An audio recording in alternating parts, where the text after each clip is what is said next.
In an illegal chimera lab, scientists discover that our MC, a powerful S-rank chimera known as number 17, is losing functionality. Deciding it's no longer useful, they discard it by sending it to the demon realm with a group of hunters, assigning it to protect them but forbidding its return.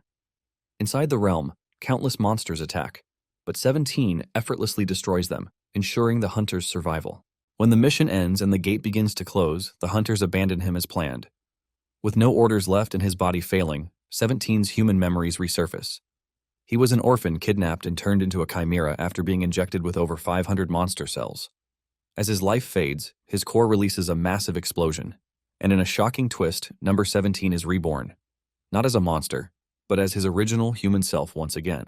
17 is left in awe as he tries to process what just happened to him. He realizes that the monster cells in him are still active, meaning he is not a regular human. He figures out that the lab is already done with him, which is why they have not come to retrieve him. In addition to the changes on his body, the experiment number on his wrist is gone. 17 believes that he was able to return to life thanks to the ability of the fire-type monsters that reside in his body. Apparently, unless the core is destroyed, the creature can survive up to 3 times. However, there is a saying that the phoenix doesn't fuse with human cells, which basically concludes that his own case is a special one. 17 figures out that everything the lab did to keep him under their leash has absolutely disappeared, and since his life as number 17 is over, he thinks of living as a regular human. In his quest to start a new life, he thinks of a name for himself, and he concludes on Cheon-Dawoon. Cheon initially thinks of getting revenge, but he trashes the idea, since he doesn't even know who he is supposed to target. Nonetheless, he is confident that he will eventually run into his targets one day. When Cheon realizes that his body is bare, he figures out that getting clothes will be the first step in becoming human. He starts walking around the demon realm and soon finds a river, which he thinks would be helpful. He looks around and suddenly finds a dead bird monster that died from poisoning. Since he happened to need leather, he figured out that the bird's hide would do. He transforms his arm into a blade, and with what he learned in the lab, he gets down to skinning the bird. The moment he sinks his blade into the bird's skin, a large smell of poison fills the air. Nonetheless, Cheon continues with skinning the bird, and eventually, he renders the dead bird bare. He now has a large hide that he can use as cloth, but he is disappointed that the hide is very stiff, and in addition, it has not been treated. Just then, he remembers that he can actually tan the hide himself. He gets down to it and starts pounding the hide until it becomes very soft. Cheon is proud of what he achieved, and he wastes no time cutting the hide into shape. While he is doing this, the bird has suddenly come to life behind him.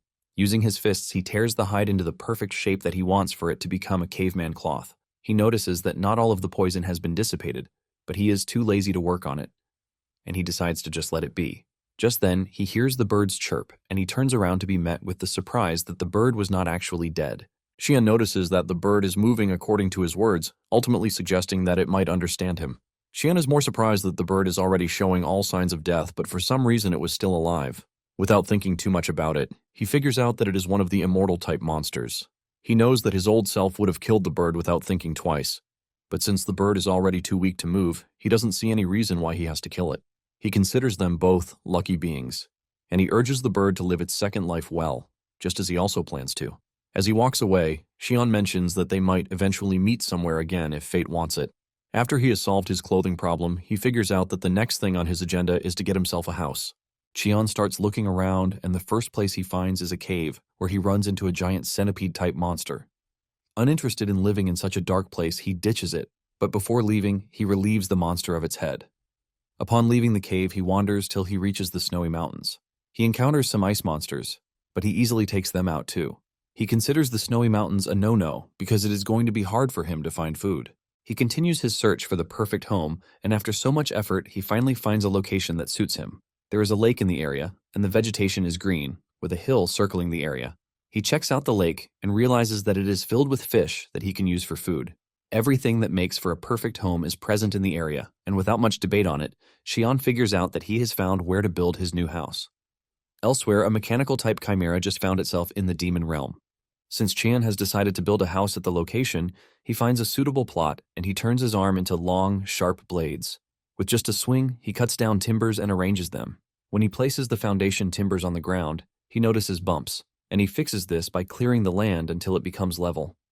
After he is done with this, he grabs the trees and he starts driving them into the 4 corners that will serve as the house post.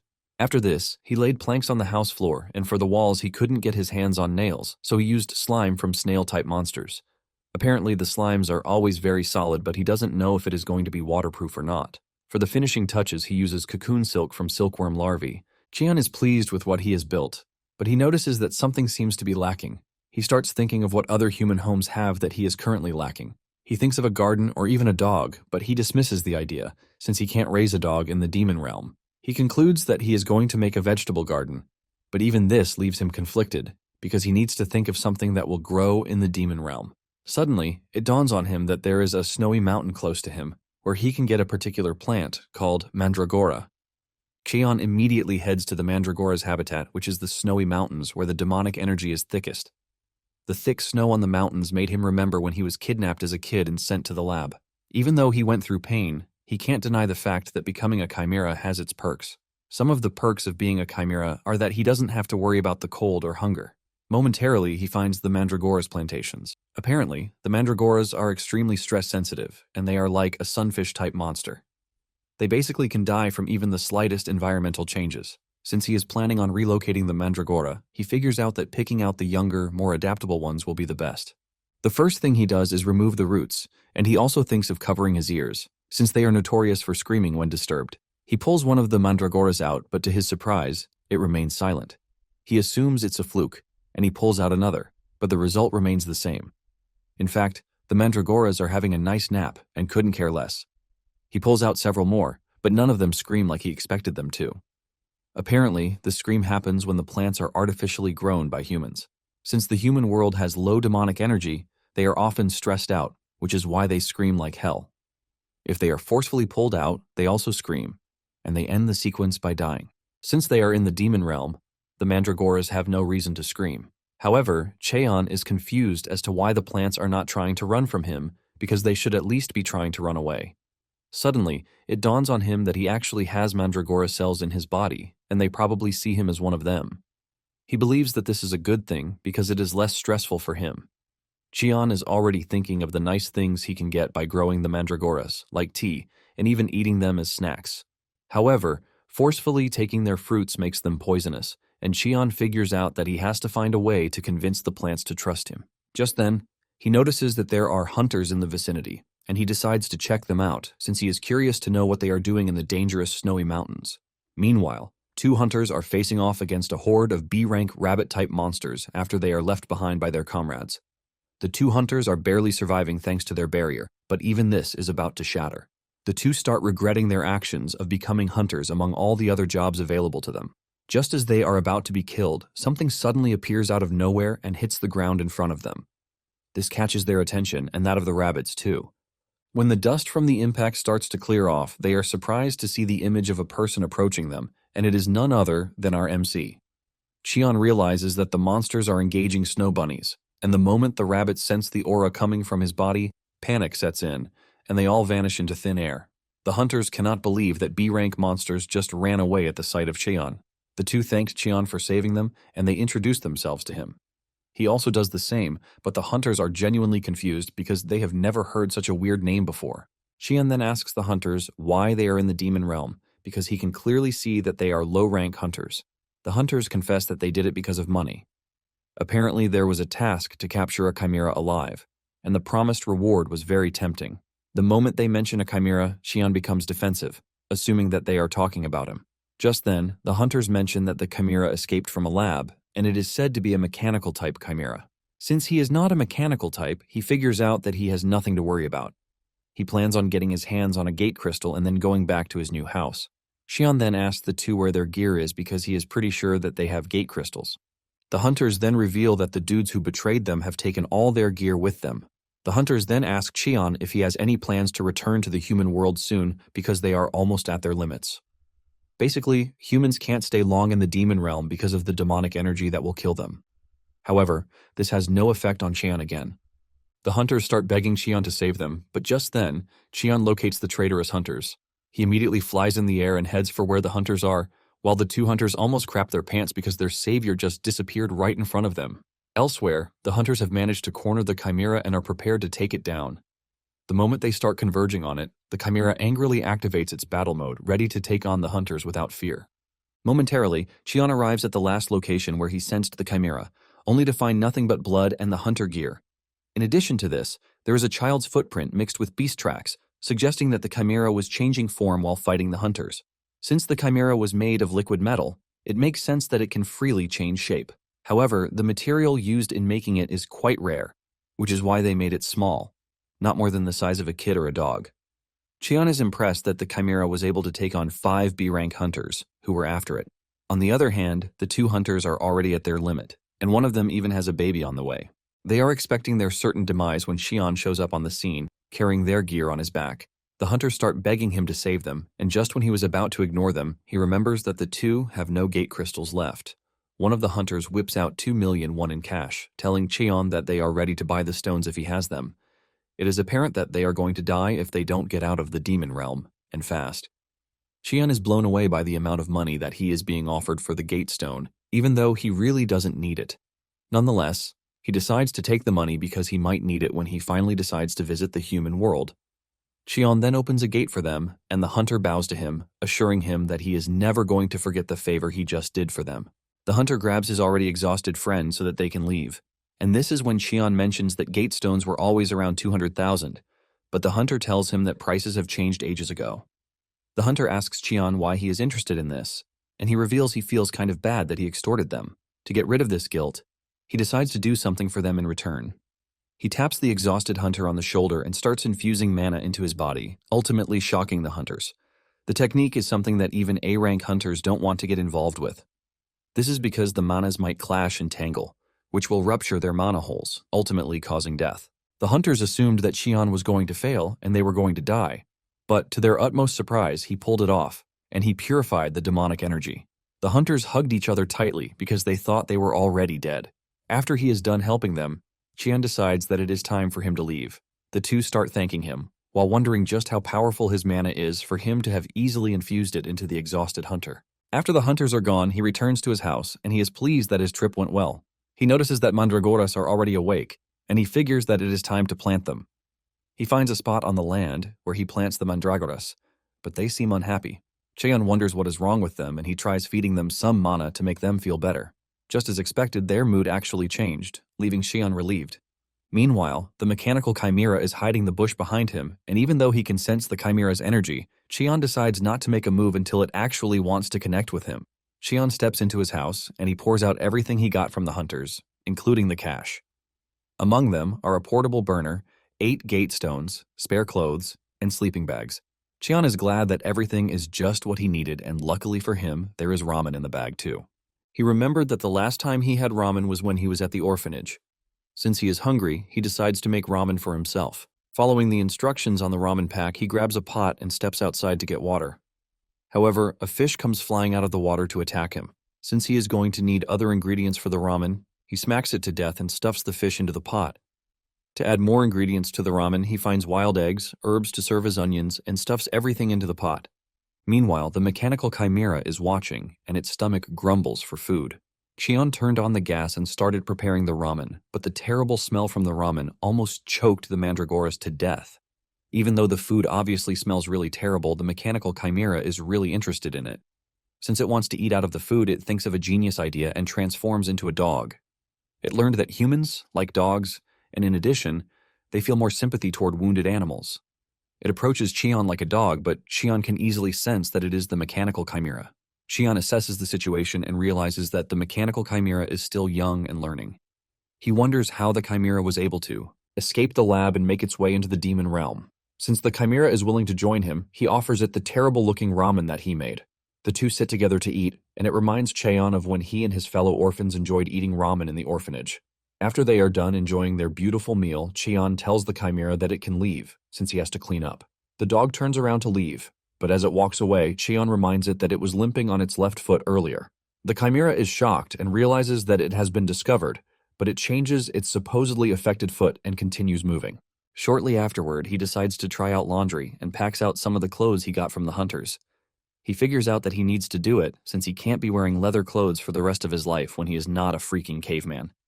He places the shirt on a rock, and he figures out that he is just going to follow the instructions of how to do laundry that he already knows.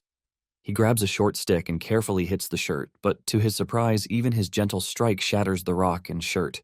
Cheon is hit with the frustration of what comes with being strong, but he finds solace in the fact that he has one more shirt to try. However, he notices that the mechanical chimera is still stalking him even though it has refused to make contact. It is basically transforming into anything that fits its disguise, and it's watching his every move. With everything he has seen so far, Cheon figures out that the mechanical chimera is still under the age of 5. In addition, it has an awkward mechanical speech, which Cheon thinks is okay since it is just a side effect in young chimeras who had knowledge forcibly implanted into them. After a really tough moment, he finally pulls off doing the laundry and it comes out nice. However, it was after washing the shirt that he realized that it was too small for him. But instead of ditching it, he decided that he was going to just hang it on the line and leave it there as a trophy. After this, he figures out that checking on the mandragoras is the next thing on his list. Just as he left the cloth on the rope, the mechanical chimera grabs it and puts it on just because it is imitating what he has seen in other humans. The mechanical chimera declares that the shirt is finally its own, and to rock it better, it transforms into a young girl with beautiful long hair. While looking at the mandragoras, Cheon realizes that they are acting really weird, which is not supposed to be so. The leaves on the plants are already wilting, and the roots appear to be dry. Cheon is confused because he pulled out all the weeds when he was making the field for the mandragoras. Cheon then carefully investigates, and this is when he finds out that there are parasites underground that have been making life difficult for the mandragoras. He faults himself for not checking thoroughly, which almost led to the death of the plants. He figures out that he needs to make a proper garden, which is about the size of his house. Just when he's about to start, the chimera shows up and greets him. Cheon is shocked to see that the chimera has changed into a girl, and is even trying to talk to him. The girl asks Cheon if the structure behind him is his house, and Cheon says yes. She then asks if he is a native of the land, and the moment Cheon hears this, he decides to mess with her a bit. Cheon says he is a native, and he asks the chimera which tribe she's from. The chimera is stunned by the question, but after giving it a quick thought, she mentions that she came from across the waterfall, which is quite far away. She adds that it is so far that it is basically impossible for Cheon to find. Cheon decides to play with her further by asking if it is from the coconut tribe, which is by the waterfall. The chimera quickly agrees to this, saying she is from the coconut tribe. Cheon then mentions the outfit she is putting on, saying it obviously belongs to him. The girl argues that what they find in their tribe automatically belongs to them. Cheon decides to back off, telling the girl that she is free to have it. Cheon asks her why she is in the area, and she explains that she was kicked out of the tribe, which is why she has a favor to ask. The girl tells Cheon that she would like to live at his house, and she begs him to agree. Cheon plays the role of a fool by asking her what she meant about living there, and she reveals that it seems to be safe. Cheon figures out that she needs a place to crash, and he agrees, but he lets her know that she has to prove her worth. The girl agrees, and she suggests that Cheon give her a job to do. Cheon then tells her that he is going to need her to till the field because he wants to build a new home for the mandragoras. The girl wastes no time grabbing the stick from him while assuring him that she is good at using her strength. She immediately trashes the ground, shocking Cheon because the girl is not even trying to hide her own strength. Cheon then figures out that she is not used to being a normal kid, so she doesn't understand how they behave. Suddenly, the girl is hit with the "what is your name?" question. The girl is shocked, since she doesn't have one, but she decides to make a new name for herself. Judging by the flowers she saw earlier, she declares that her name is Kim Nari. Cheon figures out how she coined the name, but he is not ready to argue with her. Momentarily, she finishes up with the garden, and Cheon sets up the stone fence. Cheon then places the mandragoras there, and they obviously love the new setting. Cheon notices that Kim Nari is crying, and he asks her what the problem is. She mentions that seeing the mandragoras reminds her of her friends, leaving Cheon shocked because he doesn't expect the lab to allow their products to be social. Suddenly, Cheon senses a strange aura in the air, and he figures out that monsters are fighting each other. Nari then tells Cheon that she saw a chick monster earlier, and judging by the aura in the air, the chick monster is being attacked. Cheon is not moved, but he notices that Nari is uncomfortable, shocking him. Surprisingly, Nari wants them to save the monster, but she's having a tough time expressing it because of the commands that have been instilled in her. She basically has no free will of her own, but Cheon decides to help out. He tells Nari that the chick might actually survive if they help it, and this suggestion triggers Nari into charging toward where the chick monster is being attacked by a group of other annoying monsters. Nari angrily hits the monsters, telling them to stop bullying the chick. Switching to Nari's backstory, it turns out that she was bullied by her fellow experimental buddies because she was always diligent, and she does everything asked of her. They basically gang up on her and beat her to a pulp, which is why she hates bullies. Fueled by the anger from the past, she beats up all of the monsters without mercy. Cheon is tending to the mandragoras when Nari returns with the white chick in her hand, but the chick is unconscious from the attack it suffered. Cheon is about to tell her what to do when he suddenly realizes that the chick is very familiar. Nari bursts into tears, begging Cheon to save the bird, and Cheon offers to help. He places his hand on the chick and transfers mana into it since there are no signs of fatal injuries. While doing this, Cheon easily figures out that the chick was the immortal-type monster that he took the hide from.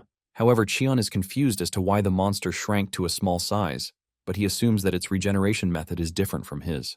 After he is done feeding it with mana, Nari asks if the monster is facing any serious threat, but Cheon mentions that it is basically malnourished. It was starving because of its small size, and Cheon assures the girl that the monster will recover on its own since he has fed it some mana. Surprisingly, Nari is scared to leave the chick by itself, and she begs Cheon, asking if she can raise the monster. She promises to train the monster properly and even feed it. Cheon tells Nari that the chick monster might end up being gigantic when it matures, but Nari doesn't mind, assuring Cheon that she is going to feed it just a little. Cheon is not ready to start going back and forth with her again, and he agrees for her to take care of it. Cheon believes that it will also come in handy if they just leave it in the yard to guard it. Momentarily, the bird monster wakes up, and the moment it opens its eyes, it recognizes Cheon. While Nari is celebrating that the monster is awake, the monster, on the other hand, is staring cautiously at the tough dude standing in front. The monster is also disgusted with the fact that it is being grabbed and thrown around by a little girl, leaving it to wonder how a little girl found its way into the demon realm. While Nari is hearing a goo-goo sound, Cheon can hear the bird monster screaming for its life. Cheon is shocked by the realization that he can understand what the bird is saying. Nari is excited to have a pet, and she wastes no time bathing it. And she has even decided on a name for it. The best name she could come up with is Goo, since the bird makes goo-goo sounds like a pigeon. The monster bird cannot believe that they are basically picking out trash names for it. Goo gets on his feet and starts screaming at Nari, forcing the girl to believe that Goo is crying and wants more water. She doesn't hesitate before splashing it with more water, but this only makes life harder for Goo. Goo lies on the table begging for Nari to stop with all the water splashing. Since Nari can't understand Goo, Cheon steps in, and he tells Nari to hold off on the water splashing. Nari then decides that what Goo needs is food, and she steps out to get food. Later on, Cheon figures out that he is going to need a storage space, and he sets down some trees so he can cut them into the sizes he wants. However, the tree breaks apart with the slightest touch, leaving Cheon confused. He knows that he followed all the instructions that he is aware of, but Goo lets him know that he is getting everything wrong. Goo mentions that trees have different textures, and the one Cheon is trying to cut is basically softwood. Cheon is surprised to learn that trees have different hardness, and Goo cannot believe just how dumb the guy is for not knowing. Cheon then asks Goo what color signifies the hardest wood, and Goo reveals that red-colored wood is the strongest. Suddenly, it dawns on the chick monster that Cheon can actually understand him, but to confirm, it decides to create a telepathic bridge to get into Cheon's head, but Cheon blocks it the instant he notices it. Goo then asks Cheon how he is able to understand it, and Cheon mentions that he is basically feeling human words popping up in his head. Cheon, on the other hand, thinks it is more weird that a monster can understand human words. Goo is hesitant to reveal how it can do this, but Cheon figures out that it is one of the rare intelligence-type monsters born from low probability. Cheon has always heard of it, but it's basically his first time seeing one in person. Cheon then points out the fact that he and the monster have met before, and Goo doesn't deny this. In fact, Goo has been waiting to meet him again because he actually saved its life when he removed its poison-infested hide. Goo had already promised that whenever they met again, it was going to help Cheon, even if it was once. Cheon finally figures out that its immortality core remained because he got rid of the poison ravaging Goo's body back then. Since it is offering to help, Cheon asks if it is ready to render the help at that moment, and he says yes. Goo tells Cheon to follow it, and it will lead Cheon to where the red trees grow. They are about to leave when Nari comes rushing back with a hunter hot on her tail. The hunter uses fire-type attacks, which scare Nari. The hunter is not pleased with the fact that he has to attack a little girl, but at the same time his whole life and career are on the line if he doesn't retrieve the mechanical chimera. The hunter catches up to Nari, who has crashed to the ground in tears. He shoots a powerful flame attack to try and overwhelm Nari, but Cheon blocks the attack. Cheon looks absolutely pissed with Goo sitting on his shoulder as they aura farm their way into the scene. Goo tells Cheon that he will tell Cheon about the trees after they have saved Nari. Cheon notices that Nari is acting totally out of it because she is afraid of fire, and he decides to put out the fire first. Goo is pissed that the hunter is bullying a kid, and the hunter, on the other hand, is pissed that someone he doesn't know is preventing him from carrying out his duties. Cheon basically tells the dude to keep his mouth shut because he talks a lot. This pisses the hunter off, and he angrily unleashes more firepower from his body, but Cheon does something easy to subdue him. He hits the hill behind him with an energy blast that causes it to come crashing down on the hunter. The hunter realizes this very late, and before he knows it, He finds himself trapped under a bulk load of sand. Cheon then checks on Nari to tell her that she has nothing to worry about again. He assures her that all she needs to do when she's scared of something is to knock it out. Cheon then decides to check on the hunter. He grabs his head and tries pulling him from the sand, but to his surprise, the hunter's hair comes off. Cheon is surprised when he sees this, but he is totally blown away when he sees the hunter's ugly bald head. The entire team is surprised because the hunter looks so young, but he is already bald, which is why he is hiding his insecurity by wearing a wig. Nari forgets that she was crying herself to death some moments ago, and she starts laughing at Mr. Baldy. Cheon, on the other hand, tries to assess the situation, and judging by the hunter's strength and Nari's strength, Cheon doesn't think she should be losing to the likes of him. Since he wants to know what is going on, he resorts to the use of telepathy, which can help look into someone's memories. He senses that Nari is still scared of the evil scientist who worked on her, and Cheon pats Nari on the head for being a strong girl. Cheon figures out that the trauma might not disappear immediately, but it will get better as time progresses. Cheon is then left with what he is supposed to do with Mr. Baldy. And with a bright face, Nari says she has an idea. Momentarily, the hunter wakes up to find himself hanging from the waterfall. They have tied a big rope to a big stone, and he is strung to the rope. The hunter sees this and starts regretting all of his life decisions. Nari is in the distance, is having a laugh, while Cheon tries to stop her from making fun of someone else's appearance. Cheon then grabs the pot and fetches water from the river, claiming that it is for ramen. Nari is excited when she hears this because she believes that Cheon's fish ramen is the best in the world. Cheon teases her by asking her if the coconut tribe eats fish ramen, and she excitedly says yes. The hunter, on the other hand, is trying to understand his situation, and judging by Cheon's appearance, he figures out that he is A rank at least. However, he doesn't rule out the idea that Cheon might even be stronger than he thinks because there are reports of hunters who are pretty strong, but they operate from the shadows. While Cheon is getting water for the ramen, Nari is busy catching fish left and right. Cheon then tells her that they only need one fish so she can let the rest go. Nari excitedly agrees with this, and Cheon urges her to drop the fish in the pot. The hunter is horrified by what he is looking at, as he cannot believe that the huge amount of water that they are fetching into the pot is what they plan to use in cooking the 3 packs of ramen. The hunter cannot stand the abomination that they are about to commit, and he screams at them, telling them to let him go so he can cook the ramen. Cheon agrees and cuts him down from where he is, so he can cook the ramen. Even though it is just ramen, the hunter can sense the immense pressure coming from the two, ultimately pointing out that he is dead meat if he messes it up. With sweat dripping from his face, he decides to go with the standard form of cooking ramen that he knows. He figures out that the amount of water that he needs will depend on what his sixth sense says it is. Since he is cooking 3 packs of ramen, he adds the sauce and noodles to the boiling water, and he figures out that he needs just a little over 4 minutes to get it done. To get the exact minute, he starts counting his heartbeat, and the moment he reaches 200, he starts implementing all the noodle techniques that he knows. The hunter wishes that he had some kimchi, but since he is in the demon realm, he can't. Nonetheless, he did his best, and he has no regrets about what might come after. Once he is done, he calls the group to ask if they are interested. They stare at the noodles, and Nari is the first to point out that the noodles look absolutely different from those Cheon cooked. Cheon and the group decide to try it out, and the moment they take a spoon out of it, they are sent into a foodgasmic state because of the tasty ramen. Nari jumps off the table telling Cheon how delicious the ramen is. Even Gu is entirely blown away as he asks if humans are always eating such delicious food every day. Cheon mentions that he's actually surprised, but he suggests that they finish the ramen first. Shortly afterward, they finish the food, and deep down, they wish the ramen hadn't finished. The hunter nervously asks them if they liked the ramen, and the first thing Cheon asks him is what he actually wants.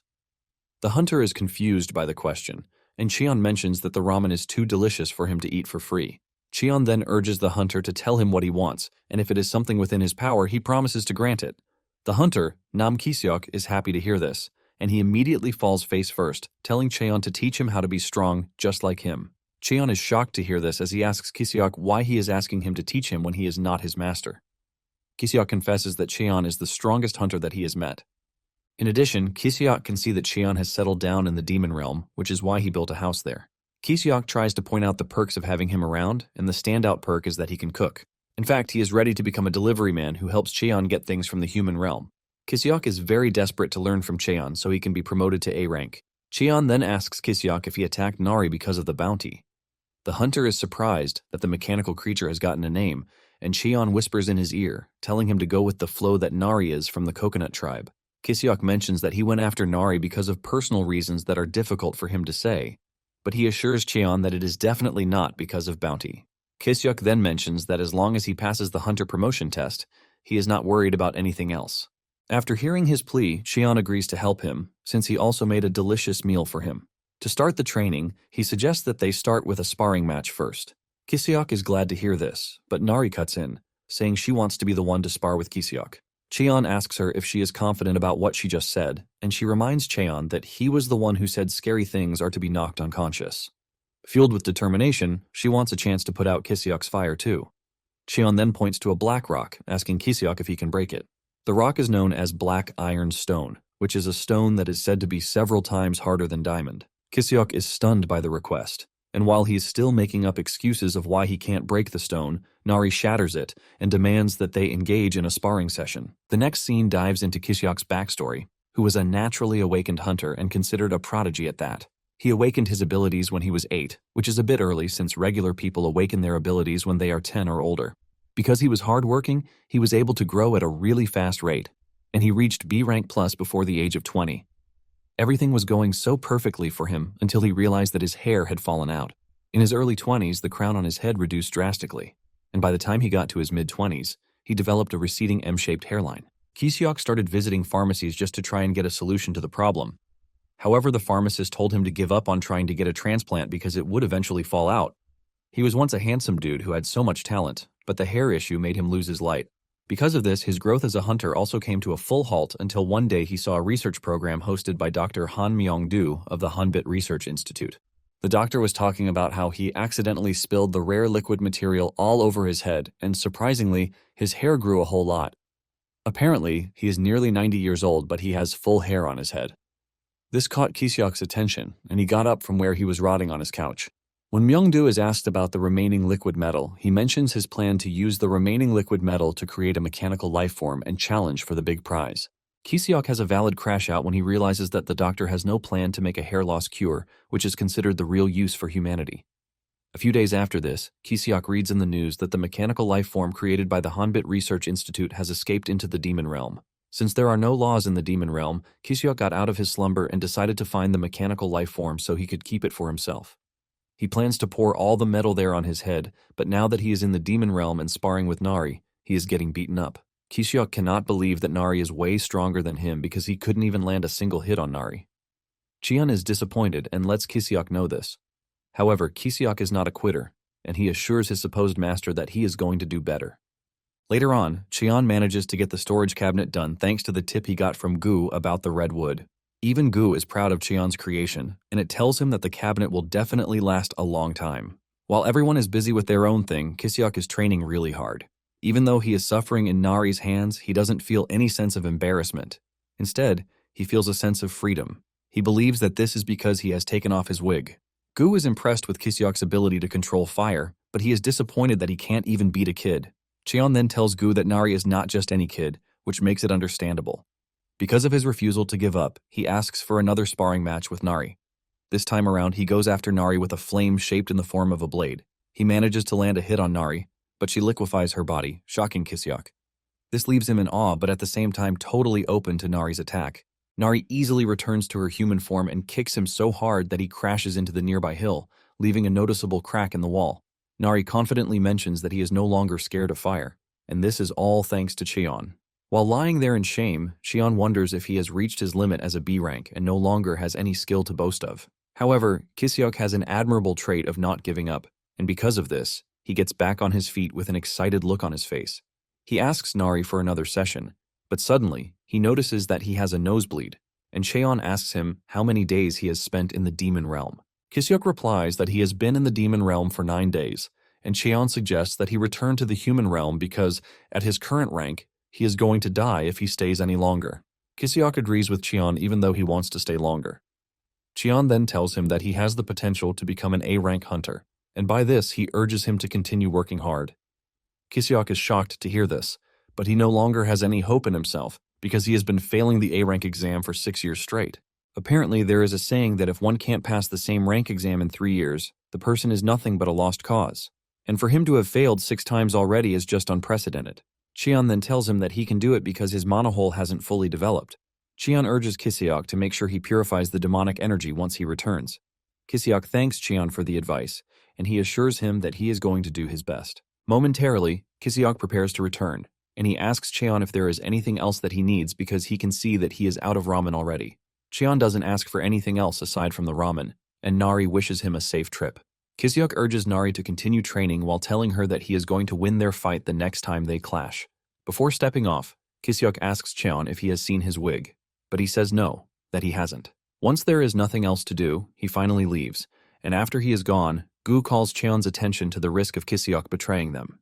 Cheon then asks Gu what he thinks Kiseok would do since he can also read people's minds. Cheon can see that Kiseok is not joking around with his quest to become stronger, and in addition to that, Cheon likes the fact that he is sincere. Just then, Nari asks Cheon if he can understand Gu, and he says yes. Cheon then takes Nari into the house to show the cabinet he finished. He is proud of his creation, but Nari points out that the house is a bit dark. Cheon agrees with her and decides that making a window should help solve that.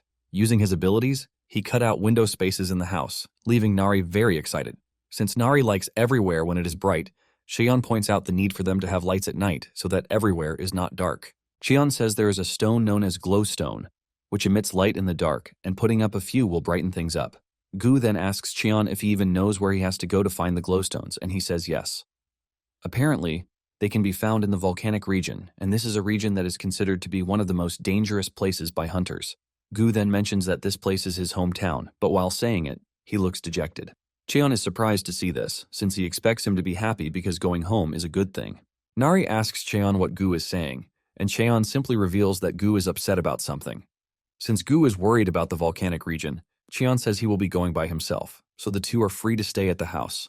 Nari refuses, saying she has to go with Cheon because she has overcome her fear of fire. Cheon is impressed that the girl managed to overcome her fear pretty fast.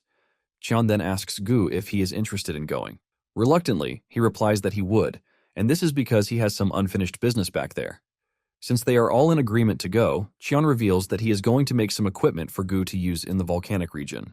Meanwhile, in the Mandragora plantation, they are busy playing with Kiseok's wig that they stole. Apparently, the volcanic region is largely avoided because of the volcanic ash that tears against the skin, the concentrated demonic energy that is liable to kill from just a single breath, and the toxic gas. It is also one of the reasons why it is almost unknown to the human world, but the moment the team arrives there, Nari is already playing around with fire, literally. Gu understands why the girl is acting all weird, and this is because she is a mechanical life form. However, he is more interested in what Cheon is. Cheon simply replies that he is a Chimera hunter, but this surprises Gu since he knows that Chimera hunters are not always in human forms. Cheon mentions that he was always like that, but the moment he regenerated, his form changed. Cheon then asks Gu if he is fine hanging out with them, since he is a monster and might not be too comfortable around a hunter. Gu assures Cheon that he has nothing to worry about with them, since he enjoys having someone he can talk to. While the two are discussing, Nari shows up to complain about the fact that she can't hear Gu, unlike Cheon. Cheon then tells Nari that all Gu wanted to know was his origin. Nari quickly cuts in, saying she is a native, but Gu knows better. They continue exploring the hot and boiling land, and Cheon mentions that they should be able to find the luminous stones near the lava sprouts. Momentarily, they get to the summit and can see the stones in front. However, they notice a male fire toad that appears to be crying in the distance. Surprisingly, there is a dead female fire toad in front of it, which is why the toad is crying. Apparently, the female was transporting their eggs when she died. Gu mentions that only the females can carry the eggs, and since it is already dead, there is a high chance that all the eggs will die too. In addition, the temperature inside the crater is too hot for the eggs to survive. As expected, Nari feels pity for the toad, and Cheon decides to step in. Cheon jumps toward the toad, while Gu tries warning it not to go near it because the toad is clearly agitated. Just as predicted, the toad attacks Cheon with its fire breath, but Cheon blocks it with just one finger. Before the toad knows it, Cheon has reached him and he taps its head with just one finger. It turns out that Cheon hit the toad with a paralytic poison when he tapped it on the head. This causes the toad to lose mobility, but Cheon is quite aware that the toad will wake up soon, since he only used a bit of the poison. In addition to that, the fire toads are quite resistant to poison. From the summit, Nari screams at Cheon, asking him if he is okay. Cheon replies that he is fine because he actually has fire toad cells in his body. Cheon says they might not be able to do anything about the dead toad, but he believes that they can still save the one alive. Cheon then gathers the eggs and places them on the back of the male toad before tying it securely to make sure it doesn't fall off. The male toad is shocked when he comes back to his senses to see that he is now carrying the eggs. It moves over to its dead partner and says its goodbyes before leaping off a great distance. Before making his final leap away from the area, the fire toad looks back to briefly stare at Nari, and she concludes that the toad was trying to thank them. Since they have finished with the toads, Cheon tells Nari to come down so that they can get the stones. Nari excitedly grabs the stones off the volcanic pit, but Cheon warns her to be careful because she is going to hurt her foot if she drops them. Nari giggles jokingly, saying the stone is nothing compared to her strength. Gu, on the other hand, is struggling to carry the stones, and he blames this on his little body. Cheon then urges him to go take care of his business while he takes care of the stones. Cheon believes that Gu even brought gifts for his friends, but Gu retorts, saying monsters don't have friends. In fact, he is not planning on meeting them, but he just wants to drop the gifts and leave. Cheon is impressed that Gu is missing his kin, which makes him a very intelligent monster. Gu, on the other hand, deludes himself by saying he is not missing them but regrets not saying goodbye to them when he left. Cheon then asks Gu why he left his pack. Gu then mentions that there were good things that came with his intelligence awakening, and there are bad things too. Apparently, Gu felt he never would have felt the emptiness that is currently ravaging him if he hadn't learned the language. Gu felt superior and alone, since he couldn't properly relate to anyone, which is why he left the pack. In fact, his pack doesn't know he is gone, but he doesn't blame them, since they really don't have the sense of kinship. In the process of removing the stones, Nari suddenly stumbles upon an egg, which is obviously a monster egg, but she has no idea which one it is. However, there was a slight crack on the egg when Gu almost fell and dropped the stone he was carrying. Cheon is worried that the hatchling might have a problem because it actually needs to break out of the egg on its own to be able to grow strong and healthy. Nari is concerned, and she suggests that they take the egg with them so it doesn't cook. Gu is against this since they don't know what type of monster will hatch from it. Cheon, on the other hand, is thinking about a perfect solution. He has a place that he believes would be perfect for a nest, and in addition to that, he is a bit curious about what is inside the egg. After careful consideration, Cheon decides that they will be taking the egg back home. Gu remains adamant that they should leave the egg because he has never seen an egg like that before. Cheon then uses the guilt trip card on him, asking him why he dropped the stone to crack the egg in the first place. Gu accepts the blame but reminds Cheon that Nari might get hurt because of the stupid decision he is about to make. Cheon then tells Gu that they have nothing to worry about as long as he is around. Gu takes into account what he said and he agrees for them to take the egg home. Since they have all agreed to take the egg back home, Cheon suggests that they continue with their stone mining. Soon afterward, the group returns home to see that Kiseok is back. Cheon is surprised that the dude returned early. Kiseok then offers to carry Cheon's bags for him, and Cheon decides to hand him the bag, since he claims that he is strong. Kiseok collects the bag, but he immediately drops it as if he were handed Thor's hammer. Just then, Cheon notices that Kiseok's face is covered in bruises, and he asks him what happened to him. Back at the volcanic region, Gu's gift to his kinsman is the ramen packs that he left for them. Cheon figures out that Kiseok must have gotten beaten up somewhere, but this is a shock to him, since Kiseok doesn't appear to be the type of guy to be bullied. Kiseok tries to defend his aura-reducing moments by saying Nari usually beats him, but Cheon can't believe that the dude is actually proud of it. To avoid getting questioned by Cheon, Kiseok runs off, saying he needs to prepare food for them. Moments later, Nari finds Cheon working on the stones, and he asks him what he is doing. Cheon mentions that he is working on the lamp by cutting and shaping the stones. Cheon tells Nari that he is going to hang the glowstones on the ceilings, and he assures her that it will turn out nice. Nari commends Cheon for being a smart guy, and the fact that he explains things in detail too. In addition, Nari believes that Cheon is a kind-hearted person just like her father. Cheon milks the opportunity by asking her if she is talking about her daddy, who is in the coconut tribe. Nari tries to play along too by saying yes. Shortly afterward, a fight breaks out between Gu and the Mandragoras because he believes that they invaded his territory. Later on, Kiseok finishes making one of his special dishes, tofu pockets. He serves the dish and urges the group to dig in. Even though Cheon is interested in the food, he tells Kiseok that he would like to know what actually happened to his face. Kiseok mentions that he went to the Hunter Association to apply for the promotion exam, but he ran into some A-rank hunters, and they teased him for failing 7 years in a row, which eventually led to a fight. Before he even finishes his story, the group has finished their food and is asking for more. Kiseok mentions that the hunters told him to stop hanging around, since he is nothing but a total failure. Kiseok says they kept teasing him about his hair, which was why he fell for their taunts and ended up fighting them. Cheon then asks him if he is totally bald or if he shaved his head. Apparently his hair loss remains a medical mystery that no one has been able to get a solution to. Cheon then asks him when the next promotion exam is, and Kiseok says it's in 90 days. Since they have little time left, Cheon suggests that it is time for them to engage in special training. Kiseok is eager about the training, and he assures Cheon that he is going to do anything he asks him to. Cheon shocks him when he says the first thing he is going to do is to take over the dishes from Nari. Kisiok is still crying about the dishes when Cheon tells him that he has to wash the remaining glowstones to get rid of the volcanic ash on them. Kisiok is shocked by this, leaving him to remind Cheon that he mentioned something about special training. Cheon then tells him that he is free to ignore the training if he wants to live the rest of his life as trash. Cheon then turns to Nari, telling her that they need to go fishing to aid their digestion. Nari is excited about this, and Kisiok, on the other hand, figures out that Cheon must have a reason to tell him to wash the dishes. Instead of complaining, Kisiok gets down to the dishes because he is a man who worked really hard to get to B class. Kisiok doesn't waste any moment in glazing himself about all the good qualities that he has. Kisiok runs after Nari and Cheon, and he joins them at the river. While Nari and Cheon are trying to catch fish, Kisiok is busy doing the dishes, but he is having a hard time with the fish. Apparently, his type of power makes it hard for him to deal with aquatic animals. Cheon is utterly disappointed in Kisiok, and he tells him that his mana has its uses. He tells him to put up a shield with his mana, and Kisiok mentions that he is always trying to, but it has never worked. Upon hearing this, Cheon grabs a glowstone and tells Kisiok to hold it. Kisiok is surprised that he is asked to hold a glowstone all of a sudden, but just then, the stone drops from his arm. This is when it dawns on him that the stone is basically demonic energy at its core, and he can't put enough strength into holding it. Cheon says Kisiok is right because some glowstones contain condensed demonic energy, and the demonic energy from the demon realm is raw, unrefined power. Cheon explains that he has to use refined mana to push it out before he gets to properly use his power. Cheon lets Kisiok know that he has a lot of mana in his body, but he is just unskilled on how to control it. Cheon taps a point on his chest and asks him if a path has opened in his body.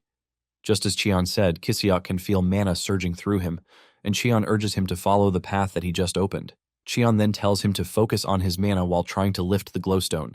Kisiok does as instructed, and after struggling a bit with the stone, he is finally able to lift it up. Kisiok is impressed that doing the dishes and washing the stones were all part of Cheon's plan. Since Kisiok is happy doing it, Cheon tells him to continue channeling his mana while also taking care of the dishes. Excited about the whole situation, Kisiok assures Cheon that he is ready to do everything he mentions. Cheon is also impressed by his determination and sheer will because deep down, Cheon is confident that Kisiok is capable of doing it. That night, Cheon hangs the glowstone in the ceiling, and it makes for a good lamp. While everyone else is sleeping, Gu is the only one with the egg, because he slept earlier in the day, and there is nothing like sleep in his body again. Suddenly, he sees Nari stand up from her sleep like a zombie, and she starts walking out of the house. Surprisingly, Nari walks out of the house to take care of her clothes because it is dirty. Cheon and Gu stays in the distance to wonder why the girl is doing laundry in the middle of the night. Gu believes that she needed to do it since she is a girl and doesn't have any other clothes. Momentarily, Nari walks out of the water with happiness that she has done her laundry, and it is now clean. She is celebrating her small win when Cheon steps out, acting like he is out to get fresh air. When Nari asks him what he is doing outside, he claims that he is on a walk with Gu. Cheon also asks her if she is on a walk, and she nervously says yes. Cheon then tells Nari to stay still, and he puts a belt and her flower on her waist. Nari loves the new addition because it makes her look cool. Suddenly, they hear something irritating from the forest, and this scares Nari. But Cheon assures her that she has nothing to worry about because it is just a grasshopper. They start walking back home, and Cheon asks Nari if there is anything else that she needs, like clothes and shoes. Nari then says she is pleased with the ones Cheon has given her already. Later on, Cheon steps out of the demon realm, wearing a nice outfit but with no shoes. He intends to go shopping because of Nari, and the passersby look at Cheon like he is some sort of insane person. Cheon can't get Nari out of the demon realm since she has a tracking device embedded in her. And also, she is also suffering from trauma. Cheon never believed he would find himself in the human realm because of a kid's clothes. While he is standing around looking for the clothing store, he is approached by a rugged-looking kid who assures him that he can help him find the clothing store for 10,000 won. Since he can clearly see that Cheon is not from around there, he assures him that he can lead him to a store. Cheon is willing to pay, but he tells the dude that he doesn't have small bills with him, and would only pay when he gets smaller change. The kid is not impressed that a hunter has no 10,000 won on him, and he assumes that Cheon is a rookie who got scammed. Nonetheless, he still asks Cheon to follow him, since he looks like he has money to buy clothes. As they are walking through the street, he introduces himself as Oh Bong-soo, and Cheon notices the police patrol cars stationed around, making him believe that the slum is now safe. Bong-soo then mentions that he can clearly see that Cheon has not awakened for long because he came out of the gate without any equipment. To Bong-soo, he believes that Cheon was robbed by other strong dudes, but he gives Cheon a word of advice that he should not give up. Cheon thinks the kid is wise for his age, but he argues that he is not a kid because he is 17 years old. Suddenly, they spot some thugs in front, and Bongsu tells Cheon to avoid the district at all costs because it is the most dangerous slum out there. Apparently, the Space Gang was once in District 11, but they have expanded their territory to District 13. Bongsu says the police don't even go there anymore, and this is when Bongsu reveals that they are actually standing in District 12. This got Cheon worried as he wondered if the orphanage where he lived in District 13 was still there. Meanwhile, inside a children's clothing store, the owner is already regretting her decision to open a children's store inside the slum, and she is thinking of switching businesses when Cheon enters the store. After a funny interaction between Bongsu and the store owner Park, he tells her that Cheon is there to purchase some clothes. Park angrily grabs Bongsu by the cheeks, telling him to stop bringing broke hunters to her store because she has a lot of them owing her already. Park has already written Cheon off because of the way he is dressed. Apparently, she was the one who told Bongsu to bring pitiful hunters to the store because they remind her of her late brother. Park admits this but says she will eventually run out of business if she continues helping. While the two are busy arguing like a couple, Cheon is checking the clothes in the room. Just then, Cheon cuts in, telling them that he wants to buy clothes and brings out a 10 million won bill, saying it is all the money he has. The moment they see this, their reception changes as Park starts acting like a good store owner while Bongsu carries a plate of snacks and a drink for him. Park starts marketing all the clothes that she has in the store. Cheon then tells the store owner that he needs clothes for a middle-aged girl and himself. Park is glad to hear this, and she jumps right into her store to start bringing out the beautiful clothes that she has. By the end of the day, Cheon has bought out every piece of clothing he can from the store, and the store owner wishes that her day could just continue the way it is. After packing everything, she offers to get them delivered, but Cheon assures her that he can carry them by himself. Cheon then brings out 100,000 won for Bongsu, and he tells him that he has another favor to ask him. After they step out of the store, Bongsu stays silent until he leads Cheon to an inn that he had asked for. He assures him that the inn is safe because there is a police station nearby, and the owner is a nice person. After hearing this, Cheon steps in, telling Bongsu to wait outside for him. Bongsu stands outside thinking about what happened in the store. He believes something is off because Cheon gave him 100,000 won and also bought him clothes. He believes that Cheon is one of the guys who lures kids to kidnap them, leaving him with the option of whether to run or not. At the same time, he thinks about it and realizes that Cheon might actually be a good person. Momentarily, Cheon returns outside and says that Bongsu was right about the owner being nice. Suddenly, he hands Bongsu a key, saying he can clearly see that he is living on the streets. Cheon has paid a year's rent in advance so he can start living there, and in addition, he has paid for his meals too. Cheon tells Bongsu to make sure that he eats properly, and after sorting everything, he tells Bongsu that he is leaving. Just as Cheon is about to enter the gate to go back to the demon realm, Bongsu is forced to ask him if he has an ulterior motive because he just met him that very day. Bongsu cannot believe that Cheon did all the nice things for him, and Cheon tells him that doing all he did basically reminded him of how things used to be. Cheon mentions that he was once like Bongsu, even though it was a long time ago. With this, Cheon steps into the demon realm, and by the time he returns, Nari is already worried because Cheon stepped out without saying anything. Cheon then mentions that he went out to get Nari gifts. He drops the bag with her, and it is essentially filled with nice clothes. Nari is super excited about the nice clothes that Cheon bought for her, and he urges her to take them into the house to try them on. In a quick revelation, it was Kisiok's clothes that Cheon borrowed to go to the human world, and he didn't even get him anything when coming back. Later on, Cheon sits down to fold the clothes while Nari tries on some. Cheon is glad that Nari is excited about the clothes that he bought for her, and she also looks cute while wearing them. After trying out a few, she finally picks her best one, which is the one with the chick drawing in the middle, and she claims it looks like Gu. Gu cannot believe that he is being compared to a dull chicken drawing on a cloth. Cheon then offers her the chance to try folding the rest of the clothes herself, and she happily accepts it. Gu then mentions that there is no room in the house for all the clothes that Cheon brought back. Cheon says he's been thinking about this, and his solution is that they are going to expand the house so he can create a walk-in closet and then install a built-in wardrobe. Gu is worried that they need to start cutting trees for this, but Cheon tells him that he has the perfect person who would help them out. Just then, he summons Kisiok, telling him that he has another special training for him.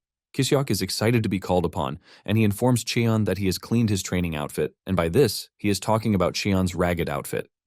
Kisiok mentions that it was soaked in poison, and because he didn't know, he almost died just by touching it. Kisiok believes that Cheon intentionally left the poison on the outfit to train himself to get stronger. Unknown to Kisiok, Cheon was just too lazy to wash it, and suddenly, he tells Kisiok that he is free to wear it. Cheon plays the perfect card by telling Kisiok that it is going to make for the perfect training uniform. He tells him to put it on and go chop down some wood. Gu, the instigator, steps in, saying he will be the one to even pick out the woods for him. Kisiok immediately becomes worried because he might actually die just by wearing the outfit, and Shion is making it harder by telling him to go chop down trees. Suddenly, Nari screams at them from inside the house, saying there is something wrong with the egg. The group enters the house, and Shion believes that the egg is about to hatch, which is why the movements are getting violent. Kisiok is worried that a disaster-grade monster will come out of the egg, but Nari disagrees, saying it is going to bore a cute monster. The two are arguing when the egg starts to hatch, and what comes out first are some really sharp claws. The group remains curious until the entire egg hatches, revealing the creature inside, but Nari and Kisiok are entirely confused because the creature is not one they have seen before. It has the body of a snake while its feet look like those of a bird. The creature wastes no time jumping from the table onto Kisiok's face, and he almost dies from fear. Later on, Kisiok begins cutting down the trees as requested by his master. Gu sits on his head to monitor and supervise, and while cutting the trees, Kisiok is having a really tough time because of the poison present in the outfit. Kisiok cannot believe that Cheon was perfectly walking around in the damn outfit. Cheon, on the other hand, just had a good time after folding clothes. Nari then shows up with the creature in her hands, telling Cheon that it appears to be an obedient and nice creature. Cheon believes that the creature is loyal to Nari because it can figure out that she was the one who saved its life. However, the question of what they are going to name it remains. Cheon then suggests that they name it Sasa because it is part snake. Nari is still discussing this with Cheon when Sasa jumps off and runs toward the woods. Cheon is glad that the two are having a good time together, which speaks well for the family. Cheon then tells Gu that he has never seen a creature like Sasa before, and Gu says the same thing, which possibly means it's a rare species. However, Gu knows that it is certain that the monster is from the volcanic region, and because of this, they need to keep an eye on the mandragoras. Apparently, monsters from the volcanic zone consider plant-type species a delicacy. Basically, they munch on any plant that they see, since plants are scarce in the region. In addition to this, they like plants that are filled with strong demonic energy. Because of this, Gu is confident that the monster will try to dig up the mandragoras so it can eat them. Just like Gu predicted, the monster has already made its way to the mandragoras field, and a stare-down ensues between them. Nari wants to stop them, but Cheon says there is no need for this. He believes that they are monsters and they need to get a go at each other even once to sort out their differences. Since Sasa is still quite young, Cheon doesn't think it poses much danger to the plants. Just then, Sasa aims for the smallest mandragora, but the biggest one blocks it. The mandragora immediately jumps into a defensive then counterattack formation, and just as expected, the second mandragora launches the counterattack. However, Sasa blocks the attack with its tail, while looking like it's smiling. However, the third one already uses the opportunity to close down on Sasa. In the end, the mandragoras beat Sasa up, and it starts crying. Sasa ends up running away, and Cheon mentions that the mandragoras are the winners of the first round of the fight. Since the show is over, Cheon suggests that it is time they return to what they were doing. 2 days later, Kisiok completes the extension of the house, and Kisiok gladly dumps the outfit with tears of joy running down his cheek. He wonders if he did it well, but Cheon shows up, praising him for even doing it better than expected. Nari is also impressed because the house smells like flowers, and this is thanks to Gu picking out aromatic wood for the building. Cheon is confident that all the clothes stored there will also smell nice. When Kisiok learns that Cheon has given the new monster a name, which is Sasa, he proposes a supposedly better one. Cheon tells him to reveal his proposed name, and he ends up picking Snake Chick, which is the dumbest name a human can think of. Nari suggests her own name, but it turns out to be trash too. Gu wants to join the conversation, and Cheon decides to ask him for his real name, since he claimed he had one before. Gu then reveals that his real name is Rocky Mountain Hoof, which basically expresses his identity. Cheon heaves in disappointment, since he is living with a bunch of dull brains. Since no other person can come up with a better name, the group just sticks with Sasa. Since they are done with the house extension, Gu asks Cheon what their next plan is. Cheon then reveals what he thought about when he was in the human realm. He suggests that they build a sturdy fence around the house to stop monsters from coming in, even when he is not around. Kisiok stares at the house and doubts if anyone or any monster in their right senses would try to approach the scary house. Cheon then says an S-class monster or rogue hunters might show up. Since they are looking to keep people out, Gu says it has to be made from materials with dense demonic energy, and to get this, they are going to have to go to the coastal area. Apparently, there is a yellowish quartz there that is even harder than blackstone. Cheon already imagines how beautiful the fence is going to look if they attach glowstones to it too. While Nari and Gu are excited that they are going to the coastal area, Kisiok is having a nightmare about it. Kisiok is scared to death, but just then, he gets a nosebleed, which means he has to return to the human world. Kisiok cannot be happier because it happened at the right time. Kisiok immediately tells Cheon that he needs to head out to get meds for demonic energy, and Cheon agrees.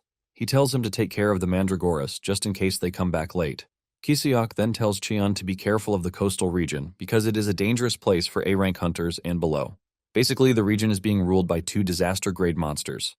This is the first time Cheon will hear this, and Kisiok explains that reports said that they are Chimera hunters who escaped the lab a long time ago. Apparently, they have the heads of birds, but their bodies maintain their human form. Meanwhile, some hunters are practically going up against the said disaster-class monsters. They land a direct tracking hit, causing the monsters to turn in the opposite direction. They believe it is running away and suggest that they pursue it. However, one of them says they should wait until the monsters reach their shelter before taking them out. The hunters are surprised that even after 60 years, the monsters are not dead yet. They believe that the chimeras have completely turned into monsters, and the hunters are not ready to allow the monsters to tarnish the great achievement that came with the creation of chimera hunters. Suddenly, they notice that the monster is not even running away but aiming straight for them. The team leader orders his men to put up a barrier against the incoming attack. However, their barrier didn't do much against the monster as it shattered it with just a single blow. This is when it finally starts to dawn on them that they have misjudged the monster's strength. The monster comes at them again and is about to finish them off when Nari appears on the scene to punch the monster, while telling it to pick on people its own size. The monster figures out that Nari is a chimera, and he leaps backward to reassess the situation. Nari then tells Cheon that the monster is bullying the hunters, but Cheon thinks it is actually the wrong way. Just then, the hunters get the wind that the mechanical chimera is around them. This is when it dawns on Cheon that Nari still has a tracking device embedded in her. In addition, Cheon seems to know the birdhead dude. Cheon then screams at him, reminding him that they were roommates, but he can't seem to remember his tag number. While Cheon is discussing with the birdhead, the hunters suggest that it would be best if they retreat and return to the human world. However, they plan to come back stronger, and the moment Cheon hears this, he knows that they are going to be a pain. Without hesitation, he suggests that he and the birdhead take care of the situation. It turns out that the bird was truly his roommate, number 33. Number 33 also recognizes the smell coming from Cheon, and he is able to figure out that he is number 17. 66 years ago, in a forest close to the TDA laboratory, number 33 was seen carrying a little girl on his back as they tried to escape the lab. Apparently, the little girl was named Gia then, and number 33 was struggling to get them both to safety. As they run through the forest, they suddenly run into little Cheon, who tells number 33 that he heard about his side effects and the fact that they are getting worse. Cheon told him that it would still end badly for him if he didn't return in 3 days because the detonation spell would kick into play and kill him. However, Cheon says his sister, Gia, is not scheduled for termination yet. Cheon suggests that number 33 stay back at the lab, where he can get suppressants for his side effects so he can live a bit longer, even if it is a day. Number 33 then tells Cheon that he is never going to know how they feel, since he has no side effects like the rest of them. Number 30 lies his sister down, and tells Cheon that all he cares about is living freely, and to get this, he is ready to fight Cheon to get out of his way. Just then, Cheon opens a gate to the demon realm for him, shocking number 33 because he never expected him to have a gatestone. Basically, they know that there are 2 options for them if they step into the demon realm. It's either their human cells get poisoned by the demonic energy, or their monster cells absorb the demonic energy and get activated.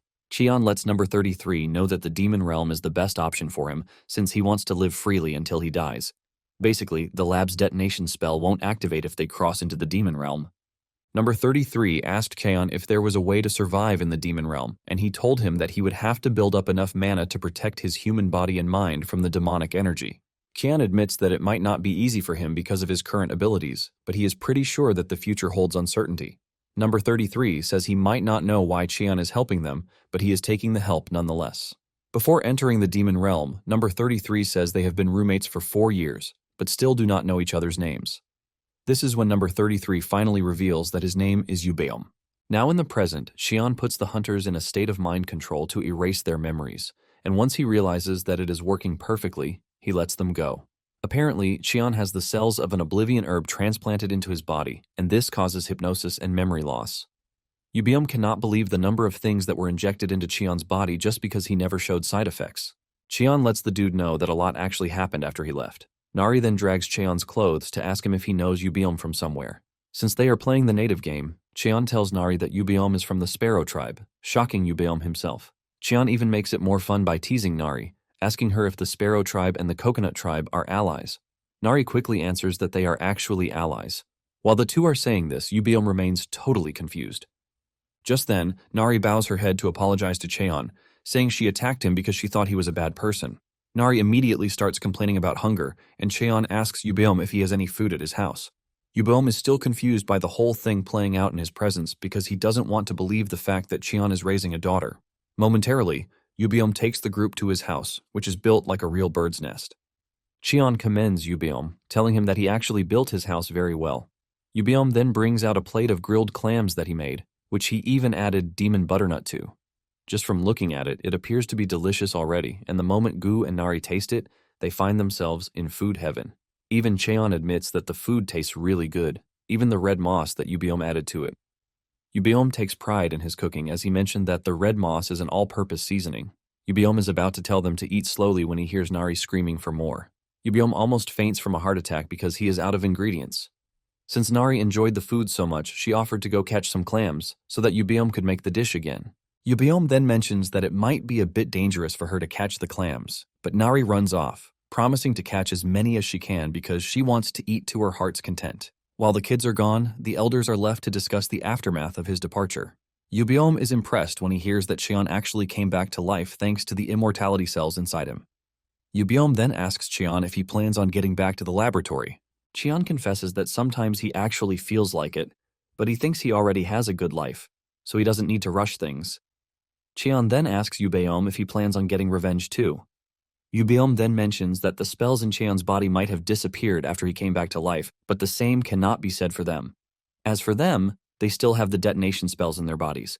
Yubeom is pretty sure that they are going to explode the moment they return to the human world. Cheon notices that Yubeom can control his wings, but he asks him about his head and if it has ever returned to normal. Yubeom then mentions that he can actually change it back, but he is intentionally keeping it the way it is. Apparently, his sister's face has changed, and if he looks normal, her sister will definitely feel bad. Just then, Cheon asks Yubeom a delicate question, which is whether he knows that he has just a month left to live. Yubeom is not surprised by this because he already knows too. Yubeom admits that it was tough when he first arrived in the demon realm, and he had to gather mana just to survive. Later on, he felt that his mana and demonic energy were at the same level, and because of this, Yubeom was at peace for a long time. However, something terrible happened sometime not too long ago. Jia's mana hole got tangled and her demonic energy started to run rampant. Yubeom says he tried to force it open, but this damaged his own mana hole in the process. Yubeom says he has been managing it, but Jia has been sleeping because she prefers to eat fruits with sleeping poison. Cheon figures out that Jia intentionally puts herself in a state of comatose to slow down the demonic energy ravaging her system. Just then, it dawns on Cheon that there is a potion that can be made with mandragora to heal the mana hole. Cheon figures out that Yubeom didn't know this, which is why he has not done it. Meanwhile, Jia is having a tough time in the cave where she is hiding. Yubeom is ultimately shocked when he learns that he and Jia can live. Cheon doesn't blame Yubeom's ignorance because he himself only knew everything because he studied pharmacology at the lab from age 15. Cheon tells him that all he needs is to drink refined water from a mana hole infused with the leftover roots of a mandragora. Cheon always thought the leftovers were insignificant, but they actually absorb demonic energy underground, then sprout into new entities, even multiplying into more. It is basically a source of vitality on its own. Because of this, any refined water made from its leftover roots shows remarkable effects in regenerating mana holes. Cheon never thought it would be of use to him, but he is thankful. He is actually raising mandragoras. Cheon then tells Yubeom that he will leave to get him some. Yubeom is shocked to hear that Cheon is willing to go to the human realm to get refined water. Cheon points out the obvious fact that Yubeom can't go because of the curse on him, which is why he needs to be the one to go. However, he urges Yubeom to keep an eye on Nari and Gu while he is gone. Since the alchemist who will make the refined water will demand payment, Cheon asks Yubeom if he has any money, but he says no. However, he has a load of other stuff that he collected from hunters. Cheon takes the items and assures Yubeom that they will be enough for what he wants. Cheon heads to the human realm, and he meets with Bongsu to tell him that he needs an alchemist. Thankfully, Bongsu has become a respectable guide, and he tells Cheon about a branch of alchemy that opened in the slums. He plans to lead Cheon there since it is their best chance at finding what he needs. Cheon notices that Bongsu is wearing sandbags on his arms and legs, and he asks him why. Bongsu mentions that he is building his stamina so he can become strong, just like Cheon. Cheon is surprised to hear this, and Bongsu tells him that he already figured out that Cheon is an incredible hunter because he basically enters the demon realm with nothing but his bare body. Momentarily, they arrive at the alchemy shop, and Bongsu tells Cheon that a new branch manager arrived not long ago, and it said that he is really skilled. In addition to his skills, he has a good personality. Just then, they spot the said manager in the distance, getting a call from the loan shark. Bongsu mentions that the manager originally worked at the Gold City branch for 20 years, but he was demoted and transferred to the slums, and in addition, they slashed his salary too. Qian believes that the dude did something wrong, which is why he was obviously demoted. Bongsu then explains that from what he heard, one of his higher-ups was secretly taking money from the packages meant for the slums. However, when the alchemist Kim reported it, he was thrown out for being a troublemaker, which is how he ended up in the slum. Just then, Kim notices Bongsu's presence, and his sad face immediately goes bright. Bongsu then tells Kim that Cheon needs an alchemist. Cheon uses his power to access the dude, and he can see that he is clearly skilled. Once he is done pairing them together, Bongsu leaves, claiming that he needs to go and train. Inside the alchemy office, the attendant is complaining about the low returns when Cheon and the manager enter the room. Upon entering, Cheon immediately cuts to the chase, asking Kim if he can make refined mana holes using mandragora, since he is an A-rank alchemist. Cheon adds that he needs about 2 liters of the refined water. Kim believes that Cheon is saying trash because he knows that there are no mandragoras in the slums, and in addition to this, he wonders just how Cheon knows his rank. Kim is about to turn the offer down because of a lack of ingredients when Cheon pulls tiny mandragora roots that contain dense demonic energy, shocking Kim. Kim is totally blown away because the roots look absolutely fresh, like they have just been harvested. Cheon then mentions that he plans to pay for Kim's services with specialties from the coastal region. He gives Kim the bag, telling him to appraise everything inside the bag. Kim looks into the bag to see S-rank black pearls, leaving him blown because even the headquarters have never seen one. In addition to this, there are giant clams and red moss. Cheon then asks Kim if everything will be enough to cover the manufacturing fee, and he says yes. In fact, the whole ingredient is more than enough to buy the entire building. The attendant tells Kim that he needs to get the appraisal equipment since high-value items also need expensive equipment to appraise. After the attendant leaves the room, Cheon spots a mandragora in a tube, and he asks Kim about it, since he said they didn't have any. Kim mentions that the mandragora he is looking at is dead for about 10 years, which basically means all of its medicinal effects are gone. Kim only kept it around because of his interest in mandragora research. Just then, Cheon mentions that the mandragora is still alive, shocking the dude. Cheon then feeds it mana, and to Kim's surprise, the mandragora reacts to it. Cheon mentions that the mandragora is in a comatose state because it has exhausted its demonic energy. Kim doesn't want to believe what is happening because he has fed the mandragora lots of mana himself. Just then, Kim's evil boss, An, enters the room, and he wastes no time making fun of Kim and his trash office. Kim is surprised to see the man there, and he asks him why he came to the slums, and then mentions that he got a report that something good just entered the lab, which is why he came around. Kim is surprised to hear this, leaving him to wonder if his assistant has already contacted An, and then talks about his subordinates, a set of twins, who are ability users, and then turns to Cheon to introduce himself as An Jijong, the director of the Alchemy Association. He wants Cheon to come with him to Gold City, and he promises to take care of him. An continues by saying he is prepared to give Cheon an exclusive contract, which he will never get from Kim. Cheon then asks An about the wart on his nose because he wants to know his relation to An Bokdiok, and laughs out loud when he hears this, and he reveals that Bokdiok is his grandfather. Cheon can clearly see the trash resemblance between them both because Bokdiok was the person in charge of the experiments that made him a chimera. He was a trash scientist who never cared about the kids, and he even has a wart on his nose just like his grandson. The moment Cheon confirms that they are alike, Cheon hits An with so much aura that he falls to his knees. Cheon talks about how disappointed he is that An is just like his trash grandfather, who is a greedy and power-drunk person. An is genuinely confused, and Cheon decides that he has a simple question, which will determine whether he lives or dies. With so much fury in his eyes, Cheon asks if the TDA laboratory still exists, and answers that he has no idea what Cheon is talking about, leaving Cheon to ask him again if he truly does not know about the Chimera Research Lab where Bokdiok worked as a senior researcher. Kim is hiding behind something, and he is surprised to hear that Bokdiok, who won the Peace Prize, actually worked at an illegal lab. Still on the floor, An berates Cheon, telling him not to soil his father's name because he worked hard to nurture the next generation at the university. Even after retiring, he donated his entire fortune to the families of the Gate victims, which is what earned him the Peace Prize. Cheon figures out that Bokdiok decided to make a public repentance after killing so many people behind the scenes. Cheon was expecting him to still be alive since he was an awakened, but he died so quickly. Cheon then asks if it was an after effect of falling from a window, and this shocks An because the incident wasn't known to the public, and is curious about this, and Cheon mentions that he was the one who pushed Bokdiok from the window because he turned kidnapped kids into chimeras. He threatened to push them into a gate, but Cheon took action first, and he pushed the dude from the window. Cheon then tells An that he is going to give him just one chance. He wants An to go back and look into the TDA research lab. Cheon lets An know that he will be there to find him when the time is right. Cheon is surprised that he met Bokdeok's offspring in the slums. He remembers how they subjected him to the painful experiment when he was 9 years old, and the monster parts started to show on his body in his 20s. From that point onward, he really doesn't remember what happened. He figures out that he was basically following orders and instincts without being able to think for himself. It suddenly dawns on him that the lab's name might have changed because it's been a long time. Shortly afterward, Kim returns from his lab with the refined water that he wants. Cheon is impressed that he was very fast about it, even though he is an A-rank alchemist. Kim reveals that the ingredients were so good that everything went smoothly. Just then, Cheon asks Kim if he would be willing to sign a personal contract with him, and he promises to give him the remaining ingredients. Kim is shocked when he hears Cheon offering him an exclusive contract in addition to the expensive ingredients that he has. Tears of joy start falling out of his eyes when Kim hears this, leaving Cheon confused as he thinks he has offered the dude a bad deal. Kim then mentions that he was originally from the slums, and when he was young, his parents took a massive private loan. He promised he would pay it back, but no matter how much he tried, he was always stuck in the same place. What Cheon just did for him is considered the greatest kindness, leaving him to wonder just how much he can repay it. Cheon cannot believe that the dude is already thinking of paying him back. Cheon then tells Kim that all he wants is for them to continue working together. Cheon knows that there are things he will still need from Kim in the future. Since his business is done, he figures out that it is time to go back, but he hopes nothing has gone wrong in his absence.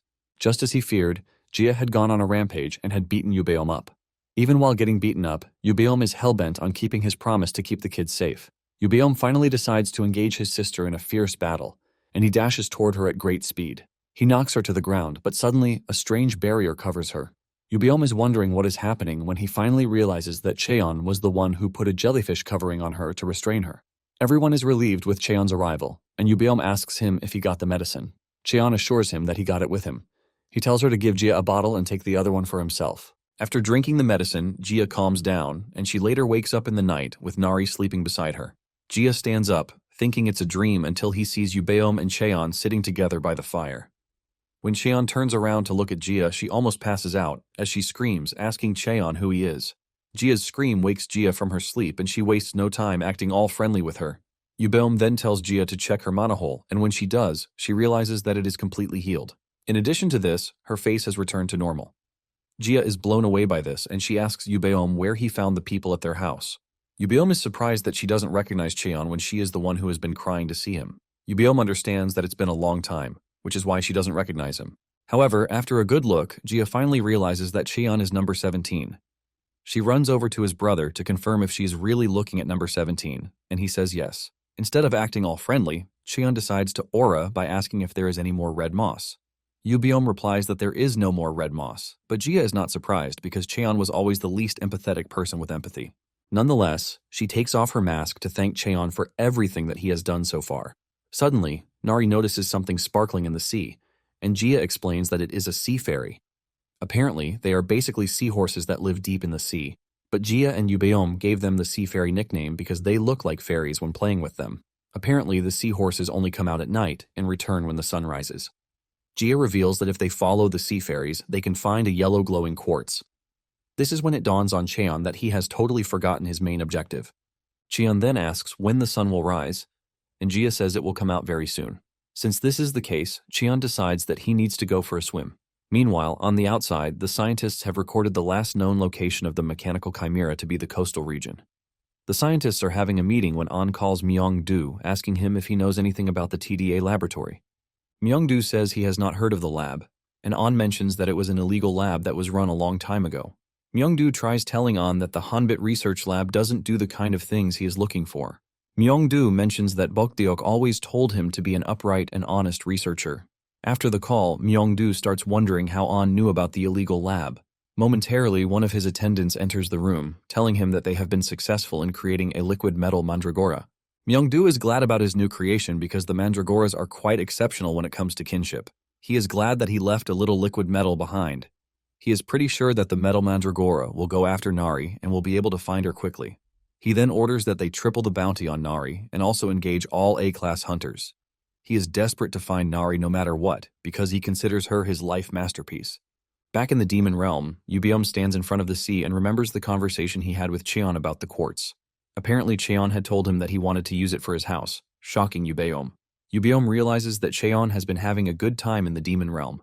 Cheon then asks Yubiom if he would like to visit the human world, and Yubiom says he is not entirely curious, but he would like to see how things have changed. Cheon then told him that he could actually help him get rid of the curse on his body. Yubiom is curious about this, and Cheon tells Yubiom about the alchemist, saying Kim is pretty skilled. Cheon says he wants to get Kim to research spells, but he urges Yubiom not to get his hopes high. Yubiom starts crying while asking Cheon why he always helps them when they have never done anything for him before. Cheon reveals that looking at the siblings impresses him and makes him wonder if there is anything more important than surviving. Cheon says that by helping Yubiom and his sister, he believes that he is going to find an answer. Now, standing in front of the clear sea, his sister suddenly appears in the distance and throws a rope to him, telling him to pull it. Without knowing what it is, Yubiom pulls it but realizes that it is actually very heavy. Yubiom uses all of his strength to pull it hard, and he manages to pull the heavy item out of the water. It turns out to be a large quantity of quartz. Yubiom is absolutely blown away when he sees this, as he cannot believe that Cheon and his team mined something so large. Nari and Cheon had fun swimming in the water while mining the quartz. When they got to the Sea Fairy's palace, it was absolutely beautiful, just like a yellow palace. Nari tells Cheon that she would like them to visit the palace another time.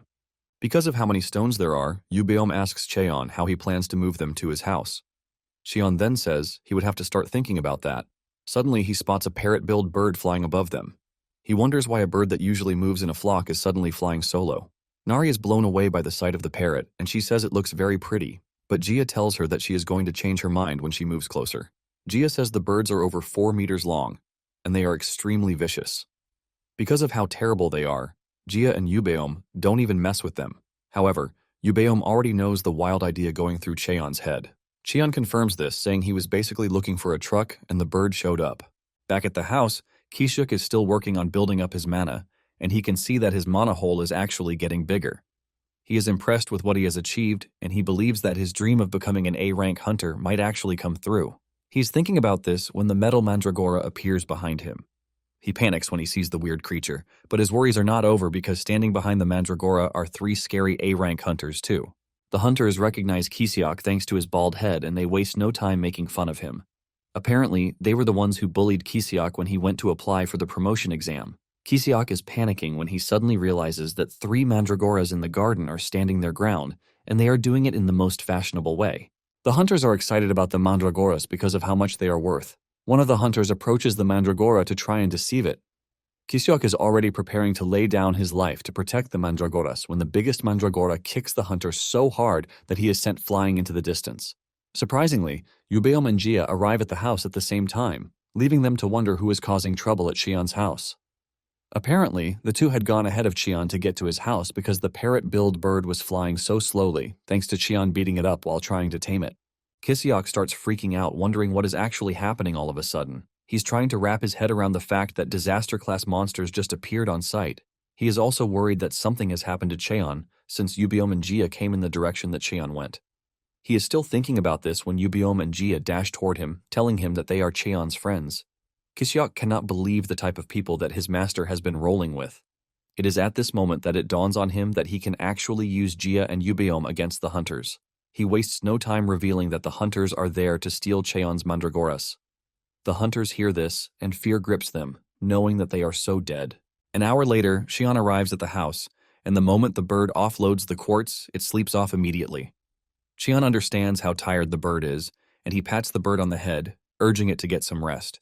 Gia is shocked when she realizes that Cheon really tamed the bird, but Yubiom is not all that surprised, since he knows the kind of person Cheon is. Moments later, Cheon notices the A-rank hunters who have been disarmed and tied to a tree. He demands to know what happened, and Yubiom tells him that they were there to steal mandragoras. When Cheon hears this, he suspects that there is something more sinister to their plan. On the other hand, Nari is excited to have Gia at the house, and she offers to give her a tour of the entire area. After they are gone, Yubiom tells Cheon that the lab that is after Nari is the Hanbit Research Institute, which is why they hired the A-class hunters to find her. This immediately tells Cheon that Nari has some sort of tracker on her that still works in the demon realm. However, Cheon is confused as to how the hunters made their way to the house when he and Nari were in the coastal region. Yubiom then reveals how this was made possible by revealing the metal mandragora that the hunters came with. Yubiom explains that the liquid metals are drawn to each other, which is why they are able to track Nari. Cheon figures out that the mandragora ended up at the house because it was drawn to his kind in the garden. Apparently, their next plan was to go to the coastal region, revealing that they have no intention of giving up on Nari anytime soon. Realizing the severity of the whole thing, Cheon believes that coming up with a countermeasure is the way forward. Just then, the mandragoras in the garden walk over to Cheon, demanding that he hand over the metal mandragora, even though it is already a chimera. Cheon hands over the mandragora, but notices that the mandragora boss is still staring at him, as if it wants something else. This is when it dawns on Cheon that there is another mandragora in his pocket. He brings it out and hands it over, leaving Yubiom to ask where Cheon got the scrawny mandragora from. Cheon reveals that the mandragora was being cared for by an alchemist, but he was the one who agreed to look after it. In no time, the mandragoras dig up holes for the latest addition to the family. Yubiom is impressed with the social standard among the mandragoras, and Cheon is glad that there is no territorial dispute among the mandragoras. Moments later, Kiseok, Nari, and Jia return to the house. As usual, Kiseok rushes over to hug Cheon, but Cheon just pushes him aside to avoid his trouble. Kiseok then reveals his intention to cook something delicious for Cheon's visitors. Kiseok is running around until he suddenly spots the giant parrot, sending a wave of fear through his body. He demands to know what the bird is doing there, and Cheon assures him that he is going to explain to him later. While Kiseok is preparing the meal of the day, Nari makes her way to the garden, and the liquid metal mandragora connects with her. Moments later, Kiseok finishes preparing the meal of the day, and it looks sumptuous enough to catch everybody's attention. Yubiom and Jia are totally blown away as they analyze all the ingredients that Kiseok used in making the dish. They are impressed by how detailed he prepared the dish and the generosity of the ingredients he used. As the team is about to take their first bite, Kiseok prays deep down, hoping that they enjoy the dish. Yubiom and Jia take a bite each, and they find themselves in a foodgasmic state. Cheon is not surprised, since this is not the first time he has eaten Kiseok's dish. While everyone is enjoying the food, Nari is moody. Moments later, she leaves her food and enters the house, claiming that she needs to sleep. Cheon quickly figures out that she is being bothered by the Chimera Mandragora. Cheon starts thinking of what to do to help Nari, and he believes that giving her some work will settle her mind. Not long after they are done eating, a gate opens out of nowhere, and when Cheon looks back, he realizes that it is Nari. It turns out that Nari is trying to leave, believing that she is putting Cheon and the team in danger. Cheon rushes after her to grab her, only to see her bawling her eyes out with plans to bid Cheon farewell. Before she can step into the gate, Cheon stops her, letting her know that this is her home. Nari is taken aback by Cheon's care, and she jumps into his arms with tears in her eyes. Cheon then serves Nari a delicious plate of ramen to calm her nerves. Nari consumes the noodles with so much joy in her heart, but Jia lets her know that the next time she tries to run away from home, she is going to get a scolding from her. Once she is done eating, Kiseok gives her a drink to help quench the intensity of the spice. After she is done eating, Kiseok tells Cheon that he is going to clean the plates and finish up the task that he gave him. Yubiom also suggests that they return to cutting the quartz. Once everybody else has left, Nari apologizes to Cheon for making him worry. However, Cheon lets her know that she did nothing wrong because those who made her that way are to be blamed. Cheon then gets serious, telling Nari to tell him about her friends at the Coconut Tribe. Nari is surprised and shocked to hear this, but deep down, Cheon is planning to clear out the Hanbit research lab, and he doesn't want Nari's friends to get hurt in the process. Once Cheon is able to get her to talk, she starts spewing everything that Cheon wants to hear. After he is done hearing this, Cheon figures out that Kiseok would be the one to lead him to where the lab is. On the other hand, the task that Cheon gave Kiseok is to beat the hell out of the A-rank hunters that they are holding captive. Kiseok does this happily since Cheon has suppressed their mana, and there is nothing they can do while he is beating them up. Just then, one of the hunters offers Kiseok money, assuring him that he is going to give him enough money for him to live large. However, Kiseok is enjoying what he is doing so well that the money they are offering him has no value to him. In addition, he has a black card with him, which is only issued to the super elite, and he can get whatever he wants with this. The hunters are shocked when they see this, leaving them to question how Kiseok got it. Kiseok lets them know that how he procured it is not their business, but they should get ready for intense punishment, which is revenge for what they did to him during the advancement exam. The hunters realize what's coming to them, and they start begging, telling Kiseok that they are sorry for what happened in the past, but he lets them know that he has no intentions of letting them go. Kiseok reminds them how they bullied him just because he failed his exams. However, tables have turned, and he is finally in a position to deal with them. He shows them a bunch of balls that were given to him by Cheon, and because of how compact the balls are, Kiseok says he doesn't know how painful the effect will be, but it is definitely going to be painful. However, He lets them know that the ball is effective in wiping their memories. Enjoying the moment, Kisiok screams at them to open their mouths so that they can enjoy the balls. The hunters scream out in pain, knowing fully well that they are doomed. The next day, Cheon informs Yubeom of his plan to clear out the research facility, telling him to take care of Nari while he is away. Yubeom assures Cheon that he has nothing to worry about while he is away. Just then, Kisiok shows up, telling Cheon that preparations are done. Yubeom notices that Kisiok is smiling more than usual, and he reveals that Cheon has promised to let him meet an A-rank alchemist with the hope that his problem might be solved. Jia then suggests that Cheon wear a disguise, and he agrees to this. Without hesitation, Jia takes off her mask, revealing the stunning beauty under it. Jia hands the mask over to Cheon, but while they are doing this, Kisiok is stuck, staring at how beautiful Jia looks. Before he knows it, he realizes that his heart is beating very fast, which is an indication that he has fallen in love at first sight. Before Kisiok knows it, he goes down on his knees to ask Jia what her type is. Cheon and Yubeom are stunned to see Kisiok confessing his love without hesitation. Jia, on the other hand, cannot figure out what Kisiok means by her type, and she takes a moment to think about it. Once she figures it out, she tells Kisiok that her type must be flashy and should be able to dance. While she is saying this, she is busy imagining a peacock. She then caps it off, revealing that her type must have plenty of feathers, and this is when Kisiok finally loses all of his brain cells. Kisiok can no longer hold it in, and he screams out, telling Cheon that they should leave immediately to meet the alchemist. Cheon lets him know that they are going to stop somewhere on the way, but Kisiok doesn't mind as long as they get out of the demon realm at that very moment.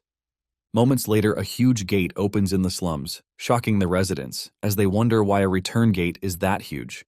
They are still trying to wrap their heads around the size of the gate when the big blue bird emerges from the gate with Cheon riding it. The residents scream out, suggesting that they report the issue to the Hunter Association. Kisiok is also confused about the whole thing, and he asks Cheon why he had to bring out the giant bird because the people are already freaking out about the whole thing. Cheon simply replies that there is no need for them to walk when they have a ride. Kisiok then asks Cheon where it is that they are going, and Cheon shocks him by telling him that he will be the one to tell him this. Since the sky is blue and they are riding a bluebird, Cheon decides that he is going to name the bird Blue.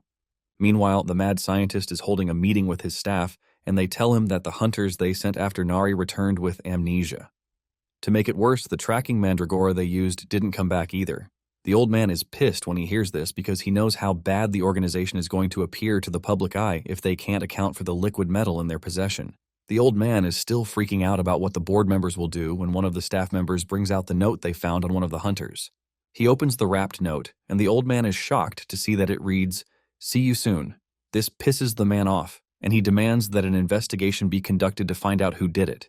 Just then, the window behind the director comes crashing down, thanks to Blue landing in the building. Cheon realizes that Blue has a short tail, which is why it wasn't able to land well, and he decides that he will have the alchemist do something about this. Once he is done with this, he looks around, demanding to know who the director of the research lab is. Some minutes before they arrived at the laboratory, Kisiok had told Cheon where they needed to go. However, Kisiok revealed his worry, telling Cheon that the lab has gotten so much media attention because they were the ones who developed Nari, making them a public hero. In addition, Kisiok is worried that they are about to commit a felony. But Cheon is not too worried about this, telling Kisiok that they are going to find out when they get there. Kisiok then decides not to pursue the issue further, believing that Cheon must have a plan. He then calls Cheon's attention to Blue's short tail, and Cheon reveals that it has been like this since the first time he saw it. Cheon believes that Blue ran away from its own kind because it was attacked, thanks to the tail disability.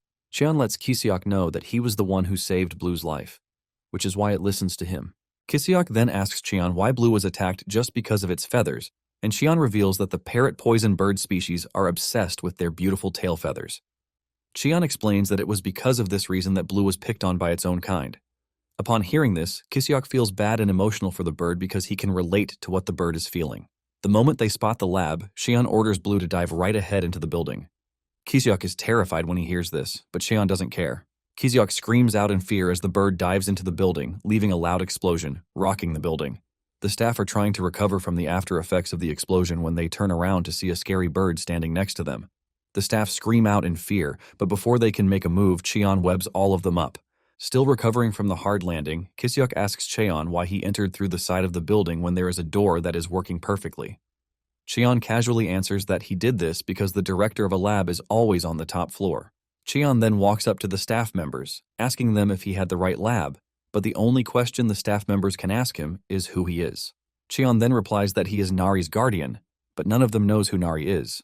Just then, Cheon senses demonic energy in the room, and he realizes that there is a strange person in the building. Meanwhile, at the Hunter Association building, the chairman, Lee Unsu, is having a meeting with his grandson, Lee Beko, who is a C-rank hunter. The old man expects his grandson to be working really hard to make it to the top of the rankings since he awakened at a very young age. However, Beko believes that there is no need to rush since he is still in his 20s. Beko also casually tells his grandfather that he is just coming to the office after a long while, which means he deserves an allowance. This immediately tells Unsu that he has spoiled his grandson, which is why he has no sense of responsibility. The chairman reminds Beko that he is already 80 years old, and it would be nice if he had someone who could take up his position. Unsu believes that the hunters of nowadays have it easy because they are only risking their asses for the money and not for the love of the game. In addition, the whole Chimera research program was started in a bid to protect hunters on a mission. Nonetheless, hiring a Chimera hunter means paying a huge sum of money to the research labs.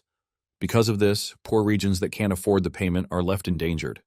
However, Unsu doesn't blame the hunters, but at the same time, he believes that a world where life and death are decided by money is wrong. In fact, he believes that it is times like these that the Hunter Association needs to become even stronger. Instead of this, almost everyone is gunning for the chairman's position because of the influence and the money that it brings. Unsu lets his grandson know that he has been ruling as a powerless chairman because he awakened late and even with a low rank. Unsu is about to give his grandson a solid piece of advice when someone enters the office to tell him about the parrot poison bird that was spotted in the slums. Unsu is shocked when he hears this because there was no signal about any naturally occurring gate. The chairman then asks him if the hunters have responded to the sighting of the bird, but he says no, revealing that no hunter is willing to step up. The chairman is not surprised when he hears this because the sighting was in the slums, and no one really cares about the slums. The chairman then orders that all the Chimera research labs be contacted, revealing his plan to go by himself. Realizing that his grandfather is all geared up, Beko also offers to go with him. Back at the lab, Cheon has captured the director, who is the strange one that he sensed when he attacked the lab. Just then, the director transforms into liquid metal, shocking his staff members. The staff members cannot believe that the director was a chimera all along. Annoyed that Cheon came to disrupt his business, the transformed director dashes at Cheon with the intention of killing him. Cheon easily dodges his attacks with the realization that the director performed the experiments on himself too. While Cheon is engaging Myung-do, he is able to connect to him telepathically. Just then, Cheon is able to tap into Myung-do, the director's mind, and he sees him performing experiments on the kids. The moment he sees this, he loses his cool and stops toying with Myung-do. He angrily grabs him, asking him if he kidnapped young ones just to perform experiments on them. Myung-do casually replies that he was doing the young ones a favor by taking them off the street to perform the experiments on them. The director claims that he was doing them a favor, but this only pisses Cheon off, smashing him to push Myung-do to the ground. Realizing that he can't move the way he wants, Myung-do thinks of liquefying himself, but Cheon is not about to let him do that. Cheon tells him that he is about to show him what it means to be in pain, and he starts emitting a high level of mana that even Myung-do himself has not seen before. In no time, Myung-do starts screaming in pain, begging Cheon to let him go, but Cheon holds on to him until he finishes sucking him into a ball of mana. After he is done dealing with the director, Cheon turns to the staff members, telling them that he needs information, and they are going to be the ones to provide him with what he wants. Scared not to join their boss in a ball of mana, they waste no time divulging all the information that Cheon needs. With what Cheon gathered from the staff, he realizes that everything started when Myung-do stole his master's research. He ran off with the data to start his own research lab. To make it worse, he performed the experiments on himself, and this is because he wanted to look even younger. Thanks to the information he got from the staff, he is also able to destroy the tracker on Nari. While exploring further into the building, Cheon expects Kiseok to handle the cleanup, since Blue is with him. It turns out that Cheon is searching the building to make sure he destroys whatever illegal experiment Myung-do has left. Moments later, he arrives at a giant door, and when he opens it, he finds a room filled with large experimental tubes with specimens inside them. Even Gu is pissed when he sees the number of specimens that Myung-do has tucked away. Gu then asks Cheon what he wants to do with the specimens inside the tubes. Cheon fails to answer the question, and this is because he is lost in thoughts of how he also suffered in the same labs, while the scientists are stripping him apart. Cheon is checking on the specimens when he notices another presence behind him. He looks around to see a chimera fox staring at him, and judging from the smell, he realizes that the chimera was Nari's buddy. Cheon also figures out that the chimera revealed itself because it smelled Nari on them. The fox then walks up to Cheon, asking him if he has met any mechanical creature. Qian replies, telling the fox that Nari is living well with them in the demon realm. The moment the fox hears this, it bursts out in tears, revealing that it has been waiting for any good news concerning Nari. Judging from what Nari told him in the demon realm, Qian figures out that the fox is her best friend. Qian then asks the fox if there are others like it, and realizing that Qian is not a threat, the fox tells the others to show themselves. Just then, other chimeras like a tree, an ant, and even a cactus emerge from where they have been hiding. Qian then asks if they are the only ones left in the lab, and the fox says yes, revealing that all the combat types have been killed or sold off. Since the chimeras all have demonic energy running through them, Qian figures out that they are going to survive in the demon realm. Qian then opens a gate for the chimeras to go through to access the demon realm. After he is done, he sets the Hanbit research lab on fire. Later on, the chairman and his grandson show up on site to find everything on fire. It immediately dawns on him that the lab was the target from the start, and not the slums. Just then, Blue appears overhead, leaving the chairman and his grandson in shock. Qian asks Kisiok if he was able to finish the cleanup, and he assures him that everything is done. Qian is glad that they didn't kill anybody because that could trigger something dangerous. However, Qian made sure to feed the eyewitnesses pills that would wipe their memories. Just then, Qian looks down, and he spots the chairman and his grandson. The chairman is shocked to see that Qian is truly riding a poison parrot. After thinking over the whole thing for a couple of seconds, Qian finally remembers who the chairman is. Since Qian can trust the chairman, he picks up the mana prison ball and throws it at the chairman.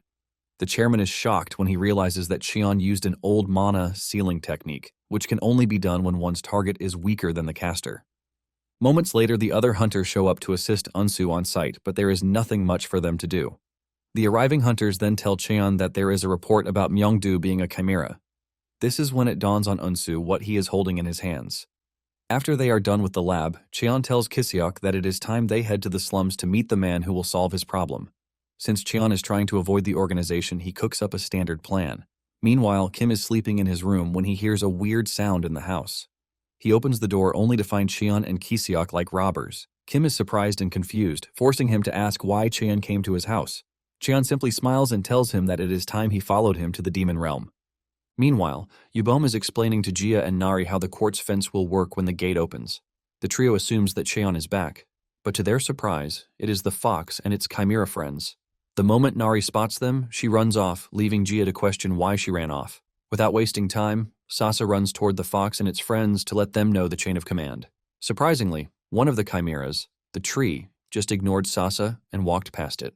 The tree walks to the garden and it appears to have taken a liking to it. However, the owners of the garden, the mandragoras, emerge from the ground to show the dude that they are present there. At the back, Jian, Kisiok, and Kim also return from the human world. Kim is totally blown away when he sees the magnificent house that Qian built in the demon realm, and the first thing he thinks of is the fact that it is going to hold immense academic value. Just then, Qian spots Nari hiding behind a tree, and he realizes that she hasn't made up with her friends yet. Qian then tells Kisiok and Kim to wait where they are while he talks to Nari. Qian then walks up to Jia to hand over the mask, while telling her that it was nice to wear. Jia is glad to hear this, assuring Qian that she is going to make one for him. Qian then asks them what is happening in the garden, and Yubiom explains that the tree is trying to get its way into the garden, but the mandragoras are not ready for that. Not long after this, the ant decides to join in the battle. Surprisingly, the tree and the ant employ a nice tactic in an attempt to get the mandragoras to surrender. The tree grabs the ant and launches it like a catapult, but the metal mandragora meets it halfway to headbutt it. The force from this causes the ant to pass out, ultimately putting the mandragoras at the top. Yubeom is impressed by the mandragora's teamwork, but Jia is also impressed by the tactics employed by the tree and ant. Since the mandragoras have settled their beef, Qian believes that the next set of people to put their past to bed is the fox and Nari. Not long after this, the fox finds Nari where she is hiding. The fox lets Nari know that she is not going anywhere until she accepts its apology. In a flashback scene, Myeongdu learned that Nari was refusing to participate in rank battles. To make it worse, she was refusing orders back then, and one of the scientists believed that something was wrong with her personality. The dude reveals that Nari might have been born a combat-type chimera, but she came with a kind nature. Apparently, this is why Nari just allows the others to beat her up without putting up a fight.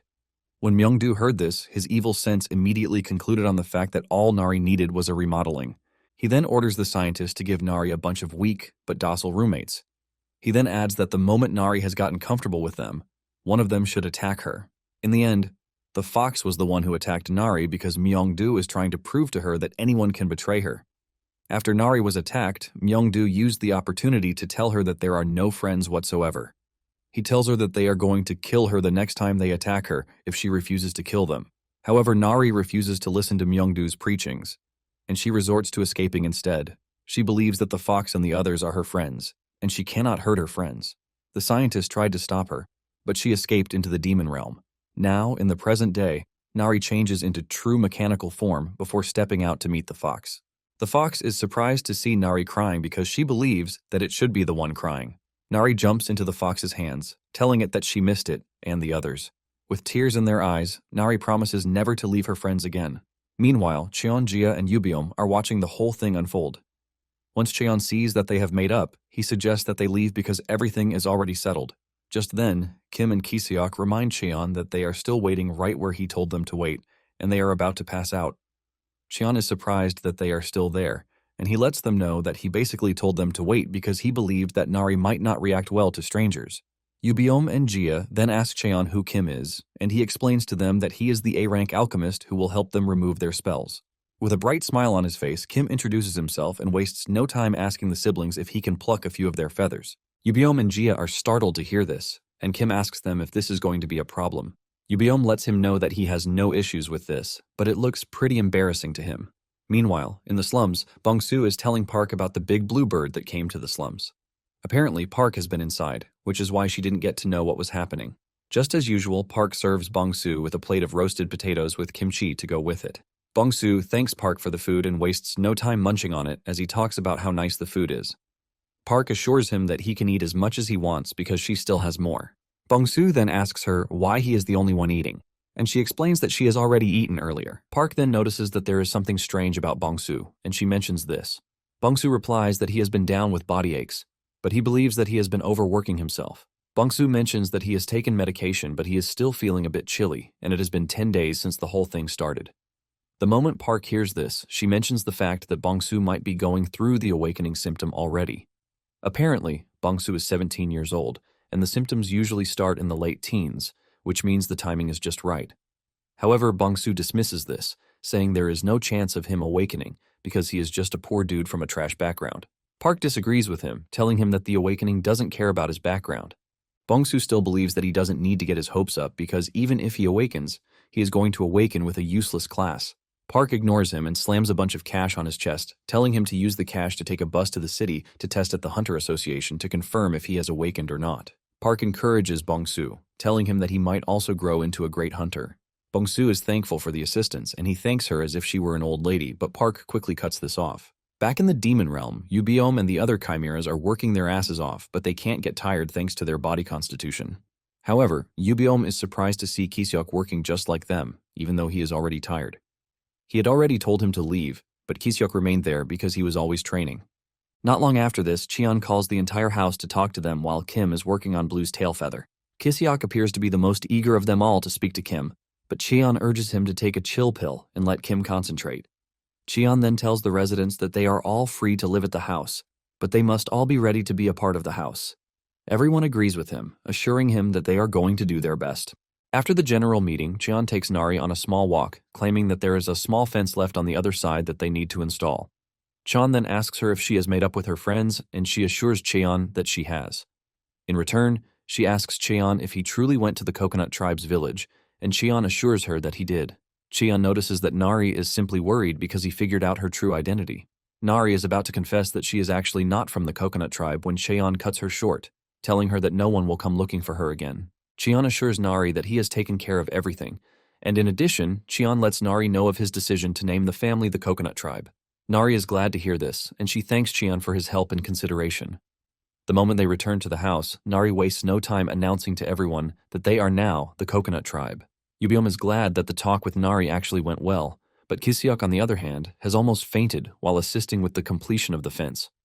Nari is blown away by how beautiful the house looks, and just like regular kids do, she celebrates with the fox. Moments later, Blue comes rushing in, and it jumps on Cheon, looking all excited and happy.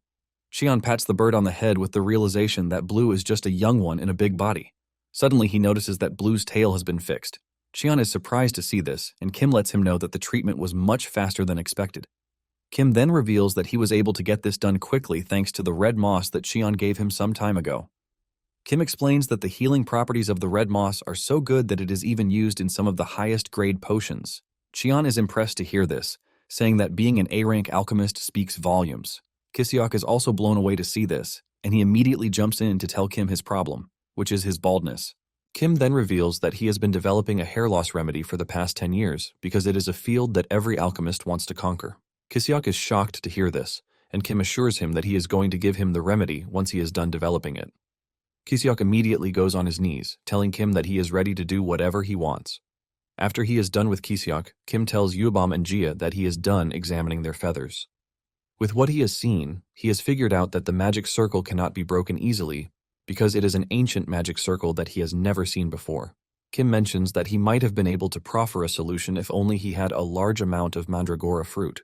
The moment he mentions this, Cheon asks him if he is talking about the red fruit, and Kim is surprised that he knows the mandragora fruit. Cheon mentions that he knows of the fruit because he has eaten a lot of them before. Cheon then points to the garden, telling Kim that the mandragoras there will soon bear fruit. Kim is shocked when he sees a bunch of mandragoras in the garden because he has been so totally occupied that he didn't know that they were there. Basically, mandragoras are monsters that grow by refining and absorbing energy into fruit, which they themselves consume, which is why the mandragora's fruit is considered to be pure energy. However, there is a slight problem with this. If one tries to forcefully take the fruit, it automatically becomes a deadly poison to humans. Basically, getting an intact mandragora fruit means the mandragora has to be ready to willingly give it out. Cheon also remembers that the mandragoras usually like crevices when it is time for them to bear fruit, and he thinks of placing rocks in the garden. Kim, on the other hand, is surprised that Cheon knows so much about the mandragora, and Cheon mentions that he actually has a connection with the mandragoras, which is something that happened a long time ago. In a flashback scene, Cheon was deployed to the Alpine region when he was still under the lab's watch. He was required to survive alone in the demon realm for 10 days. The moment Cheon entered the snowy region, he thought of making it to the summit, which would be his best bet. On his way to the summit, he hears a strange noise in the bush beside him, and he decides to check it out. He gets there only to see a wounded mandragora that appears to have been attacked by a stronger monster. Cheon tries picking up the mandragora, but it immediately gets on its feet in an attempt to try and defend itself. However, this doesn't last long as it starts showing signs of weakness again. Cheon realizes that the mandragora can actually pass out at any given time, but instead of abandoning it, he actually feels some sense of pity for it. Cheon then remembers that he can help the mandragora by feeding it mana, and the moment he does this, the mandragora sleeps off. Cheon then decides that he is going to keep the mandragora with him for a couple of days. Later that evening, the mandragora wakes up to find itself safely tucked away in Cheon's pouch. Not long after this, Cheon spots a cave, and he decides to sleep there for the night. Once he settles down, the mandragora starts jumping around with excitement. Cheon whips out his bottle to drink water, and then he notices that the mandragora is staring at him too. Cheon figures out that the mandragora is thirsty, and he doesn't hesitate to pour water on its head. The mandragora starts shaking, leaving Cheon to believe that it is dancing for joy. When everything settles down, Cheon is shocked to see the mandragora holding a bunch of fruits in his hand. To his surprise, the mandragora is offering him the fruit. Cheon remembers the warning that eating a mandragora fruit might be deadly, but since he is resistant to most poisons, he doesn't hesitate to eat the fruit. To his surprise, the fruit tasted sweet and fragrant. As if this is not enough, it was also refreshing and it filled his mana hole. This is when it dawns on Cheon that the fruit might have mana in it. Shockingly, the mandragora continues producing fruits just to offer Cheon. Cheon wonders why the mandragora is doing this, and he believes that it is just trying to repay him for saving his life. However, Cheon can see that the mandragora is already exhausted from doing this. Even though Cheon understands that the mandragora is trying to be good to him, he has no choice but to stop it before it completely exhausts itself. After rejecting the fruits, Cheon is shocked to see the mandragora consuming the fruit itself. This is when it dawns on Cheon that the mandragora actually grows by eating the fruit it creates. At the same time, this tells him that he has been taking the mana that it needs to replenish itself. Cheon then decides that he is going to supply the mandragora with more mana later. When it is time for the mandragora to sleep, it jumps on Cheon's lap to sleep, even though it had found a safe spot between the rocks. Cheon is impressed by the mandragora's nature, and he concludes that there won't be a dull moment when he is still in the Alpine region. Moments later, monsters show up at the entrance of the cave, and this is because they all want the mandragora's fruit, thanks to the fact that it contains condensed energy. Cheon then assures the mandragora that as long as he is there, he is going to protect it. For the next couple of days, Cheon continues protecting the mandragora while also maintaining a good relationship with it. On the 10th day, Cheon tells the Mandragora that he needs to return to the lab because if he doesn't, he is going to die. At that moment, the Mandragora becomes really sad, and Cheon finally realizes why he felt emotional the first time he saw the Mandragora. This is basically because the Mandragora was also alone in the snowy field, and it just appeared like Cheon was staring at his old self. Cheon knows that if he leaves, the Mandragora might come under danger, but at the same time, he can't stay since there is a spell on his body that requires him to go back within the time limit or die. Cheon can't take the Mandragora to the human world either because it is just going to end up as an experiment subject like him. To provide the Mandragora a bit of safety, Cheon surrounds the cave with the threads from a silk caterpillar. To also keep the Mandragora safe while it is moving, Cheon ties one of the threads around its body, urging it not to lose it. With this, Cheon says goodbye to the Mandragora, and as he enters the gate, he apologizes for not being able to protect it until the very end. Now, in the present day, after Cheon finishes his story, Kiseok and Kim are left sobbing like babies. Yubyom, on the other hand, wants more, and Cheon reveals that he actually went back to the same location 2 weeks after.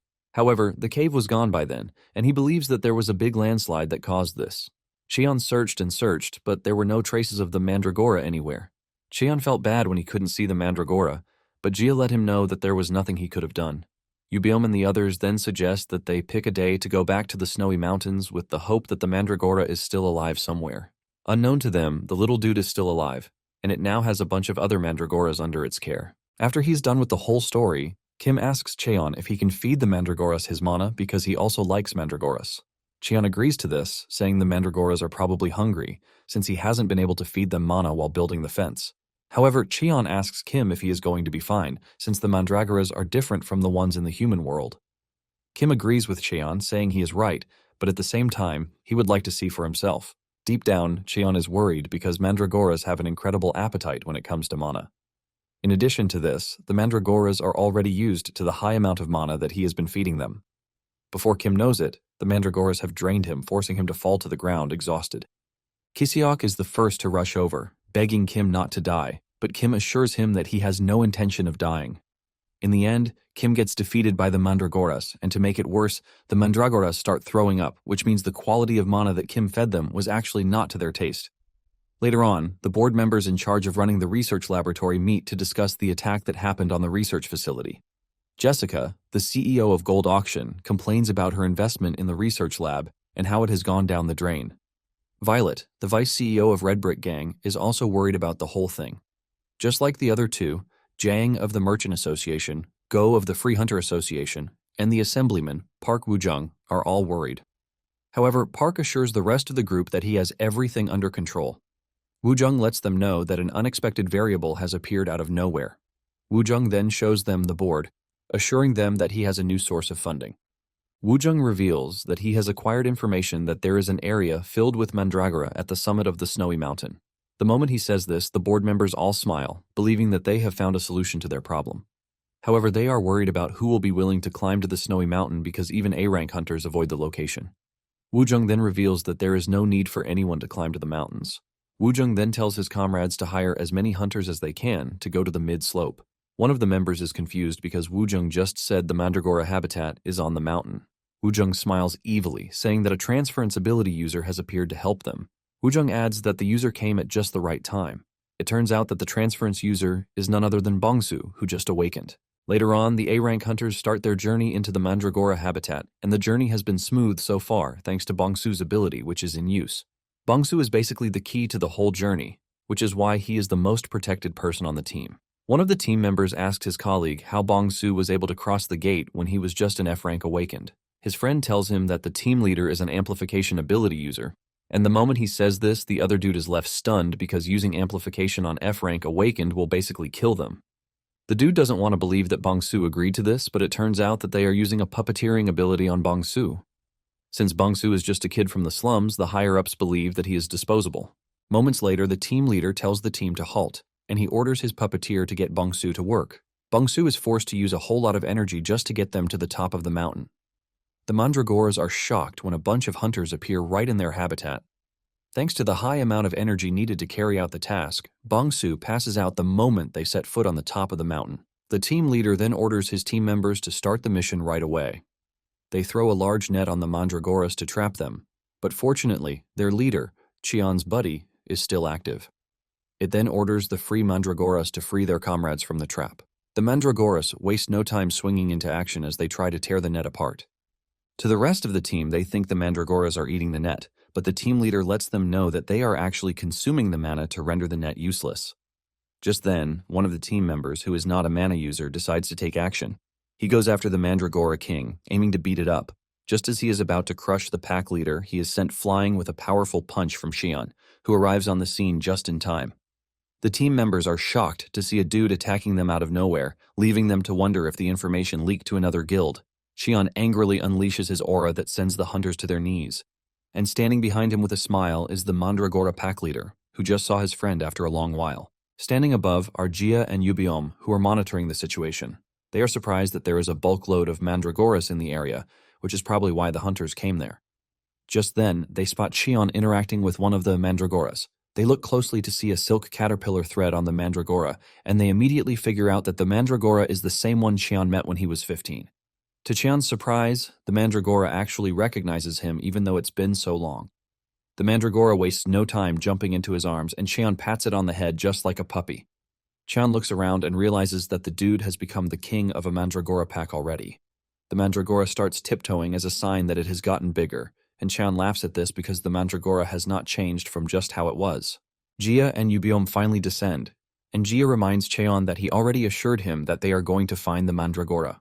Yubiom then asks Cheon if he will be taking the mandragora to his garden. Even though Cheon would be happy to do so, he doesn't think it is right, since the mandragora has found a happy place already. Yubiom then asks Cheon what they are supposed to do about the hunters who came for the mandragora. Cheon is about to suggest that they chase them off when he notices Bongsu lying face down in the snow. Cheon rushes over to pick him up, and he starts asking questions about why Bongsu is there. Yubiom is also surprised that a young one like Bongsu is in the demon realm. Cheon then reveals that Bongsu was the one who helped him when he was in the slums. Jia then tells Cheon that she can sense the energy of a transference user in Cheon. In addition, Jia mentions that the mark on Cheon's arm shows that he is under an amplification spell, and each bar represents 1 day. However, with the way Jia is looking at it, she is convinced that Bongsu won't last 3 days. Cheon lays Bongsu on the ground and places his jacket on him. It finally dawns on Cheon that the team leader was the one who used the amplification spell on Bongsu. In addition, the puppeteer is the one next to him. Cheon is pissed that the hunters needed mandragoras, but they were not brave enough to climb the summit. To save their own skin, they had to kidnap a kid who just awakened. The team leader quickly figures out that Cheon is way above their level, and they can't even dare to fight him. He decides to try the bribery approach, telling Cheon that he is willing to give him some mandragoras if this is what he wants. This only ends up pissing Cheon off, and he smashes the dude's head into the ground.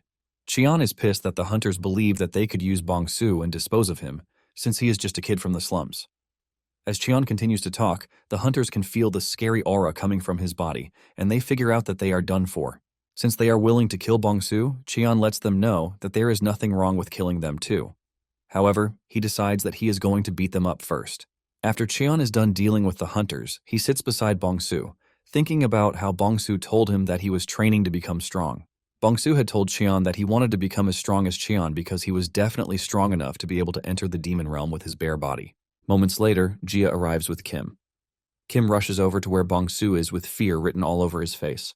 Cheon assures Kim that he is going to tell him the details later, and he urges Kim to find a way to treat Bongsu if he can. Kim gets down to action, but after trying for a while, he figures out that the situation is way above his level because Bongsu has used too much of his life force. Kim mentions that pouring even the highest grade potions will still not work. Cheon then cuts Kim short, telling him that there might be a way around it. Cheon then writes down an alchemy circle in the snow, shocking Kim because it is an ancient one. This is a circle that helps extract mana and then convert it into life force. However, the artificial extraction mana has been banned because of how dangerous it is. In addition, it requires a massive amount of mana, and if it fails, there is no guarantee for survival either. Cheon then cuts in, telling Kim to extract his mana instead of the hunters. Kim is worried, but Cheon assures him that there is nothing to fear because he has done it before. While Cheon was still under the lab's care, he once heard them talk about how he had an immeasurable amount of mana. It was because of this that they developed the alchemy circle to extend life, but Cheon believed that they were just messing around.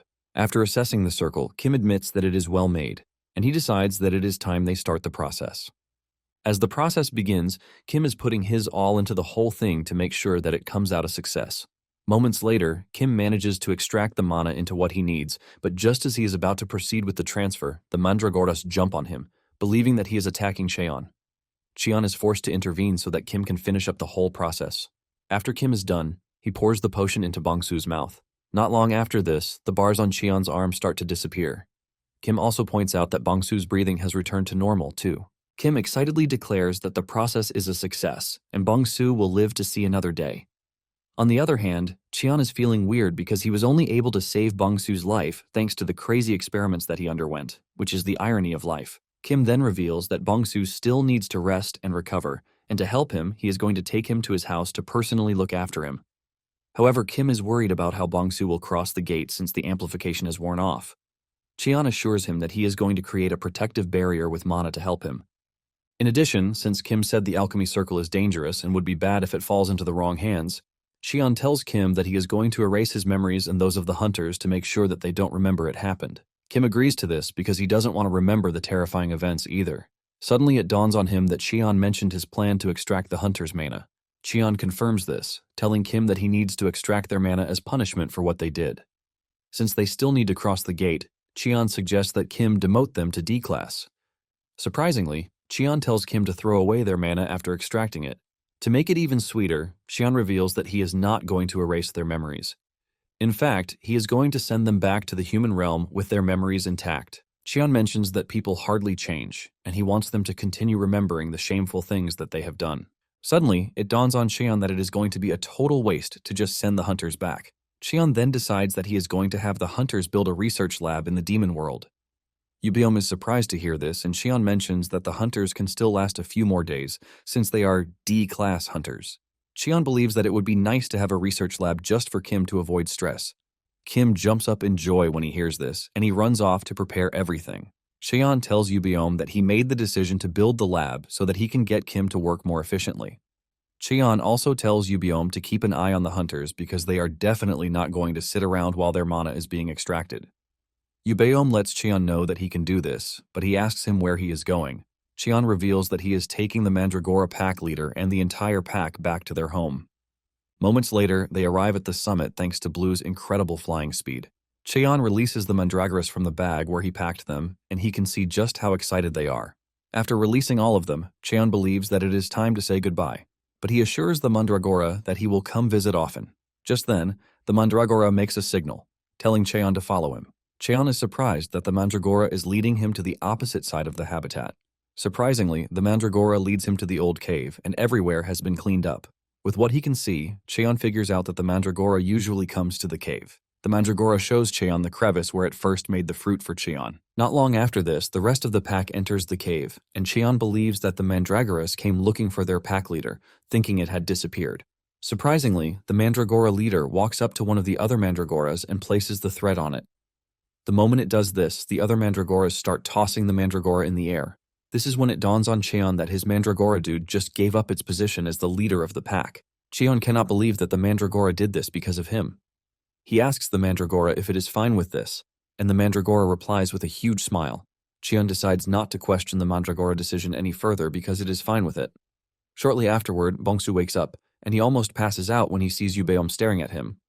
To make it worse, Jia's mask almost sends Bongsu to an early grave, and she tops it off by welcoming him to the demon realm. This leaves him rattled, and Bongsu is forced to just turn his back to think about his current situation.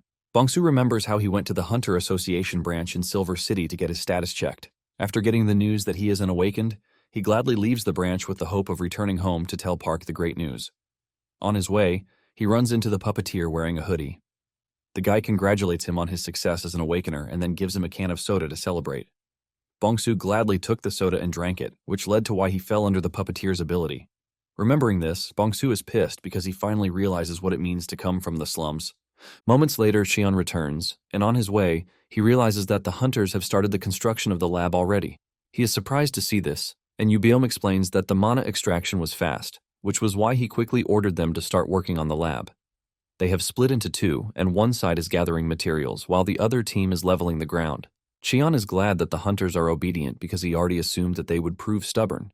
Yubiom then reveals that Jia was actually the one who educated them to make sure that they stay in the right lane.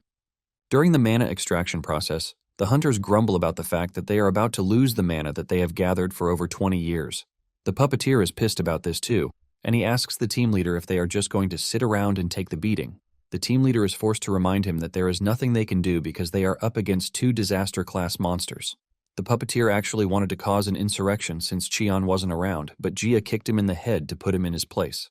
Jia categorically tells them that there is nothing they can do, even if they team up. She mentions that she doesn't forgive those who mess with kids. With this warning, she asks them if they are going to surrender their mana quietly or die in an attempt to prove that they are strong. Realizing that Jia wasn't playing around, the hunters had no choice but to quietly surrender their mana. Cheon finally gets an idea of what happened, and he admits that Jia is scary. Yubeom then suggests that Cheon leave the construction of the lab to them so he can attend to other things. Cheon agrees to this, saying Yubeom is pretty good at building houses in the first place. Kim also shows up, telling Cheon that he has disposed of the hunter's mana. Cheon commends Kim for his great work and then asks him about Bongsu. Kim reveals that Bongsu just woke up not too long ago, and he is still recovering too. However, he lets him know that Bongsu is in shock. He then asks him if he would like to see him. Cheon then makes his way to where Bongsu is, and before Bongsu starts addressing him formally, he urges him to calm down. Just then, Cheon notices that Bongsu's hair in front has turned white, which is basically because of the near-death experience. In addition, his mana hole has gotten bigger, and Cheon assumes that it is because of the mana that he gave him. Cheon sits beside Bongsu to try to cheer him up, reminding him that he just saved his life, so he is not supposed to be moody. Bongsu then reveals that he is moody because he feels completely useless. Bongsu mentions that Park trusted him and even gave him the fare to test his status, only for him to be tricked by a total stranger. Bongsu starts sobbing, saying he has no idea how he wants to continue living. Cheon immediately figures out that Bongsu is in a tight spot in his life, and it is left to him to take action. He gets on his feet and tells Bongsu to follow him. Cheon takes Bongsu to where the hunters are working, and he grabs the puppeteer. He smashes him to the ground and asks Bongsu if he would like him to kill the dude, since he was the one who cast the spell on him. Bongsu takes a minute to think about it before telling Cheon that he doesn't want Cheon to kill the dude. Bongsu says the most important aspect is that he survived, and the dude lost his ability. However, he is pretty confident that more people like him will show up later. Because of this, Bongsu decides that he is going to become stronger so that no one will ever fall for a trash like the puppeteer again. Cheon is relieved to hear this, and he tells the dude to continue his work, telling him that Bongsu just saved his life. The dude gets on his feet and thanks Cheon for letting him live. After this, Cheon tells Bongsu that he is going to start learning mana training from Kim. Bongsu is surprised to hear this, and Kim assures him that he is going to help him because they are both from the slum. Yubeom and Jia join in the conversation, saying they are also from the slums. The sheer amount of encouragement and motivation Bongsu is getting from the group forces him to start crying like a baby. With tears in his eyes, Bongsu hugs Kim and thanks everyone for their help. Deep down, Cheon can sense that Bongsu will be better than Kiseok if he manages to raise him well. Just then, Yubeom notices that the Mandragora is with Cheon. He is surprised by this, and he asks Cheon if the Mandragora had a change of heart. Cheon reveals that the Mandragora passed the thread it was wearing to another Mandragora, which basically means the thread was a sign of monarchy. Since it didn't have an allegiance with its kind anymore, it was free to follow Cheon. Yubeom is completely surprised that a monster passed down his position as a monarch. Cheon then tells Yubeom that he will take the Mandragora home to show him around.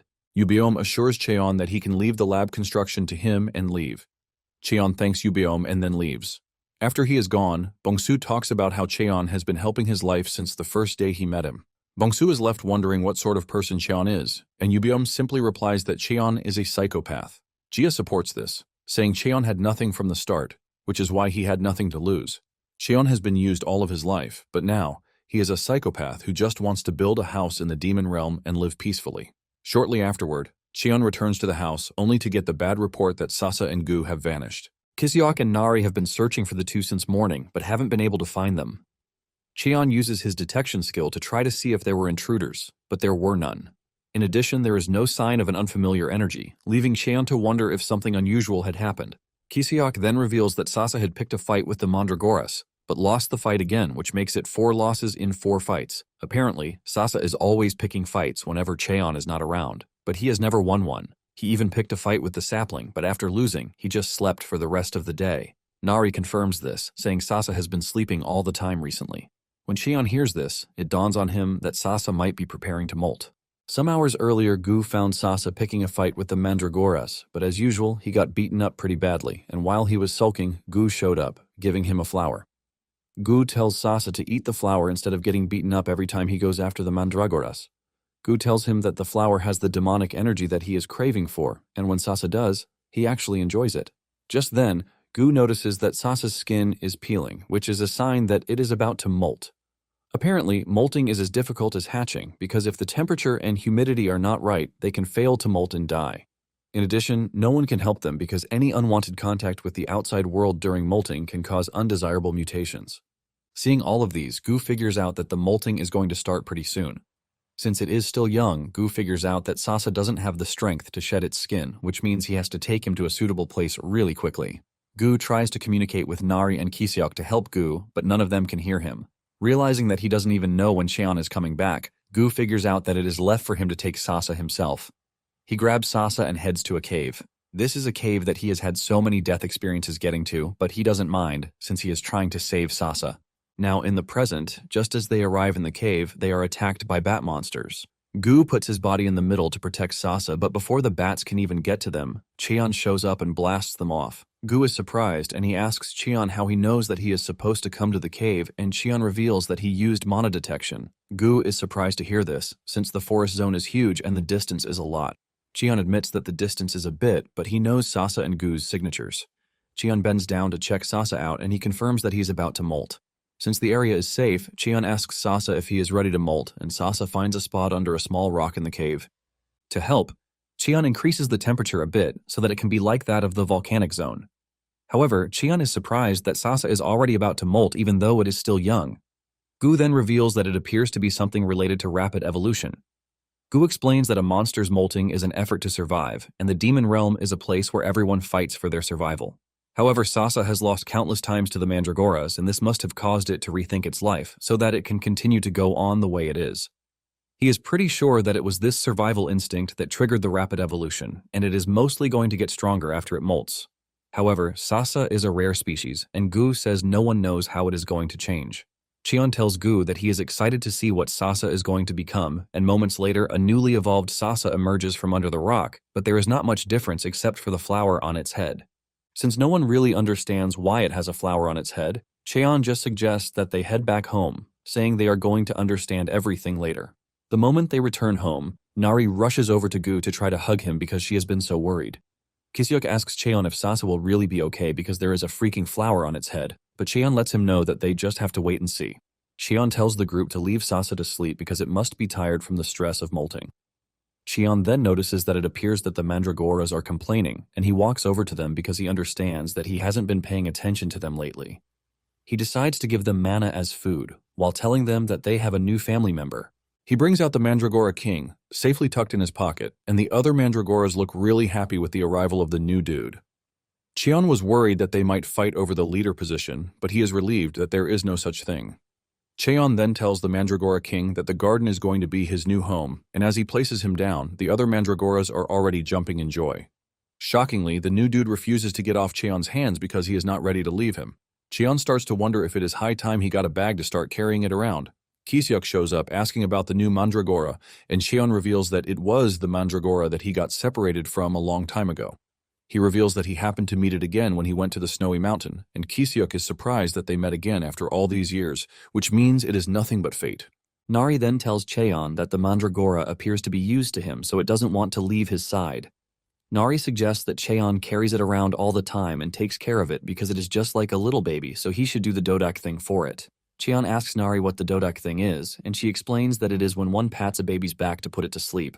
She grabs Gu to practice what she is saying, and Gu can only scream out his lungs to tell her to leave him, but she sadly cannot hear this. When Cheon hears this, he starts wondering if he should name the Mandragora Dodak, since it has a nice ring to it.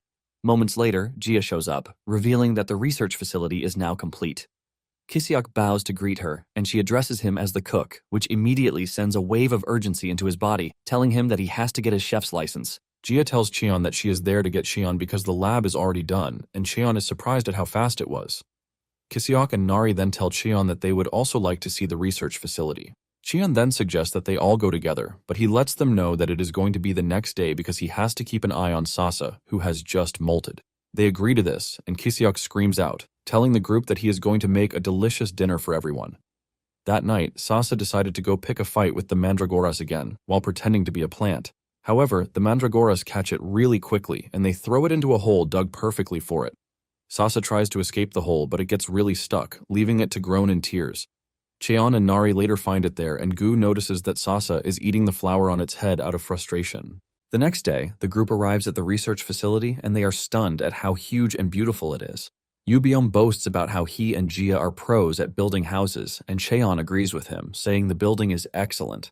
Cheon also figures out that he can finally remove the spell on the siblings to start giving them other work in earnest.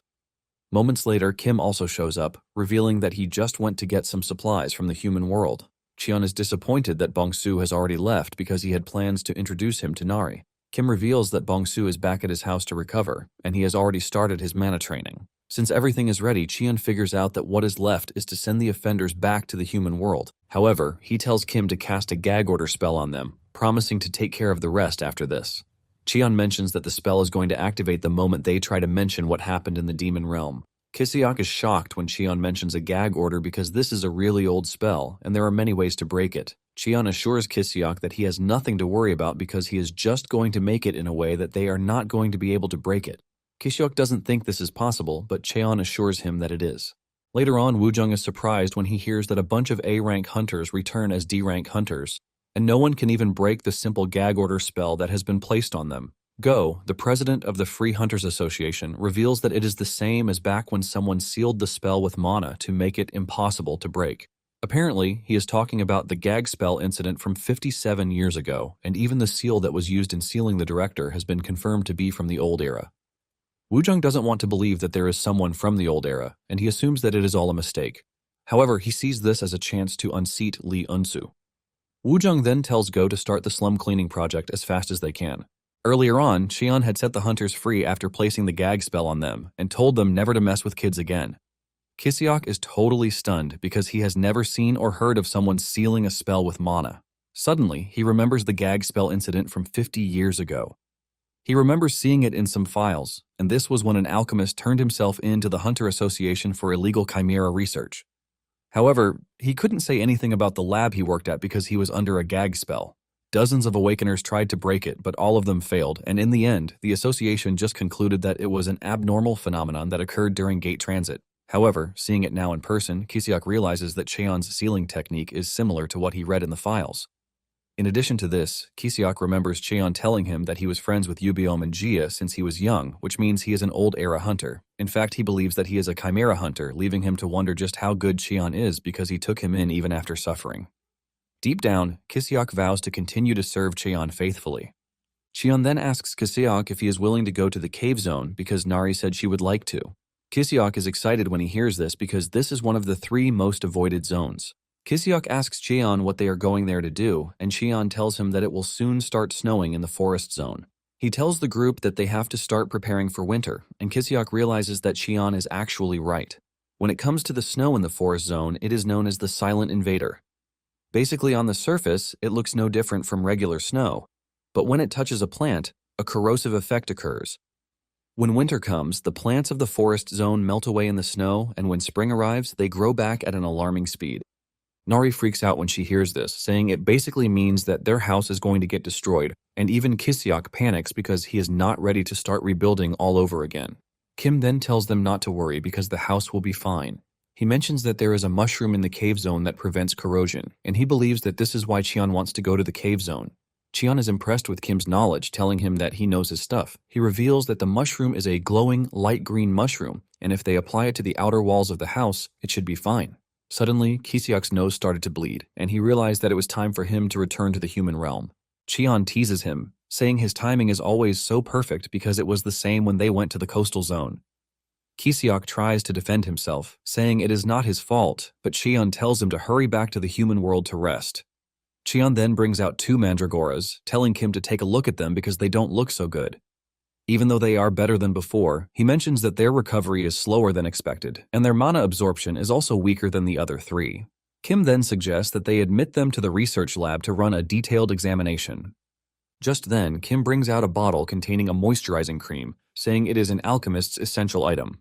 Since Cheon's hands get chopped when he handles materials, Kim lets him know that the cream would be good for him. He assures him that he made it himself with good ingredients, so it is fine to use on Nari and even on plants. In addition, the cave zone is a dry place, so he is pretty sure that it is going to be useful. Cheon thanks Kim for the cream, assuring him that he is going to put it to good use. With everything ready, Cheon tells Nari that it is time for them to leave, and Nari excitedly agrees to this.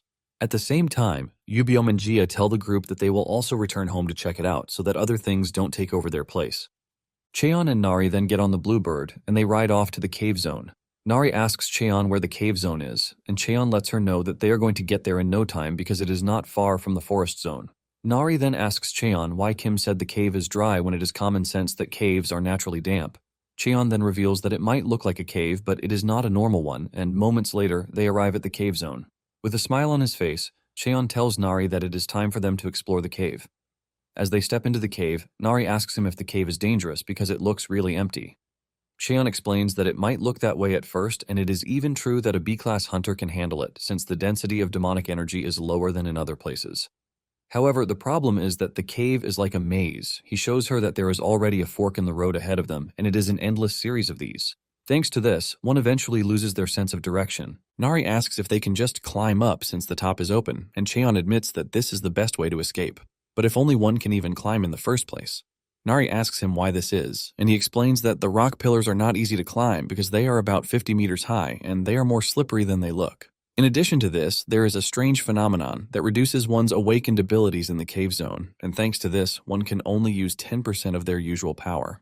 As if this isn't worse enough, the gates don't easily open in the cave, which is why it is the place with the most missing people. Nari freaks out when she hears that people are going missing, and she asks him if they can just break the wall to get out. Cheon tells her to give it a try, and she smashes the rock with a powerful punch. However, this only leaves her with a hurting fist and a small hole in the rock. Nari then tells Cheon that it appears that she has grown weaker, and Cheon confirms this, but he lets her know that the rocks in the cave zone have a property that absorbs impact like a sponge. The more interesting part is that even ordinary rocks will change like that if they are left in the cave zone. Nari is blown away by the number of strange things that happen in the cave zone. Even Cheon himself has only been to the cave zone a few times, and when Nari asks him if he has ever been to the zone, he says yes. Cheon reveals that it was a long time ago, and apparently it was when he was still known as number 17. He had got an order from the director telling him to go to the cave zone and find an alchemist known as Kim Il-won. Il-won was Cheon's dedicated researcher, and they believe that he knows the dude well. Apparently, Il-won is selling information to outsiders, and since he went to the cave zone on his own, there is a high chance that he is going to die by himself if they leave him. But if the association finds him first, it is going to be a big problem for them. The director tells Cheon to try to bring Il-won back, but if it is difficult to do so, he should just eliminate him. Cheon made his way to the cave zone, where he found Il-won, exhausted.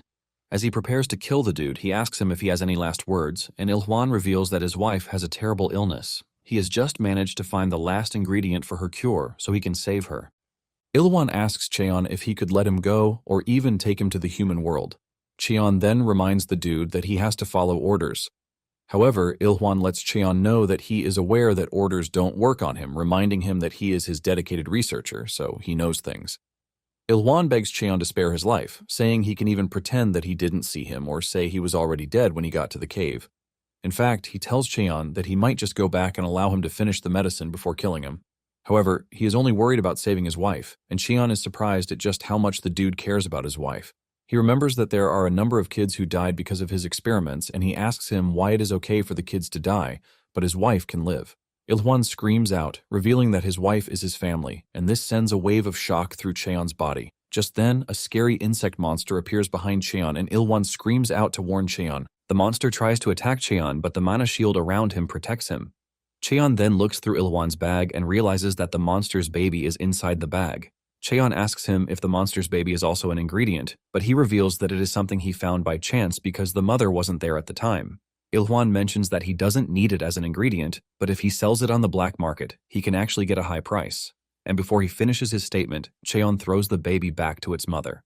Il-won screams at Cheon, asking him why he gave the baby back, and he replies that the mother came looking for it. He also reminded Il-won that he said family was special, but Il-won screams out, telling Cheon that the monster cannot be categorized as a family. Cheon then asks Il-won about the difference between him and the monster. In fact, Cheon believes that the monster is a far better being than Il-won because it managed to save its family. Nonetheless, Cheon is surprised that a trash person like Il-won can risk his life to save his family, and Cheon tells the dude that he is not going to kill him, but he lets him know that he is on his own.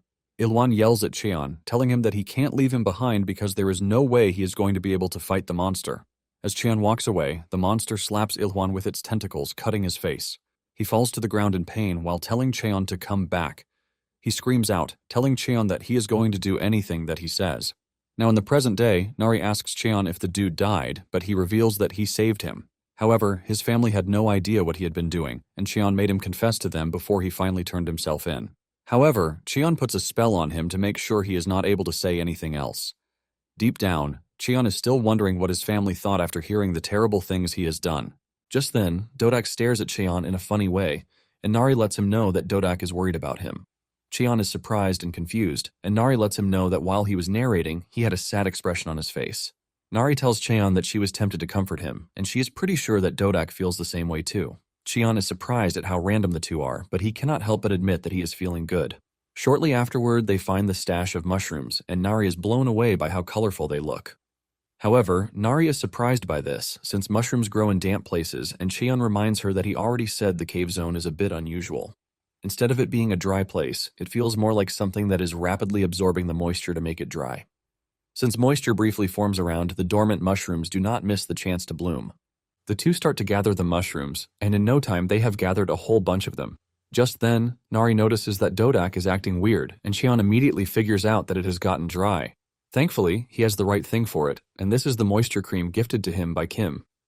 Cheon brings out the cream and applies it to Dodak's body, and it immediately lightens up. Cheon is amazed by how great the cream works because Dodak has immediately become moist. In addition, Dodak immediately likes the cream, and it forces Cheon to give it more. Seeing how much Dodak likes the cream, Cheon decides that he is going to tell Kim to make more when they get back. Nari asks Cheon for the mandragora's name, and he lets her know that he decided to name it Dodak. In the end, Cheon ends up using half of the jar's contents to get Dodak to sleep. Once he is done taking care of Dodak, Cheon suggests that they return home, and Nari reminds him that he said the whole place is a maze, which means they might get lost. Cheon then tells Nari not to worry because he left mana footprints on the ground while they were coming in. He reveals that he was planning to head upwards if the footprints disappeared, but it turns out that they worked, so they don't have to do that. As they return to the exit, Nari asks Cheon if he is not weaker in the cave zone, and Cheon reveals that he didn't really notice a difference. Nari then tells Cheon that the cave zone is a really mysterious place because one's power gets weaker and there is also a maze. Nari says it feels like someone is trying to prevent intruders. The moment Nari mentions this, he realizes that she might be right, and he decides that he is going to come back with proper preparations. Meanwhile, in Kisyok's house, he is shocked when he notices that all the demonic energy in his body has been purified in just a day and a half. Since he is back to his optimal state, he figures out that it is time for him to go back to the demon realm. Kisyok had already gone to the supermarket to buy things because he wanted to prepare something other than just groceries this time around. Kisyok excitedly returns to the demon realm, but he is left in shock when he sees Cheon and the others painting the house in green mushrooms. Nari tells him to hurry up and help crush the mushrooms and spread them on the walls so that the house won't collapse. Kisyok is disappointed at how it is done because he was expecting them to apply it thinly.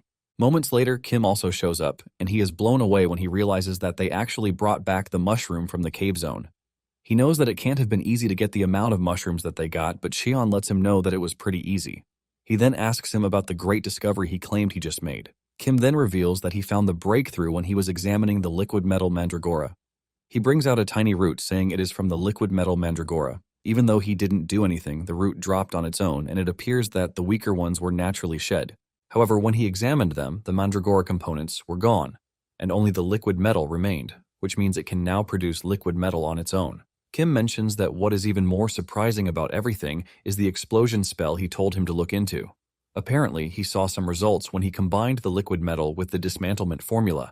In other words, while it is difficult to completely remove the spell, he can temporarily restrict the spell's activation, and Cheon asks him how long he can do this. He replies that it can stay on for 72 hours, which means for 3 days a week, Yubeom and Jia would be able to stay in the human world without any issues. Yubeom and Jia are shocked and excited to hear this, so much so that Yubeom starts to shed tears of joy. Nari is surprised that Yubeom is crying, and she asks him what the problem is, but he lets her know that he is just happy. Since this is the case, Cheon suggests that they finish with their current task and head to the human realm together. Yubeom is surprised that they are going very soon, and Cheon reminds him that they don't have to wait around. Nari celebrates this, but Kim tells them that he is going to stay back because he still has some things he needs to supervise. Kim then tells Cheon to stop by and say hello to Bongsu, saying he is going to provide him with his address. Jia asks the group if it is okay for her to wander around in her weird clothes, but her brother tells her to take off her mask first. Deep down, Cheon immediately figures out that he would have to buy the siblings clothes when they return to the human realm. He wonders if the clothing store that Bongsu showed him is still operational. Shortly afterward, they make their way to the human realm, and Cheon heads over to Bongsu's place to check on him. He asks him how he is coping, and he assures Cheon that he is doing well thanks to his help and everyone's. Bongsu then turns around to take a peek at Yubiom and Jia, who are now in their human form. The two still have their weird clothes on, and they are blown away at how much things have changed. On the other hand, Kiseok has an ugly hat on his head, and when Nari asks him why he is wearing it, he asks her if she is serious or just teasing the hell out of him. Bongsu is totally blown away by the whole thing because the scene appears like he is moving around with his family in the neighborhood. Cheon then asks the siblings how it feels to be back after so long, and the two express how happy they are. Yubiom admits that the slums have always been ugly, but it has gotten worse because there is dirt everywhere and even rats have become landlords there. Jia asks why it has become dirtier, and Bongsu reveals that, a while ago, the higher-ups said they ran out of funds, so they basically pulled out all the cleaners. He mentions that there are some people who have tried to clean, but there is just so much that they can do. Just as they are about to get to Park's store, Bongsu finds her being harassed by a group of thugs. He rushes over to help her, and she urges Bongsu to run away. The leader of the squad, the big dude, tells Park that they are only going to leave after she has paid the security fee. Bongsu stands up to the dude, asking him what the hell he is doing because his territory is District 11, which means he has no business in District 12. The dude then replies that District 12 is also part of his territory, and he angrily throws a punch at Bongsu for being arrogant. However, Cheon grabs his arm before the punch can reach Bongsu. With considerable force, Cheon causes the dude immense pain. He crashes to the ground in severe pain, and his guys decide to come to his aid, but before they can react, Yubiom disarms them. Seeing how dangerous Cheon and his squad are, the thugs run off with the intention of telling their supreme boss. Kiseok asks Cheon if he should chase the thugs, but Cheon tells him to let them be. The big guy on the ground tries to scare them, telling them that they have just caused trouble for themselves. But Nari walks up to him, telling him that they are the Coconut family, and it appears that the dude needs to be taught a lesson. The dude is completely confused by this because he has no idea what Nari is saying. After taking care of the thugs, Cheon follows Park to her shop, and Park reveals that it is hard to survive in the slums by selling clothes. Apparently, she has gotten rid of kids' clothing and added basic hunter equipment and daily necessities, which means her store is now a general store. Park attributes her success to how Cheon helped her back then. In fact, she has cooking wares in her store too, and Park berates Bongsu for not calling her when he is coming over. She asks him if he has awakened, and Bongsu shows her his power, which is teleportation. Park is happy to see this, and she grabs Bongsu, patting him on the head, but Bongsu tells Park that it is all thanks to her. Moments later, Jia steps out of the changing room, and she looks really beautiful in her new dress. Park and Kiseok end up saying this at the same time, creating an awkward atmosphere. When Yubeom also steps out in a gentleman's suit, Park is blown away because he looks like a freaking celebrity. Even Cheon is impressed, and at the same time, he wonders why Yubeom is always walking around with a bird's head when he has such a nice face. Cheon then tells the two siblings that they look good together while suggesting that they pick out a few more pairs. Yubeom and Jia then tell Cheon that they are only going to wear the outfits when they go out because they are not entirely comfortable in them. Cheon then asks Park the total cost of the goods, and Park lets him know that she is giving him everything for free because he helped her out. Cheon decides not to push it since she is insisting. Cheon then walks over to the bad guy whom they captured, asking him why they are demanding a security fee. Park explains that it is still a rumor, but they said Gold City is going to level the slums for redevelopment, and they will evict everyone without compensation. After hearing this, the thugs came together to start collecting money from the people, saying that they needed it to fight against Gold City. However, Park reveals that business is bad, so they can't even afford to pay the sum that they are asking for every month. Cheon then moves closer to the thug, Baekdu, asking him where his office is. Baekdu is surprised, and he asks Cheon why he wants to know where the office is. With a scary aura and overwhelming presence, Cheon tells Baekdu that the whole area is dirty and he would like to do a bit of cleaning. Meanwhile, in the thugs' headquarters, the boss, Lee Cheol, gets word that Baekdu was defeated, and he is surprised that there are people bold or stupid enough to touch them. He then tells his boys to gather themselves immediately because he plans to go down there himself. Suddenly, one of his boys rushes into the room to tell him that they are under attack, and the people beating them up call themselves the Coconut family.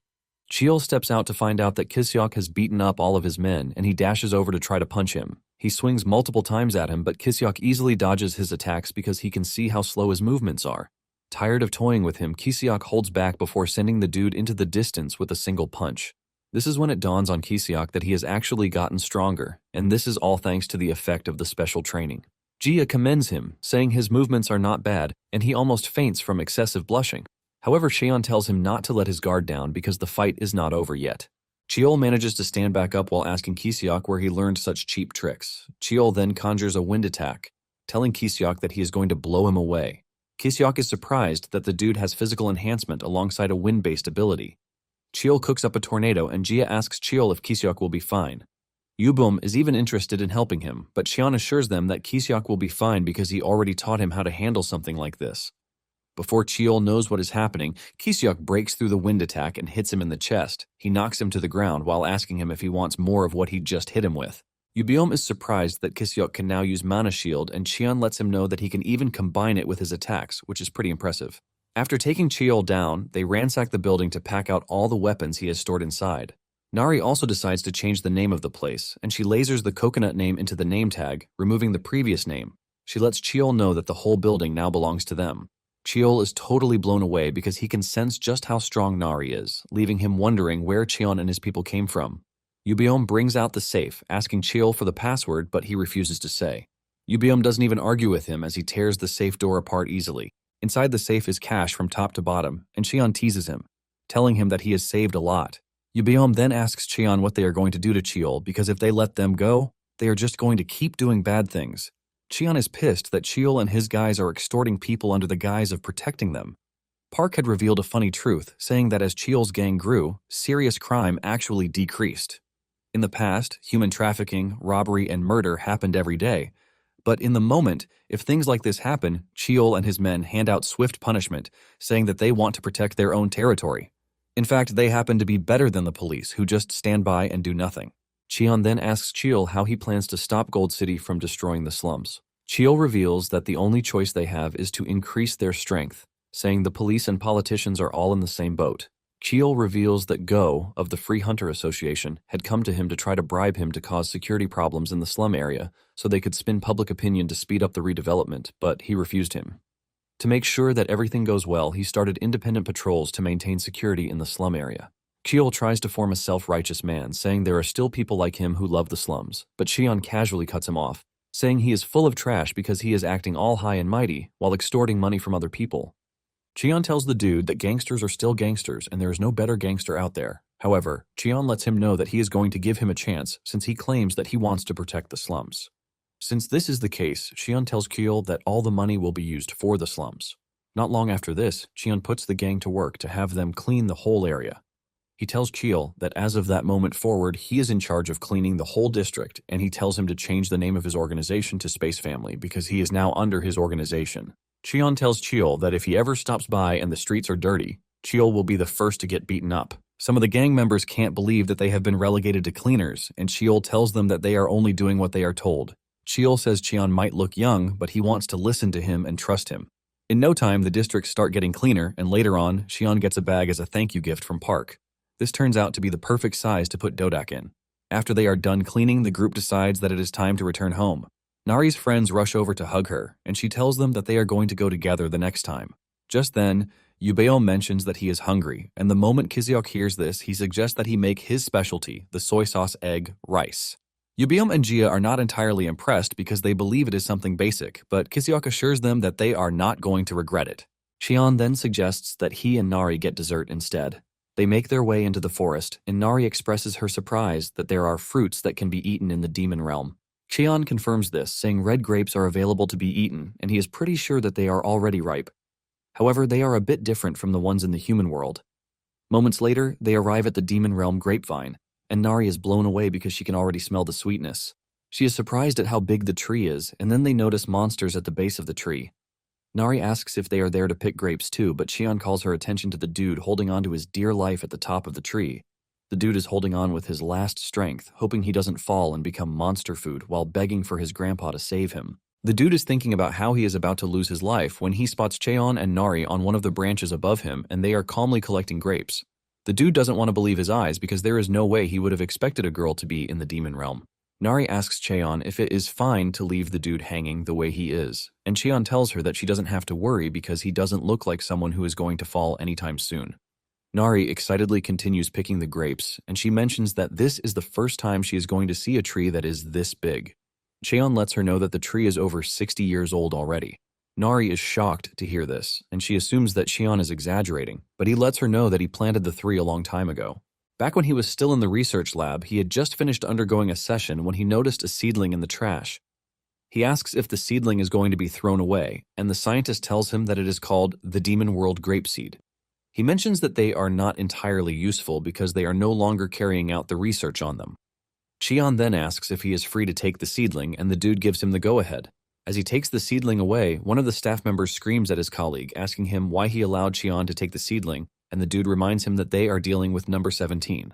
Now, in the present day, it turns out that it was that same seedling that he took from the lab that has now grown into the full-blown grape tree. Nari commends the fruit, saying it tastes really nice, and the dude hanging onto his dear life is shocked to hear this, because the grapes are considered to be hallucinogenic.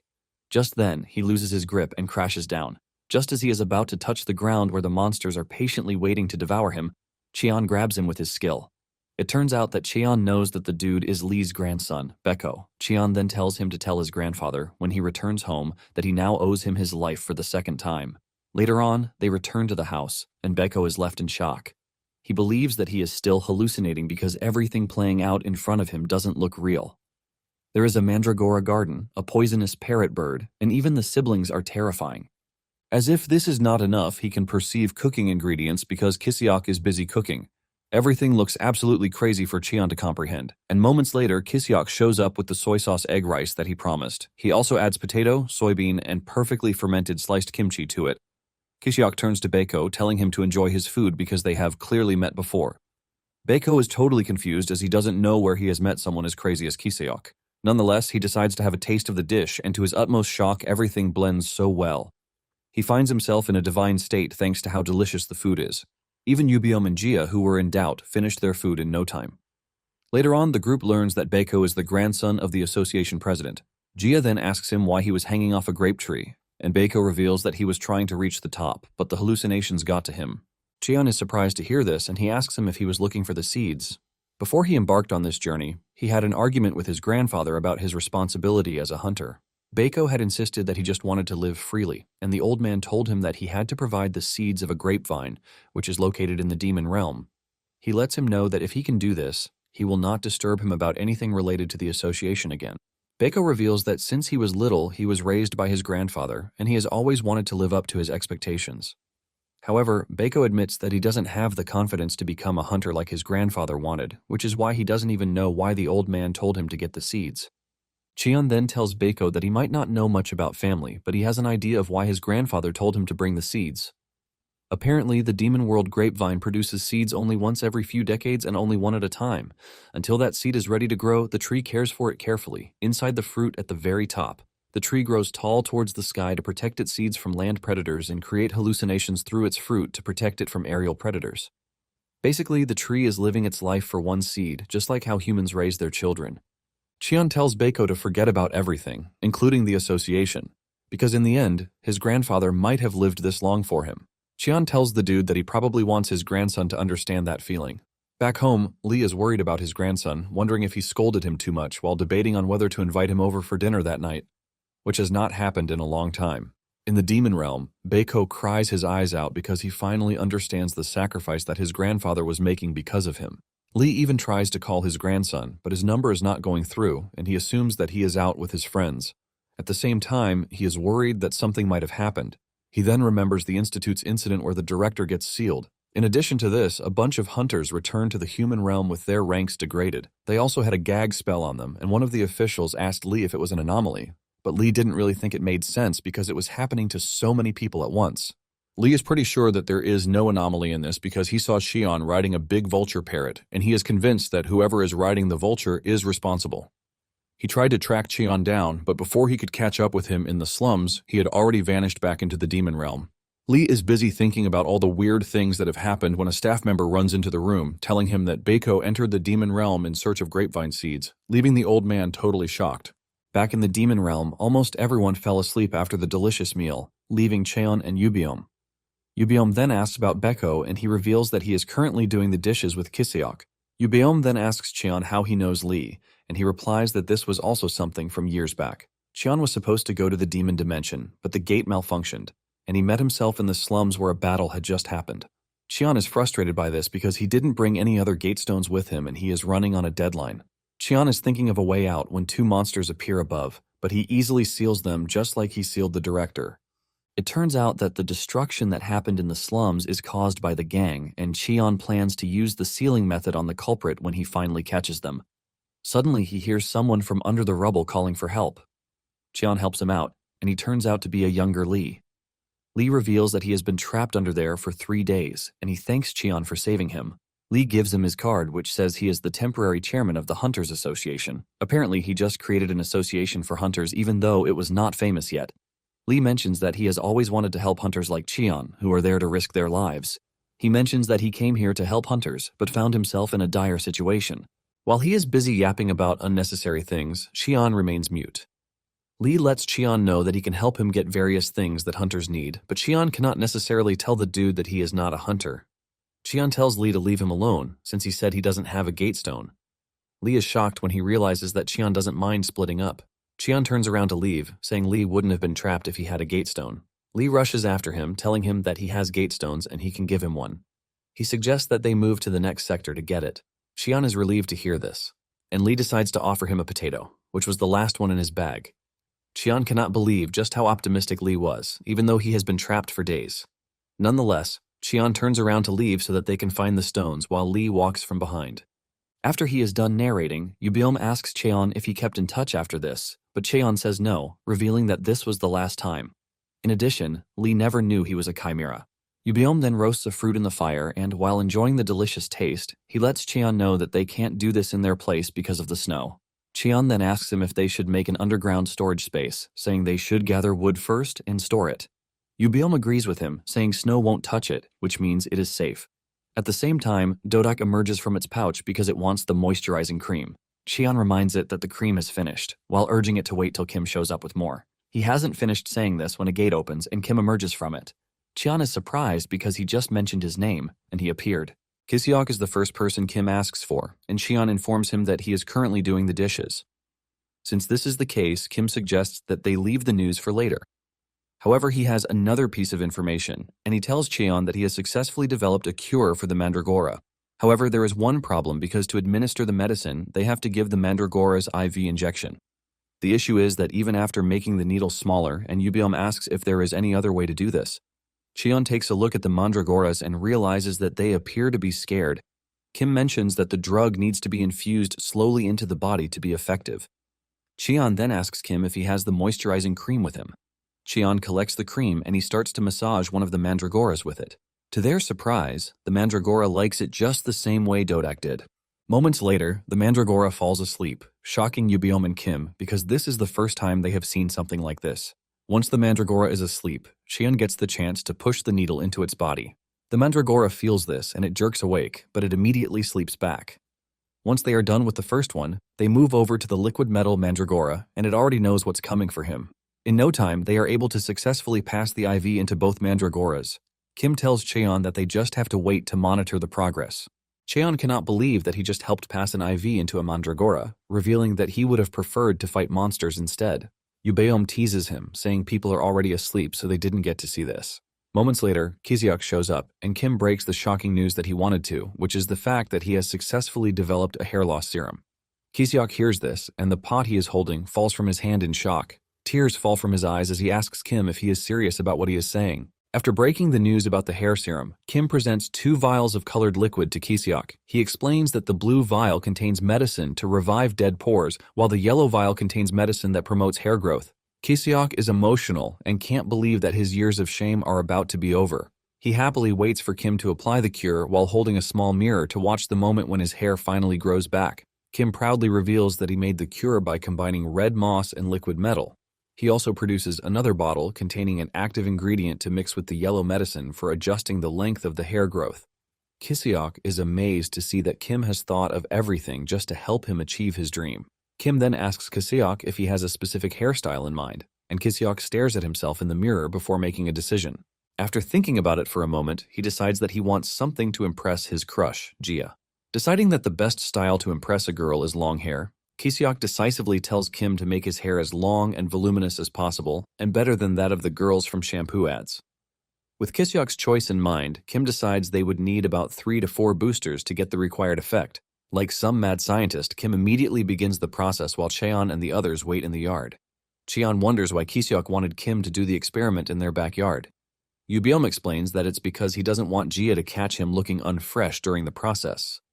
Apparently, Kiseok only wants Gia to see the finished look, and Yubeom is supposed to stand guard to stop her in case she wakes up early. Just then, Cheon notices Beiko looking too serious, as if the purpose of his life is to stand guard for Kiseok. When he's asked why he looks that desperate, Beiko explains that it's because Kiseok told him about his pathetic life story while they were doing the dishes together. He heard all about Kiseok's desperate wish and hopes that it can be fulfilled today. Before Beiko can finish talking, an explosion erupts from the backyard, leaving them puzzled. Meanwhile, in the backyard, Kiseok's hair is growing rapidly out of control to the point where the weight is almost crushing down on his skull. Even Kim has been thrown off, almost getting himself crushed underneath the hair. While struggling for his life, he realizes that there may have been a problem with the ratio of the combination. Unfortunately, Kim is soon completely sucked into the hair, making it impossible for him to breathe. Luckily, Cheon swoops in to save him, and as he prepares to slice off the excess hair, Cheon orders Kiseok not to move, or his neck might get sliced in the process. Before Kiseok can react, Cheon gives him a swift haircut while he screams in disappointment, watching his precious hair fall apart again. After the haircut, Kiseok bawls his eyes out, mourning the end of his lifelong dream. But Yubiom lets him know that it's not the end, and asks how he likes the new cut. Hearing this, Kiseok stops wailing and checks out his hair, only to realize it was cut to the perfect length. He immediately begins to cry tears of joy while thanking his overpowered barber for giving him the perfect length. Kiseok doesn't forget to thank Kim, whom he says will save the world from baldness. Meanwhile, Kim is just glad not to have been suffocated by his own creation. Suddenly, Gia arrives, still sleepy-eyed and wondering why it's so noisy. As usual, Kiseok is mesmerized by her beauty, and as she walks up to him, he holds his breath, expecting her to compliment his new hair. However, after observing him closely, Gia asks what he is. Her question leaves Kiseok thinking he's about to get the biggest praise of his life from his crush. Gia then touches his face while Cheon and others watch intently, expecting some kind of soap opera love at first sight. But to their horror, Gia loses interest when she realizes that Kiseok is just their chef. To make matters worse, she even says she thought he was a new species of monster. It turns out she was planning to attack him if he were a monster. Kiseok is emotionally damaged when he hears this, and Gia completely ignores him as she heads back inside to continue sleeping. Watching her leave, Kiseok's world immediately collapses as all the colors leave his body. Cheon and Yubiom can't believe that Gia mistook Kiseok for a new species of monster, while Kim and Beiko, who were rooting for Kiseok's love story, comfort him. The following day, while cleaning the yard, the Chimeras are surprised to find a ton of hair lying around, and the fox even wonders what type of new fur it is. Later on, Gu supervises Beiko's work despite their being unable to communicate with each other. Meanwhile, Kiseok has yet to recover from last night's emotional damage, making Nari worried about him. Cheon tells her to let Kiseok be since he probably wants to be alone to lick his wounds. Kiseok, on the other hand, hasn't gotten over being mistaken for a new species of monster. Shortly after, Nari notices that Kim is missing, and Cheon lets her know that he returned to his research lab in the demon realm.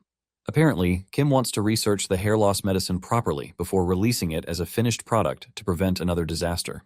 Nari tells Cheon that Kim is quite amazing for being such a great alchemist. Elsewhere, Yubiom is digging a hole with his bare hands under Gia's supervision. The plan is to build an underground storage facility. After digging the hole, he uses his bare hands to handle the inner walls while Gia uses wood to build the outer walls. In just a short time, they finish building the underground storage and cover it with glowy mushroom sap just like they did with the house. After completing the project, Yubeom hopes it will live up to Cheon's expectations, and Nari assures him that Cheon will definitely approve of it.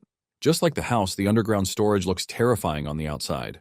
Nari even points out that it looks like a demon's cave, but she wonders if it's too small for a storage room. Yubiom explains that it's more spacious inside, and he even added glowstones to light it up. As for Beiko, after a whole day of getting grilled by Gu, he gathers enough firewood according to Cheon's orders. Cheon commends him for gathering enough to last them until winter. However, now they have to move the firewood to storage.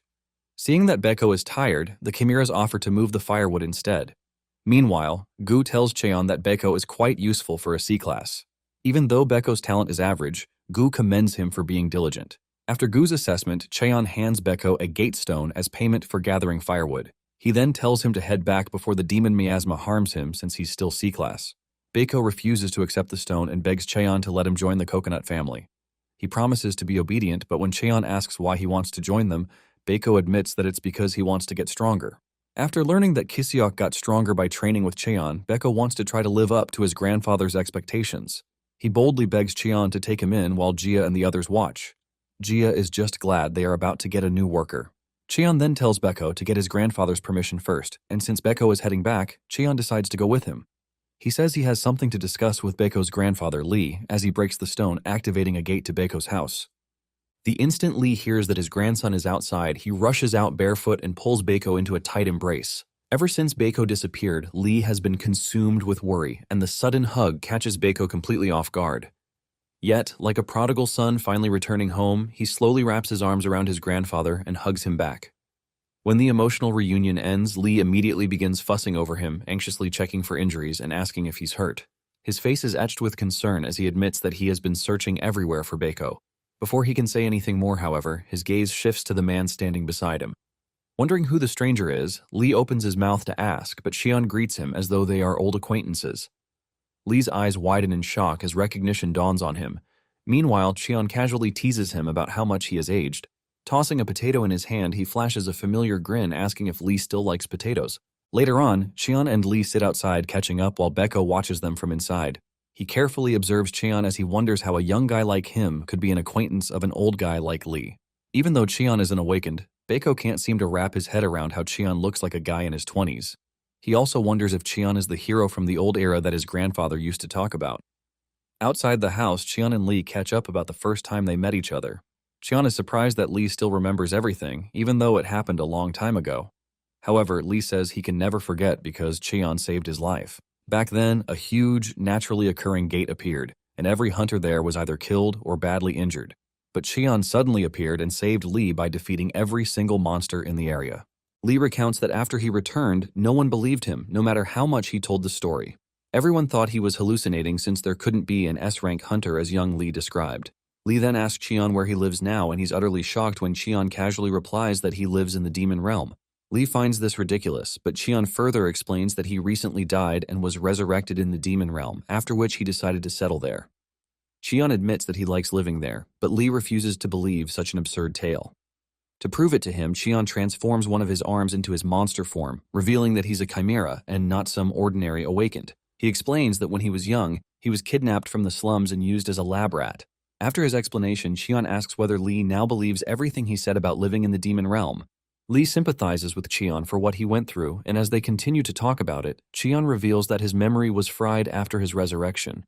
He explains that some parts of his memories related to the TDA lab were erased.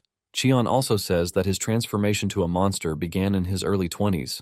In the end, he couldn't even remember where he was or who he was because he was a monster.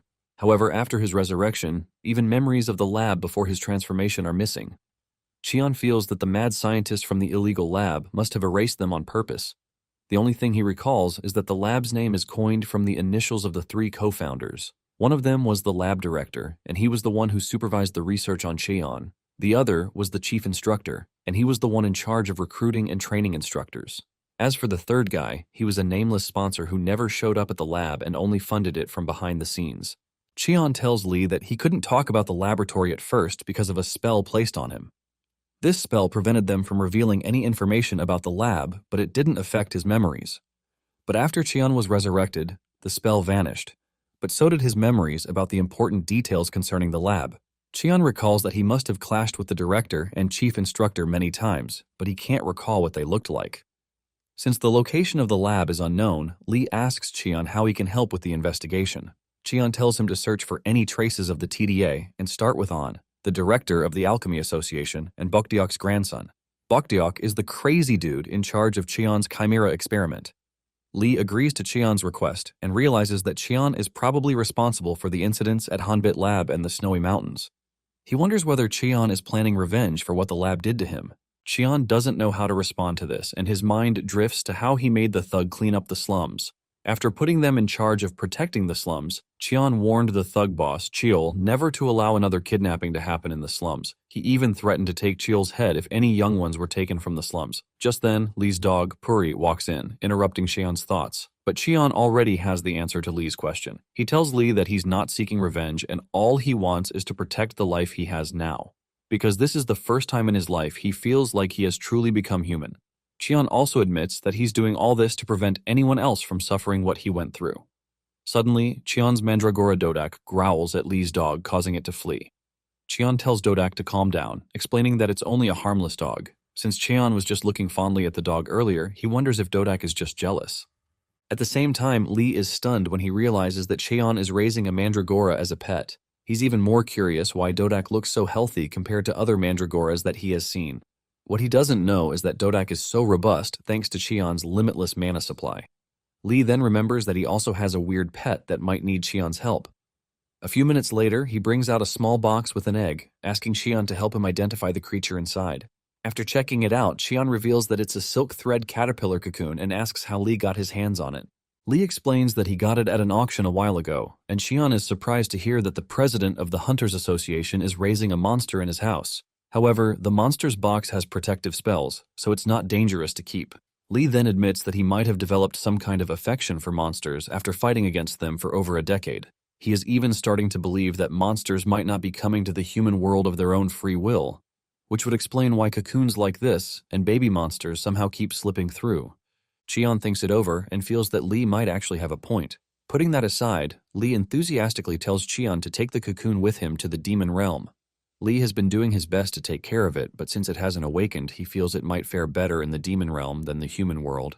Cheon can't believe that the president of the Hunters Association is asking him to care for an S-rank monster. To check what's wrong with the monster cocoon, Cheon feeds it mana, startling Lee and leaving him puzzled. When asked what he was doing, Cheon explained that the cocoon looked sick, so he fed it a little mana. Once the mana hits the cocoon, Cheon hears a voice coming from it, so he wonders if it can talk. Just as he suspected, the cocoon can talk as it glows, saying it is full.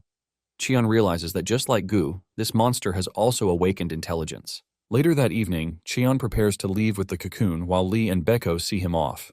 He thanks Lee for giving him a gatestone since his stash was about to run out, and Lee tells him to call if he needs anything. Cheon then notices Beko looking like a sad puppy and promises to let him join the coconut family once he reaches B rank. Even though Beko can't stay long in the demon realm because of his low class, Cheon tells him he can still visit anytime he wants. Beko immediately lights up upon hearing this and happily thanks him. Watching him so happy, Cheon is relieved. But he's a bit worried that Beko and his grandfather are too weak. He plans to find a carrier pigeon to keep in touch with them from the demon realm in case they run into any trouble. Meanwhile, Beko continues to jump around happily while Lee stares at him. Cheon interrupts Beko's celebration, announcing that he's leaving. Lee tells Cheon to take care and thanks him for everything, especially what Cheon told him about the cocoon. After finding out that it can talk, Lee was surprised and asked Cheon what the cocoon said. It could only say a few broken words because it was young and weak, but it expressed its gratitude to Lee for taking care of it. Lee was moved to tears when Cheon told him this, and the cocoon also said it would never forget that Lee saved it. While watching the gate to the demon realm vanish, Lee continues to think about Cheon and believes they will meet again soon. Back in the demon realm, Cheon returns home but finds it empty. Gu tells him that Kiseok is training for his upcoming test while the others are playing tag. He reveals that Yubium and Jia are even the most enthusiastic ones playing the game, as if their lives depend on it. Gu then notices the cocoon, and when he asks about it, Cheon tells him that it's a silk caterpillar cocoon. Cheon hopes that the caterpillar can get along with Gu when it hatches since it's an intelligent monster like Gu. He wants Gu to take care of it, but Gu doesn't think it's possible. But when he suddenly starts feeling weird all over because of the cocoon, Gu changes his mind. Just as Cheon is about to figure out where to place the cocoon, an explosion erupts in the distance. Apparently, explosions have become a frequent thing there, thanks to someone. Just then, that said someone, Kiseok, rushes over like a madman, screaming that something is wrong with his body. Seeing how disheveled and crazy he looks, Gu admits that Kiseok really looks like some new species of monster, as Jia said. As Kiseok stumbles on the ground in front of them, he also admits that Gu is right. But before they can get into the problem with his appearance, Cheon congratulates him for rebuilding his mana hole. Speaking about this, it basically is a sign that appears when an awakened person surpasses their limit.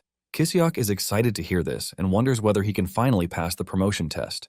Unfortunately, Cheon destroys his hope, telling him that he will probably fail again. Although Kisiok's limit has increased, his control is still trash. The explosion just now was because he couldn't control his flames. Cheon then asks when he's taking the test, and Kisiok replies that the test is in a week. With so little time left, Cheon lets him know that the only way forward is to refine himself through real combat. Kisiok immediately rejects the suggestion since failing the test again is better than fighting with a beast like Cheon. But just then, Jia offers to handle Kisiok's training. However, this suggestion sounds even worse for Kisiok, and just the terrifying look on Jia's face as she tells him to trust her scares the crap out of him. On the day of the A-Rank promotion exam a week later, the trial hall buzzes with activity as hunters troop in to register. Soon it gets to Kisiok's turn, and the receptionist is completely mesmerized when she sees the beautiful Jia, Cheon, Yubiom, and the cute Nari. Their superior face card makes her wonder whether some entertainment company is filming a beauty commercial nearby. Excited, she asks them if they're there to register for the test, but Cheon turns around, telling her that Kisiok is the one taking the test. The next moment, some ugly, creepy-looking new type of monster steps forward and introduces himself as a B-rank hunter, Kisiok. Seeing Kisiok's face, all the excitement immediately vanishes from the clerk who was all hyped up earlier. She even begins to consider reporting the suspicious-looking Kisiok to the authorities. But what she doesn't know is that Kisiok has had a hellish training week in the demon realm, leaving him almost lifeless. After finally completing his registration, Kisiok thanks the Coconut family for coming to cheer him on. However, he can't stop feeling extremely nervous, despite having worked harder than he ever has in the past. Nari hands him a lucky bracelet, reassuring him that he'll definitely pass this time. This makes Kisiok so emotional, and after he thanks, Nari tells Yubiom to encourage Kisiok next. Kisiok happily anticipates this, while Yubiom feels awkward because he didn't know they had to prepare anything. Kisiok tells him not to worry about the gift and just says a few words of encouragement. However, Yubiom is terrible when it comes to soapy words, so he suggests that Jia should do it instead, especially since she's been training Kisiok for a whole week. Annoyed, Jia knocks Yubiom out before advising Kisiok to cut his hair before the training begins. She explains that his hair will be grabbed during a fight, putting him at a disadvantage. Kisiok is disappointed because he was expecting more from Jia, but even though he knows she's right, he can't afford to lose his precious hair, so he wonders whether he can simply tie it up. Afterwards, Nari tells Cheon that it's his turn to say something to Kisiok. After thinking about what to say, Cheon asks Kisiok what he plans to do after passing the test. Kisiok is surprised to hear this because he's never really thought about it.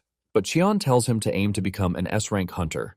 He explains that A-rank shouldn't be Kisiok's goal because it's basically a trash class. Cheon explains that the A-rank guys on the snowy mountains who kidnapped Bongsu were all weird trash, so Kisiok should aim for something higher, like S-rank. Cheon says he doesn't want Kisiok to be on the same level as those guys. Kisiok wonders whether Cheon is out of his mind because S-rank isn't something he can casually buy from a grocery store. Meanwhile, Lee walks into the registration hall and is surprised to see Cheon there. Cheon continues to encourage Kisiok, commending him for coming this far. Cheon's words immediately put Kisiok at ease as Cheon praises him for being the best worker in their camp. Shortly after, Cheon and the others go to Lee's office while Kisiok is taking his test. Lee expresses surprise that Kisiok is Cheon's disciple. He praises Kisiok for being persistent and reveals that he has always been cheering for him to pass the test. Cheon asks how long the promotion test lasts, and Lee explains that it consists of 3 rounds, so Kisiok might take a while to finish. Cheon didn't expect it to take that long, and just then, he notices that Nari has dozed off. Yubiom says it's because Nari stayed up all night to choose Kisiok's present, which disrupted her sleeping pattern. Cheon then checks on Dodak and discovers that he's also sleeping. Cheon is glad that everything around him seems so peaceful. Lee then offers them a pretty platter of traditional snacks to keep them entertained while they wait. While Yubiom and Jia curiously stare at the platter, Lee asks Cheon about them. He wonders if they're also S-rank class like Cheon, but Cheon casually reveals that they're his lab mates. Lee is stunned to hear this, and Cheon goes on to tell him that Nari is at least A-rank. This revelation almost blows Lee's mind, especially since Nari is so young. After regaining his composure, Lee suggests they all register as hunters with the Hunter Association. He explains that they don't need to go through the test, and he can just automatically sign them up with his authority. Since their levels are very high, Lee fears that they might injure the examiners in the process. He further adds that they need some type of identification in the human world, and having the status of a hunter is more convenient. Cheon feels it's a good idea because even though he doesn't need Lee's help, having an identification can help them avoid unwanted situations. Sensing hesitation from Cheon, Lee reassures him that they won't be bothered to do anything. He tells Cheon to do it on his behalf as an old friend from the old era. After weighing his options, Cheon agrees, but lets Lee know that they will only act as hunters whenever they want. Lee agrees to his terms, and Yubiom and Jia also agree to register because being a hunter sounds like fun. Lee is glad that Cheon agreed because it makes him feel like he was able to repay a small part of the life-saving debt he owes Cheon. Just as he's about to brief them on the registration process, Go Hyok, the president of the Free Hunters Association, barges into the office. A guard tries to stop him, but Hyok brushes him off, saying he's there to see his father. He suddenly stops in his tracks when Lee angrily questions why he came. Hyok's arrogance even increases when he sees that Lee is entertaining guests. Elsewhere, Kisiok is about to begin his first test, but the examiner starts trashing him for failing 6 times. The dude is even more emboldened because Kisiok looks terrified and nervous. While flexing his rocky hand, he mocks Kisiok for wearing a wig, but Kisiok is too scared to respond. This dude is the same examiner Kisiok faced last year and lost in only 10 seconds. As the examiner keeps mocking him, all Kisiok can think about is how to deal with him, especially since the dude's Earth attribute puts him at a disadvantage. The examiner suddenly charges at him, saying that Kisiok is holding on to false hope because false hope is worse than despair. He then lands a punch while continuing to crush Kisiok's spirit with harsh words. Furious, Kisiok releases a burst of flames to push him back, knowing that fighting this guy at close range is a terrible idea. Unfortunately, before he can come up with a proper plan, the examiner rushes forward again and throws another punch, telling him to give up. He slams Kisiok into the ground, leaving him battered. As he lies there, Kisiok remembers his training with Jia and how she always pushed him to keep moving forward. She told him to stop hesitating when it matters most and to keep his eyes open. Remembering her words, Kisiok opens his eyes just as the examiner is about to kick him in the face. Jia's advice echoes through his mind, and even though the kick lands, Kisiok refuses to give in. He grabs the examiner's leg, which only makes the man even angrier, and another brutal kick follows. But while taking the beating, Kisiok finally realizes why he has been holding back. All this time, he has been afraid that his current B-rank class would become his graveyard. But now he has decided he can't keep running from that fear. With renewed determination, Kisiok resolves to fight back and refuses to be a coward any longer. As the examiner continues talking trash, Kisiok tells him to stay in A rank for the rest of his life before blasting him away with a powerful, flaming punch. And just like that, Kisiok passed the first round after 6 failed trials. After his win, he pulls off Nari's lucky bracelet, which he uses to tie his hair up. He then confidently asks about the next test, since this is his first time passing the first round. Back in Lee's office, Hyok is still thinking that Cheon and the others are Beko's friends. Wondering why a young girl like Nari is among them, he teases Lee, asking if he's planning to open a kindergarten after retirement. Lee ignores the jab and sternly tells him to state his business. Hyok then pulls out a black S-rank clam monster from the demon realm. He plans to give it to Lee to enter as an auction item for the upcoming gold auction. Hyok claims that he's doing Lee a favor because Lee hasn't found a suitable auction item. He even boasts that he can get as many as he wants. Jia and Yubiom are confused watching Hyok treat the measly black clam like some treasure. Meanwhile, Lee rejects Hyok's offer because the clam might have been smuggled illegally. Even though it wasn't smuggled, Lee refuses to accept any help from Hyok. Hyok then tells Lee to release his guys who were arrested after Bongsu's kidnapping. He claims that Lee has no evidence that they kidnapped someone from the slums. To intimidate Lee, Hyok unleashes his weird aura, warning Lee that he's not the same scrawny guy who used to work under him. He warns Lee not to touch his guys and even threatens Lee. Before long, Hyok's weird mana disturbs Dodak's sleep, making him grumpy, and Nari also awakens, asking what is going on. Cheon figures that both of them must have woken up after sensing Hyok's unfamiliar mana. Just then, Hyok notices Dodak and decides to get his hands on it, but Cheon grabs his wrist. While twisting his arm, Cheon asks whether Hyok is the same dude who approached Cheol to cause trouble in the slums in exchange for a lot of money. After thinking about what he heard from Cheol and how Hyok wants to speed up the redevelopment of the slums, Cheon gets really pissed and unleashes his mana, almost crushing Hyok under the pressure. Cheon is about to go full-on monster mode on him, realizing that Hyok is also the one who kidnapped Bongsu and forced him to the snowy mountains. Fortunately, before the situation escalates, Lee yells for Cheon to calm down, but Cheon refuses to back down until Lee begs him to do it for his sake. After Cheon lets him go, Hyok crumbles to the ground, panting for his dear life.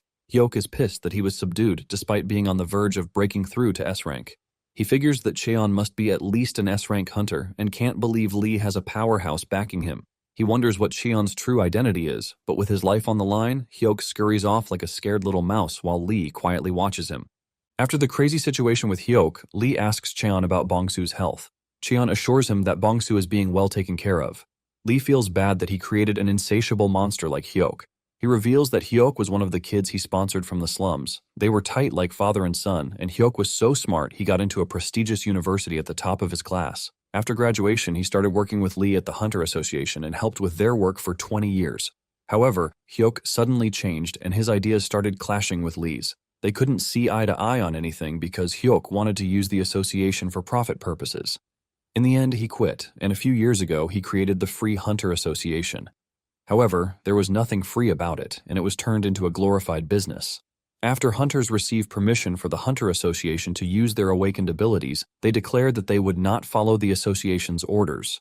Since most of them are now after profit, they moved to the free side to use their abilities to make money. Lee says he can't force anyone to make sacrifices since they didn't choose to be awakened in the first place. Watching Yubaum play with the black clam from Hyuk, Cheon asks Lee about the auction. Lee explains that an auction is held in Gold City every year, and it is hosted by Gold Auction House. The auction started purely as a charity drive, and the proceeds from the auction were donated. However, at some point, it turned into a glorified power event where power players in the city gathered to show off their power and greed. Lee says he doesn't want to go, but as the chairman, he can't avoid attending the auction. Just then, Lee's aide knocks on the door, informing him that Kiseok is done with his promotion test. Lee is surprised to hear this, and the aide explains that it's because they let him pass after the second round. He also reveals that the first round took Kiseok only 7 minutes, and he passed the second one in 1 minute, which is shocking.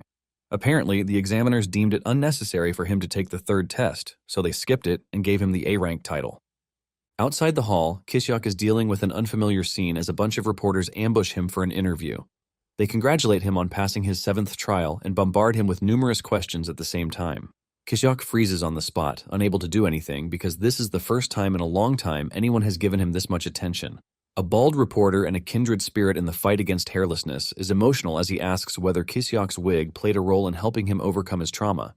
Kiseok is pissed because of the question, knowing his hair is not a wig. Unfortunately, he can't reveal the truth about his hair until Kim is ready to release the hair growth product. Since he can't tell the truth, Kiseok decides to play along, saying the wig helped restore his confidence. Hearing this, the reporters go wild, asking where he bought it and the cost of the wig. Kiseok is shocked and can't believe he shot himself in the foot again. Thankfully, Nari steps in just in time to pull him away from the crazy reporters. Shortly after, the group leaves the testing center in Chairman Lee's comfortable limo. Inside the car, Yubiom asks Kiseok again to confirm whether he truly passed the test. Kiseok chuckles as he shows off his new A-rank identification card, thanking the Coconut family for helping him achieve his dreams. Nari commends him for doing a good job while Jia quietly nods in approval. However, Kiseok's excitement vanishes when Nari shows him her own A-rank identification. Kiseok can't believe that a dream that took him 7 years to achieve was achieved by a little brat in a day. To make matters worse, Nari proudly reveals that even Dodak, a frigging plant, was given an S-rank license. Kiseok finds it hard to believe that such a cute thing was that strong. Looking at Dodak's license, he notices that the picture was taken while the Mandragora was asleep. After checking it out, Cheon decides to hold on to it and get it reissued later. Hearing this, Kiseok gets the idea to also retake his photo. Since he can't reveal that his hair is not a wig, Kiseok had to use his old photo for the license. He can't wait to retake it with his beautiful long hair once Kim's hair research is done. Kiseok then asks Cheon where they're heading, and Cheon tells him to wait till they get there. Back in Lee's office after they got their license, Lee gave Cheon his personal black card, telling him to use it freely. When Cheon asked why, Lee said it's for the group to buy new clothes. According to Lee, it's a tradition for the association to buy new clothes for anyone who becomes an A-rank hunter. Lee told Cheon to go to his old friend, the best tailor in Gold City, but he warned that the guy was a bit cuckoo. A few moments later, the group arrives at the tailor shop, disappointed to see the tiny, run-down place. Yubiom suggests that they check out other better places, but before they can move, some scrawny old dude chases someone out of the store throwing things at him. The old man refuses to make the kind of clothes the man is asking for. After chasing the customer away, he fumes, complaining that a lot of ill-mannered brats have been coming to his store lately. Just then, Lee's aide greets him, and the old man, Jong, recognizes him as Lee's guy. But he immediately tells the aide that he no longer makes clothes for hunters anymore. The aide then tells Jong that Lee wants him to make an exception for this group. Seeing how cranky Jong is, Yubiom agrees that Lee was right about the old man's personality. Jong immediately tags the group as rude and is about to refuse when Dodak catches his attention. Seeing Dodak so excited, Nari tells Jong that Dodak is looking forward to getting his clothes made. Realizing that Dodak is a mandragora, Jong is completely mesmerized. Turns out the old man has a thing for cute things. He quickly regains his composure and agrees to make an exception, claiming he's only doing it for Lee's sake while clearly blushing because of Dodak. Inside the shop, Jong measures Cheon while Nari goofs around with a tape, entangling herself. Kiseok, as usual, is obsessed with himself while Yubiome and Jia try on a few clothes. They're impressed with the fit and commend the store for being better than it looks on the outside. Shortly after, Jong finishes taking all the measurements and asks whether they have any specific style in mind. Cheon considers it for a moment and tells Jong to make something that would make them look like a family. Nari is happy with this idea, and Kiseok, Jia, and Yubiome also love the idea. Jong then agrees to make something similar for them while bringing out their individual charms. Wondering why he changed his mind about making clothes for hunters, Cheon asks why Jong suddenly accepted the offer. Jong is about to respond when Dodak pops out of Cheon's hair. Jong then points out that Dodak is quite attached to Cheon, meaning Cheon must have taken good care of it. He tries to maintain a straight face, but deep down all Jong can think about is the cute little thing. He then reveals that he's the esteemed president of the Creature Freedom Association, a small organization that loves and protects the rights of chimeras. Jong believes that anyone who protects small creatures is not a bad person, which is why he agreed to make clothes for them. Hearing this, Cheon guesses that Lee is also similar to Jong when it comes to their love for small creatures. Afterwards, Jong drops the stoic look as he suggests making some clothes for Dodak. Cheon is surprised that they can also make clothes for something that tiny, but Jong assures him that custom clothes for pet chimeras are actually in season. As he shows off some of his latest models, Kiseok can't believe a plant is supposed to fit into those, but Nari thinks it's quite cute. Meanwhile, Cheon begins to imagine Dodak in hiking clothes and cute overalls. He also imagines Dodak in a suit as a business genius, the Stock King. Cheon is satisfied with the look as he imagined them and places Dodak on the table to pick one. Dodak stares at the clothes for a while, making Cheon believe he's quite interested in them.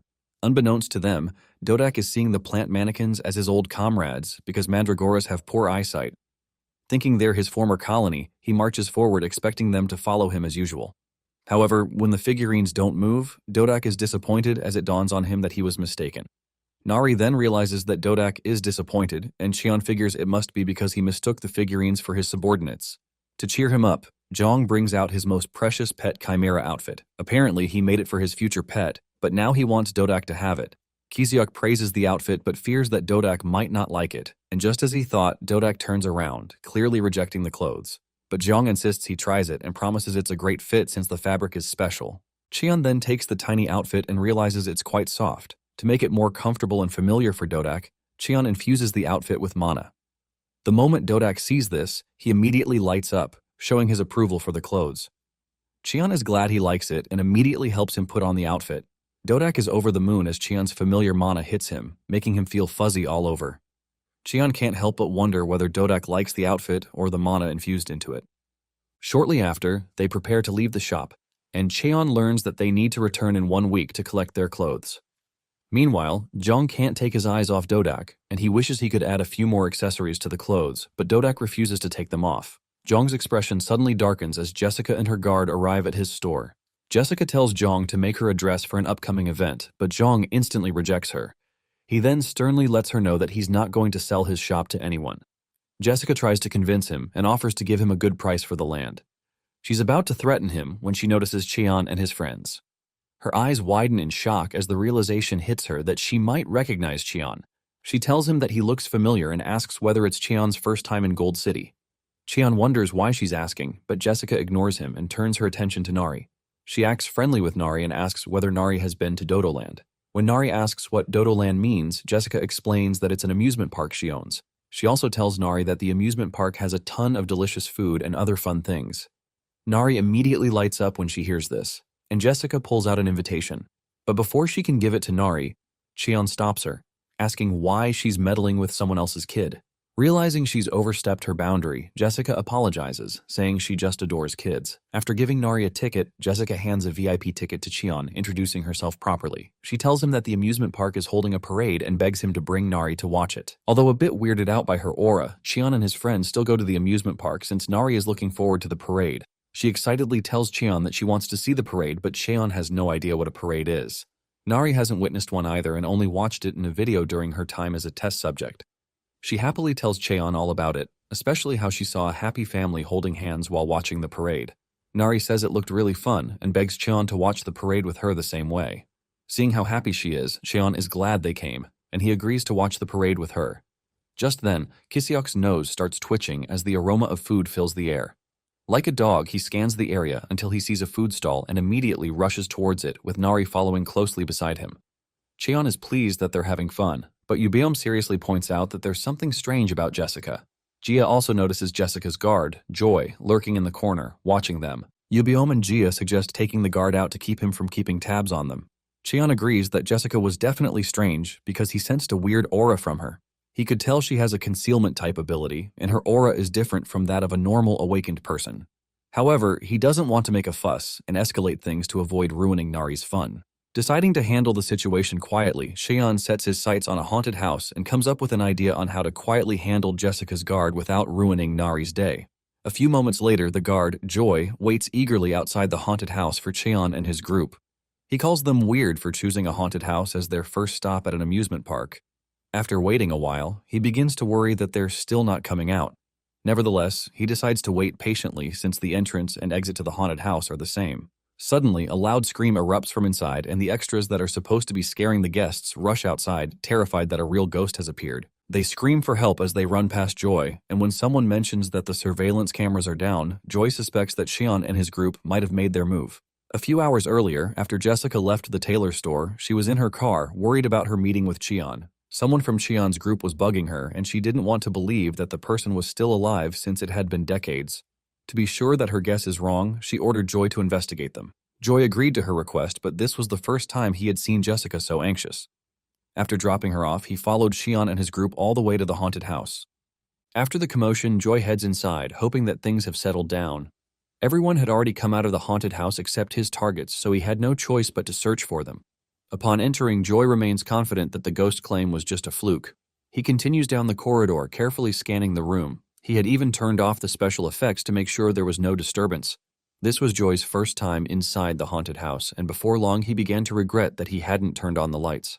Suddenly, a sound spooks him from behind, and Joy turns around, wondering whether it's an animal or just the wind. To be on the safer side, he decides to hide and instantly uses his awakened ability to make himself invisible. Shortly after, the strange sound also stops, but Joy is spooked because he has never heard it before. While still invisible, he continues walking forward as he wonders what kind of weirdos Jessica asked him to keep an eye on. To make matters worse, he hears a strange sound with every step he takes. A few minutes in, Joy suddenly stops in his tracks, suspecting that someone is watching him from the shadows, but when he turns around, all he sees is darkness. He soon senses someone coming towards him, but Joy is puzzled because no one should be able to see him.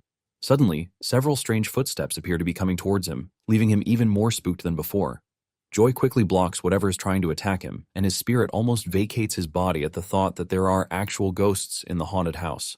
Just as he fears, several strange beings appear around him, followed by an eerie voice. Joy can't wrap his head around the whole thing, and before he can figure out what to do, a death scythe almost chops him in half. Fortunately, he dodges it in time, but starts trembling at the near-death experience. Spooked out of his mind, Joy immediately tries to run out of the haunted house while the ghosts chase after him. But halfway through the race, he stops in his tracks as long hair pours in front of his face. Lifting his head up, Joy is met with the scariest, freakiest thing he's ever seen, an actual virgin ghost. Joy is so terrified that his invisibility instantly wears off, and he collapses out of fear. The ghost also becomes visible as he checks on Joy, disappointed that he passed out too soon. The crazy ghost turns out to be Kiseok, and he's not happy that Joy mistook him for a virgin ghost, so he decides it might be time to change his hairstyle. The other two ghosts also remove their disguise, revealing their Gia and Yubeom. Gia then tells Kiseok that he needs to do more mana training because his transformation wore off too fast. At the same time, Yubeom scolds Gia for almost hitting him with the scythe earlier, but Gia lets him know that it's her revenge because he teased her first. Just then, Cheon, dressed like a Korean Grim Reaper, arrives, commending Kiseok for playing his role well. Nari floats beside him, transformed into a shape that makes her look like a floating basic ghost. Kiseok basks in Cheon's compliment, saying it's because he's an A-rank hunter. Yubeom then praises Dodak for providing the scary soundtrack and being the best among them. It turns out Nari gave him a voice-changing microphone to help him voice the evil background sound. Afterwards, Cheon asks if everyone has collected all the required stamps. Moments before they entered the haunted house, Cheon suggested it to Nari without telling her his plan.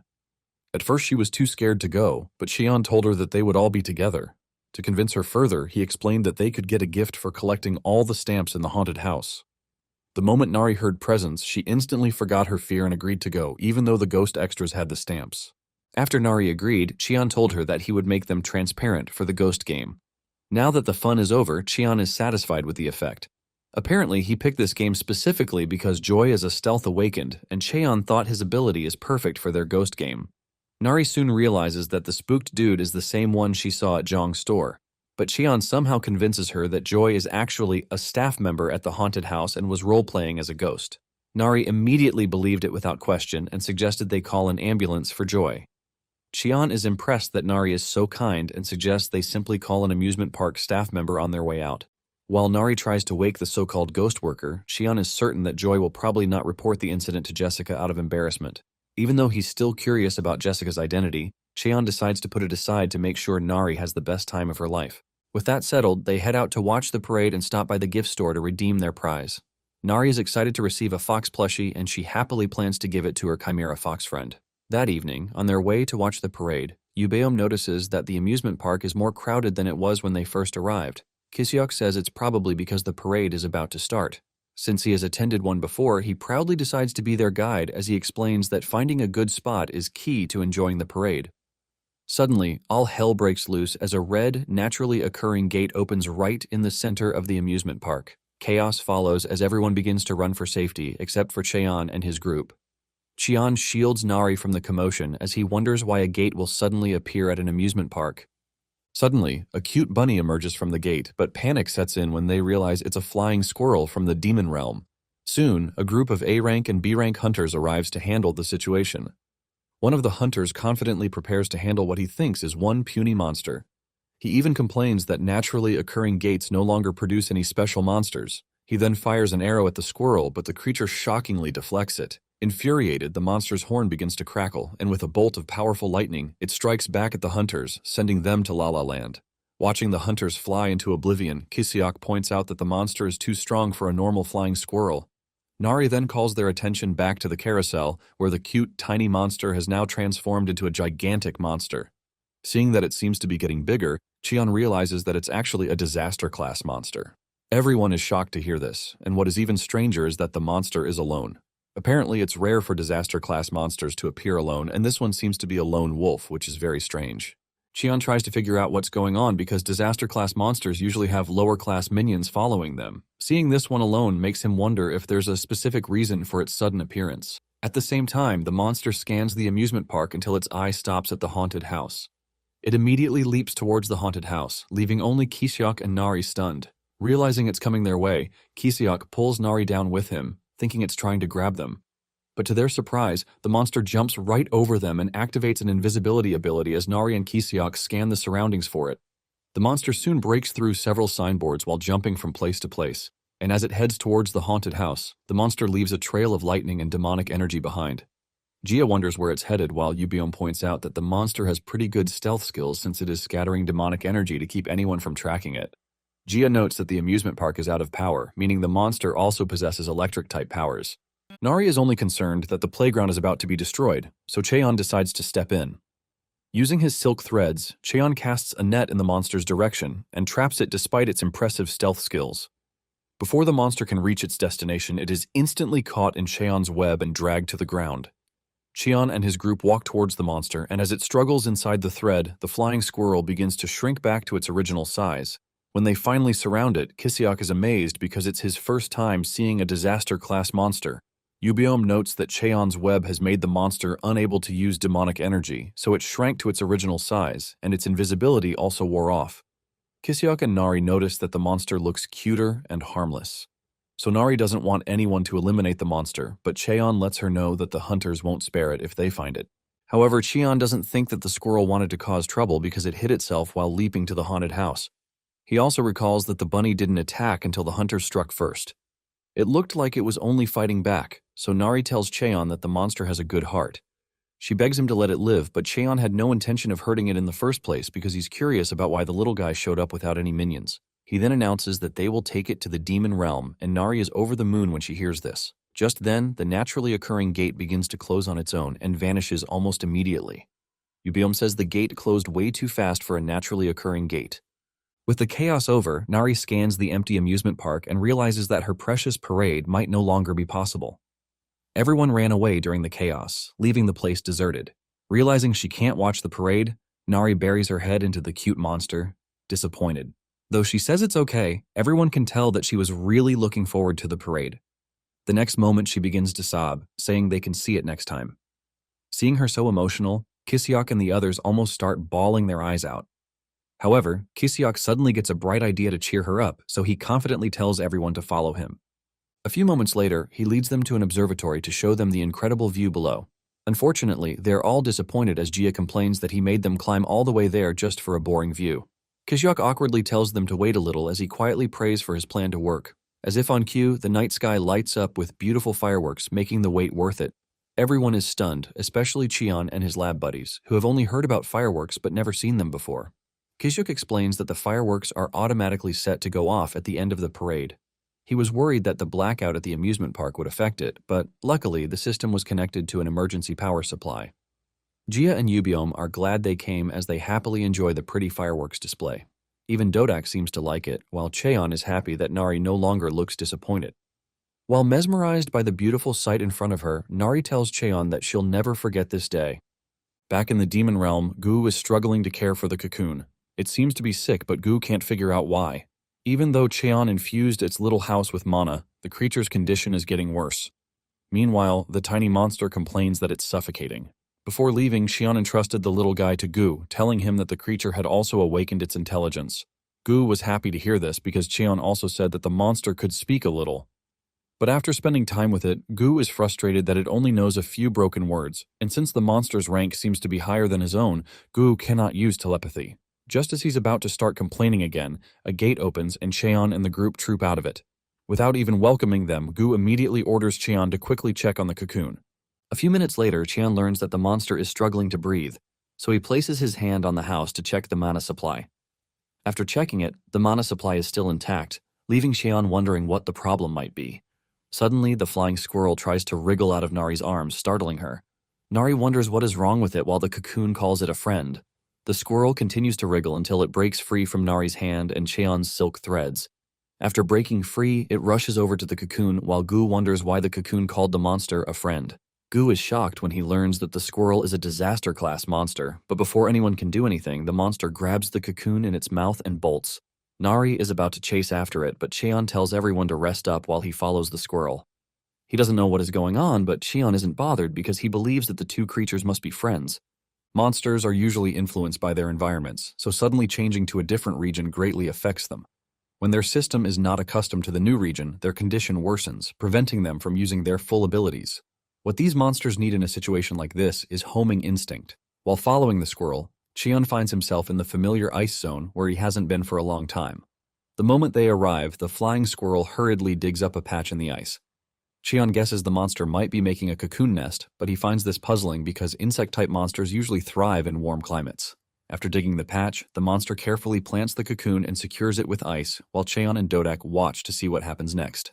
Suddenly, the monster growls at Cheon as if telling him to back off. Cheon tells the little guy to keep going and reassures him that he'll not be disturbed.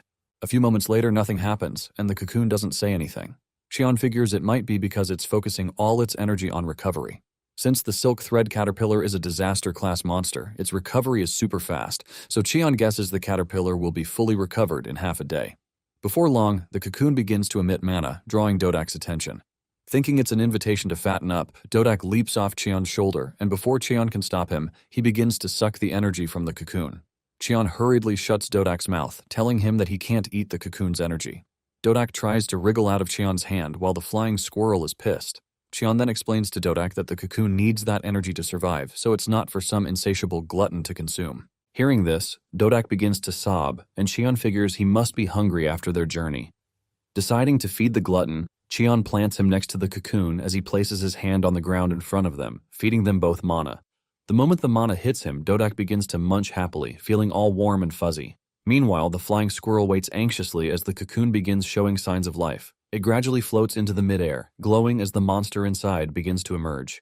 Cheon is not surprised that it started emerging immediately after waking up because it reminds him of the demonic grapevine he planted. Back in the human world, the vine was already dying until Cheon planted it in the demon realm, and it immediately sprouted. He figures that just like the demonic grapevine, the cocoon must have been unable to bloom because of its environment. Cheon has never seen an adult silk caterpillar before, so he's excited to watch this one emerge from its cocoon. As the cocoon vanishes, Cheon is left stunned when a cute giant butterfly emerges from inside. At the same time, the squirrel monster is emotional as the butterfly monster descends to greet his long-lost friend. Qian notes that the butterfly is speaking more clearly than when it was in the cocoon. After the emotional reunion, it shrinks in size and flies closer to the squirrel monster. Watching the emotional moment between the two creatures, Qian wonders how they even became friends in the first place. It turns out they just met next to a tree when some mid-looking ugly bird captured the little caterpillar as an afternoon snack. The squirrel desperately chased after it while the caterpillar was helplessly trapped in the bird's foot. After chasing it for a while, the bird flies into a higher altitude, leaving the squirrel helpless. But just when the bird thought his snack was a sure deal, another apex predator snatched the mid-bird along with the caterpillar. Refusing to back down, the flying squirrel chased after the big bird. Fortunately, the ugly bird, already choked out of consciousness, released the caterpillar, finally reuniting the two friends. But after the fall, the caterpillar wrapped itself into a cocoon to protect itself, slipping into a deep slumber. And ever since then, the flying squirrel has been protecting it until it somehow got sold into the human world. After an emotional night, Qian returns home with the squirrel and Dodak, enjoying a ride from the giant butterfly monster. Qian praises his new ride for being faster and more comfortable than the blue poison parrot. Qian is glad that he got 2 new housemates and decides it is time to expand his tiny house. On the ride home, they fly over the Rock Mountain Zone, the same place Qian met his end. This was his first time there since his revival, and while scanning the area, he sees Beiko struggling to defeat a powerful King Skull slime. As his life flashes before his eyes, Beiko regrets coming to the demon realm alone. But just as he's about to give up, Qian swoops in like some cool hero and with a single strike annihilates the King Skull slime. After handling the situation, he sternly calls Beiko by his full name, asking what he's doing there. A few minutes later, Beiko thanks Qian for saving him yet again, and explains that he came to the demon realm to find a rare auction item for his grandfather. He reveals that Hyuk, Lee's ex-disciple, pulled some strings behind the scenes to block Lee from getting any legal trade items for the auction. Beiko was only trying to help because he didn't want his grandfather to be embarrassed by the high society scoundrels. Qian doesn't know whether to call the guy dumb or courageous for coming into the demon realm alone for treasure hunting despite his lame C rank. He wonders if he should help Beiko get some treasures, at least for Lee's sake. Qian then asks if he got anything useful, but Beiko replies that he couldn't find any major items. However, he found some unidentified objects and asked Qian to help him identify them. Qian immediately recognizes the items as his eyes widen the moment he sees them. Beiko is curious because, although it looks just like a pebble, the item contains a large amount of demonic energy. With the energy levels off the chart, he feels it might be some kind of unidentified mineral, but when Qian suddenly demands that he hand them over, Beiko is confused until Qian declares that those so-called pebbles are his bones. After returning home, Gu names the silk caterpillar Sanabi, and tries to teach him how to pronounce it and develop his language by repetition. Qian watches them from the side, relieved that they're blending into the new family despite being crazy strong. Yubiom points out that the family has grown a lot and they need to figure out the housing issue, or those sleeping outside might catch a cold at night. Qian agrees with this, but he doesn't know how to go about expanding the house. Yubiom and Jia are also worried about the material to use for the expansion. Qian is also concerned that using wood might not be a good idea because they have to apply glowing mushrooms again. He decides to put that aside for now and figure it out later. Qian then tells the Yu siblings that he met Beiko, but sent him home because he looked terrible. He also shows them the bone fragments from the Rocky Mountain Zone, explaining that Beiko found them. Jia and Yubiom immediately recognize that the energy from the fragments is similar to Cheon's energy signature. Cheon lets them know that the fragments are from his remains. He couldn't recover them after his revival, but Beiko somehow excavated them. Cheon then announces that he's planning to enter the upcoming gold auction contest, happening in 3 days. Grinning as if he just came up with one of his brilliant games, Cheon explains that he has a good idea to help Lee turn things around. Speaking about the auction, Cheon had asked Zhang about Jessica after their encounter at the tailor shop. Cheon thought she didn't seem like a normal awakened person. But Zhang told him that he had never heard about Jessica being awakened. However, all he knows is that she's obsessed with money, and besides owning Dodo Land, Jessica runs the gold auction house. This auction house is more of a money laundering route for the filthy rich, and it also doubles as a real estate firm that engages in illegal speculation.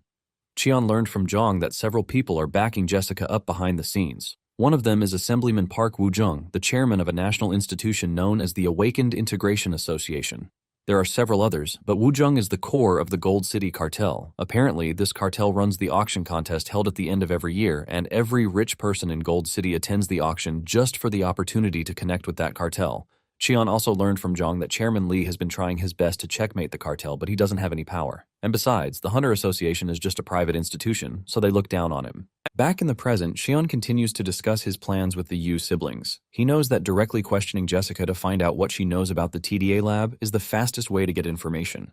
However, approaching her recklessly might make them cut their losses and disappear. So he plans to set a trap during the auction using the fragment to see who bites.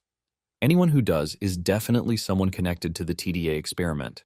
Since the auction is in 3 days, the Yu siblings enthusiastically prepare to gather the treasure for the auction submission. Yubeom says it's shameful to go to such an event empty-handed, while Jia just wants an opportunity to show off her skills during the treasure hunt. 3 days later, at the gold auction house, the crazy rich guys gather to show off their wealth. Assemblyman Wu Jung is seen in the VIP lounge overlooking those below as if they are pests beneath him. Wu Jung is impressed as he remarks that this year's auction is grander than the previous years.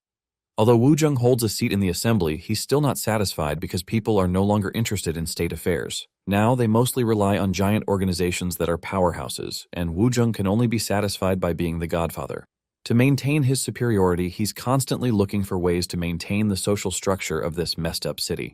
He proudly presents his latest scheme to continue the clear social divide to his cabinet members, Hyuk, Jessica, and a creepy old dude named Jang Gibong. Since the cities have been divided according to status, namely diamond, gold, and silver. His philosophy is that the shiny side should stay that way while the shadows should stay in the shadows. Wu Jung plans to completely wipe out the slums to create Bronze City. Wu Jung feels that the slums don't even qualify to be classified as shadows, but this is just the beginning, he says. Hearing this, Jiang cheers him on to the next step, which is getting an invite from the higher-ups and climbing the ranks to Diamond City. Jiang tells Wu Jung that they need to redevelop the slums quickly to hasten their path to glory. Jessica points out that the backlash from the slums has recently been getting stronger. A few days ago, Lee even visited the slum to encourage Chiol and his gang for opposing the redevelopment of the slums. Jiang suspects that Lee must be planning something since he hasn't submitted an item for the auction yet. However, Hyuk tells Jiang that Lee is too dumb to come up with any brilliant plans. He also assures them that Lee won't be able to submit any rare items for the auction. Jiang is surprised to hear this as he wonders what Hyuk means. Hyuk refuses to explain as he wants everyone to see his rise to the spotlight and Lee's downfall firsthand. Watching Lee from below, Hyuk can't wait for people to see who rules the world. He grins wickedly as he continues to mock Lee for being an old geezer about to be pushed into the sewers for not going with the tide. A few moments later, the host takes the stage as he announces the start of the long-awaited Gold City Auction Contest, hosted by Gold Auction House. The first item is submitted by Jang Gibong, the chairman of the Gold City Merchant Association, who has been participating in the auction for 10 years. The item is a giant black-blue stone from the Demon Realm, and the starting bid is 20 billion. Everyone is shocked to see such a huge black demon stone, and once the price is announced, several buyers raise their paddles to bid. While some raise the bid because the black stone has been in short supply lately, others raise it just to build a connection with Jung. In no time, the stone sells for 30 billion, and Wu Jung is pleased with this starting outcome. Meanwhile, Jessica congratulates Jiang as he boasts about how tough it was to get the stone. Jiang then asks what Hyuk prepared, but Hyuk prefers keeping everyone in suspense. The host then presents the next item, a giant living geoduck from the Demon Realm, submitted by Hyuk, president of the Free Hunter Association, and the starting bid is a whopping 50 billion. Jiang wonders how Hyuk managed to get such a gigantic geoduck, and Hyuk proudly boasts that he currently controls the coastal areas. Next, the host is about to announce the next item from Jessica when Cheon's voice draws Lee's attention. Lee is surprised and happy at the same time to see them as Cheon, Kiseok, and Nari strut in their newly tailored coconut family uniform. Cheon explains that they arrived late because they had to stop at the tailor shop and Jong took his sweet time styling them. Kiseok praises Jong's tailoring skills and Nari admits she also likes the clothes. Jessica soon notices them as she wonders what they're doing at the auction, while Hyuk feels uneasy seeing Cheon. Cheon and Nari sit together while Kiseok joins Lee's table. The moment they settle down, the host announces that he has just received Lee's auction item list. Turning around to check out the items, the host notes that these are by far the best items of the night. He then announces that the first item is 6 red diamonds from a red diamond ladybug, and the starting bid is 60 billion won.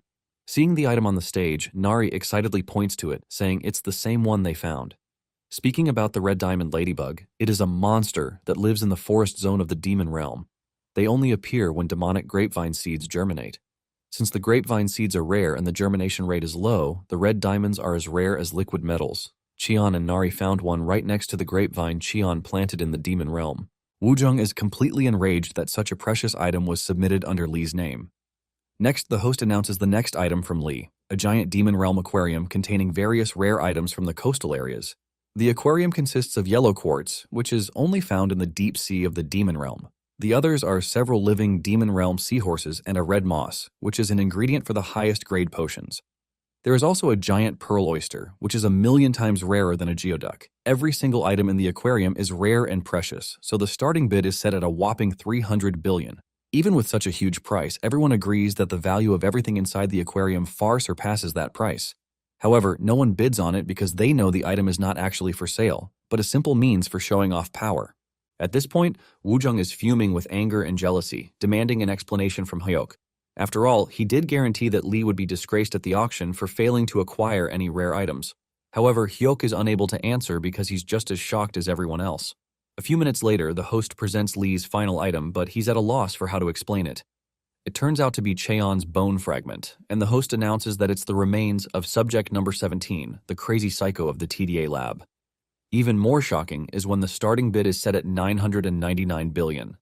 Everyone is shocked to hear this while Cheon calmly waits for the fish to bite his bait.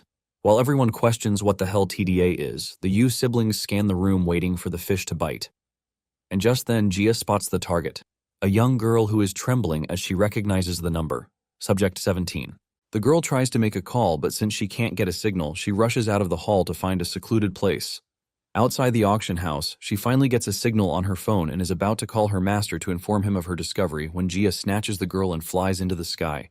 In the process, she drops her phone without calling her so-called master. The girl frantically asks who Jia is, but Jia simply confirms if the girl is an awakened one that can cross gates. Jia then tells her that she needs to come to the Demon Realm for a bit.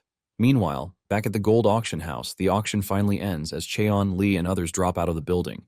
Nari happily stretches her body while expressing how much she enjoyed the auction. Suddenly, a couple of wealthy people approach Lee to suck up to him. Thanks to the items submitted to the auction under his name, Lee's reputation in society has skyrocketed, and everyone suddenly wants to sit for a cup of tea with him. Lee can't believe that the same people who used to look down on him are suddenly bowing to him. Cheon says it was worth it to show off those items at the auction. Lee is so grateful that he doesn't know how to repay Cheon for helping him. Cheon explains that he didn't do it out of kindness, and the items weren't even sold. Now that they are done, he wonders what they should do with the items, and decides to let Lee use them at the Hunter Association. Lee quickly rejects the offer because those items are insanely rare and cost a fortune. But Nari sternly says they can't take it back and tells Lee to consider it payment for the Hunter licenses. Kiseok agrees that Lee should take it since they're technically part of the Hunter Association. Cheon confidently tells Lee that he trusts him to put the items to good use. Lee is deeply moved by their trust and promises to use them for a good cause. After the emotional roller coaster, Dodak starts wiggling in Cheon's waist pack, signaling that it's time for his mana food. However, Cheon tells him to hold on till they get home. Just then, a couple of hostesses notice Dodak and immediately recognize him. They also recognize Kiseok, the famous 6-time failure who passed the promotion test on his 7th trial. Cheon and the others are confused, while Kiseok seems to be enjoying the attention. Cheon wonders how strangers suddenly know Dodak, and Nari points out that they also recognize Kiseok. Since Cheon has been in the Demon Realm and out of touch with the news, Lee explains it to him. He explains that during the A-rank promotion test, Kiseok became a hot topic. As for Dodak, who was registered on the same day, the association is required to disclose him to the public. When registering hunters, ordinary people are not required to be revealed for privacy purposes.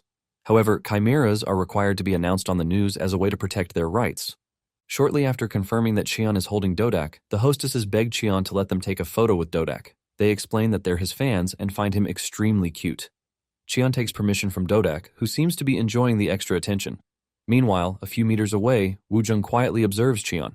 Hyuk had told him about Cheon and confirmed that he's the same dude he met at Lee's office. He tells Woojung that Cheon is at least at S-rank. Woojung stares intently at Cheon, noting his rank must be why there's a strange aura around him. He grins wickedly as he suddenly gets a new idea and announces that it's time to change their target. Back in the Demon Realm, the pink-haired girl snatched by Jia is mesmerized by the sight of the Mandragora patch.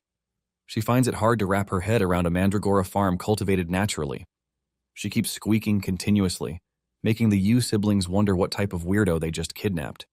It was as if she had totally forgotten that she might be in danger, so Jia reminded her that she had been abducted. Yubeom points out that the girl is so obsessed with the Mandragora that she's completely forgotten about their existence. The girl continues to observe the Mandragora, especially the healthy one in the front row. Suddenly, the Mandragora begins humming a soft tune that they only make when they're in a good mood. The girl figures it's because they're enjoying the demonic, energy-rich soil. She soon notices the two in the back row receiving IV drips and wonders if the drips contain nutritional supplements. At this point, she finally asks the Yu siblings for an explanation, but Jia tells her to wait for their resident alchemist, Kim. Just then, a gate opens as Cheon, Nari, and Kiseok return home. The new girl immediately rushes towards them, asking who Kim is. A few moments later, Cheon and the girl discuss why she was brought there while the others watch them from a distance. Nari is guarded as she asks Jia about the new girl, and Jia explains that the girl is just some weird person. Meanwhile, Cheon learns from the girl that she came to the auction for research and was trying to call her master about the bone fragments when Jia snatched her. Cheon asks what she was trying to tell her master, but to explain it properly, the pink-haired girl introduces herself properly as Kim Hyul. Apparently, she researches plant monsters at a private lab in Gold City. Hyul explains that whenever their research hit a block, her master would wish that he had Psycho number 17. He kept muttering that number 17's fragments can help him complete his research. However, when Hyul asked about it, her master never answered, so she investigated it herself, but couldn't find anything until she heard that familiar number at the auction. She wanted to inform her master as soon as possible because his research was not going well. Cheon asks about her master's name, but Hyul refuses to disclose it and vows never to do so, even at the cost of her life. She claims it's because she respects her master, making Cheon wonder what's with the sudden switch in her attitude. He considers asking Gu to read her mind, but Cheon drops the idea since he already knows who her master, a Mandragora researcher, might be. Cheon suddenly gets serious as he tells Hyul to listen to him carefully. He reveals that he's about to tell her about TDA and the real identity of Subject 17. Elsewhere in Hyul's private lab, her master Joseph is seen performing another experiment. He wishes the next test could succeed, but the next moment it explodes in his face. Once the dust settles, Joseph wonders what he did wrong to make the experiment fail again. Suddenly, Hyul arrives, and Joseph scolds her for wandering around instead of doing research. He doesn't pay her any attention as he continues to wonder where his experiment went wrong. He then scolds Hyul again for not organizing the lab, but Hyul ignores him, telling him that she has a question to ask him. She begs him to answer honestly since she's served him for 7 years. Joseph agrees to answer and tells Hyul to speak quickly. Hyul bluntly asks him what kind of place the TDA lab was. Joseph immediately freezes when he hears this and explains that it was a small, insignificant lab that researched the lifestyle of the old era. Refusing to believe him, Hyul asks if the lab was an illegal operation that experimented on young people. Joseph immediately flies into a rage when he hears this, but fear suddenly fills his eyes when he hears Cheon's voice. The moment he sees the terrifying look on Cheon's face, Joseph immediately recognizes him, and Cheon confirms that he is TDA's Psycho number 17. Joseph immediately starts trembling in fear because he was the one who transplanted Mandragora cells into Cheon's body. After the chaotic reunion, Hyul tells Cheon to wait his turn while she talks to her master. She reminds him how he taught her that research only has meaning when it benefits the world. Back then, Joseph told Hyul that a researcher can be ambitious, but never greedy. 7 years ago, everyone mocked him for being a broke failure obsessed with research, but Hyul never looked down on him. She respected him because he was pure-hearted. But after everything she heard from Cheon, she couldn't believe Joseph was the same person from Cheon's story. Hyul then sternly asks him if Cheon is telling the truth. When he replies that everything Cheon said is the truth, Hyul immediately turns to leave, and while bawling her eyes out, she thanks him for everything he has done for her. A few moments later, Cheon gets his chance to chat with Joseph, who points out that Cheon hasn't changed a bit. Cheon teases him for getting old because it has been 60 years since they last saw each other, and if it wasn't for the tattoo on Joseph's hand, Cheon says he might not have recognized him. Joseph then asks if Cheon came to get revenge on him. Cheon explains that he set a trap, but didn't expect Joseph to be caught in it. Apparently, Joseph was kicked out of the lab, and Cheon thought he had died the same day. Joseph then begins reminiscing about the day he first saw Cheon. Back then, Cheon was only 13, and it was 66 years ago in the TDA laboratory. Joseph was a newcomer team leader, and on his first day, Cheon caught his eye. He wondered why a kid was in the lab, but everyone told him to be careful and called Cheon a total freak. But despite their warnings, Joseph still approached Cheon asking why he was in the lab. Cheon replied that he was playing with the Mandragoras, and Joseph was surprised because the creatures were not screaming. It was even as if they were enjoying spending time with Cheon.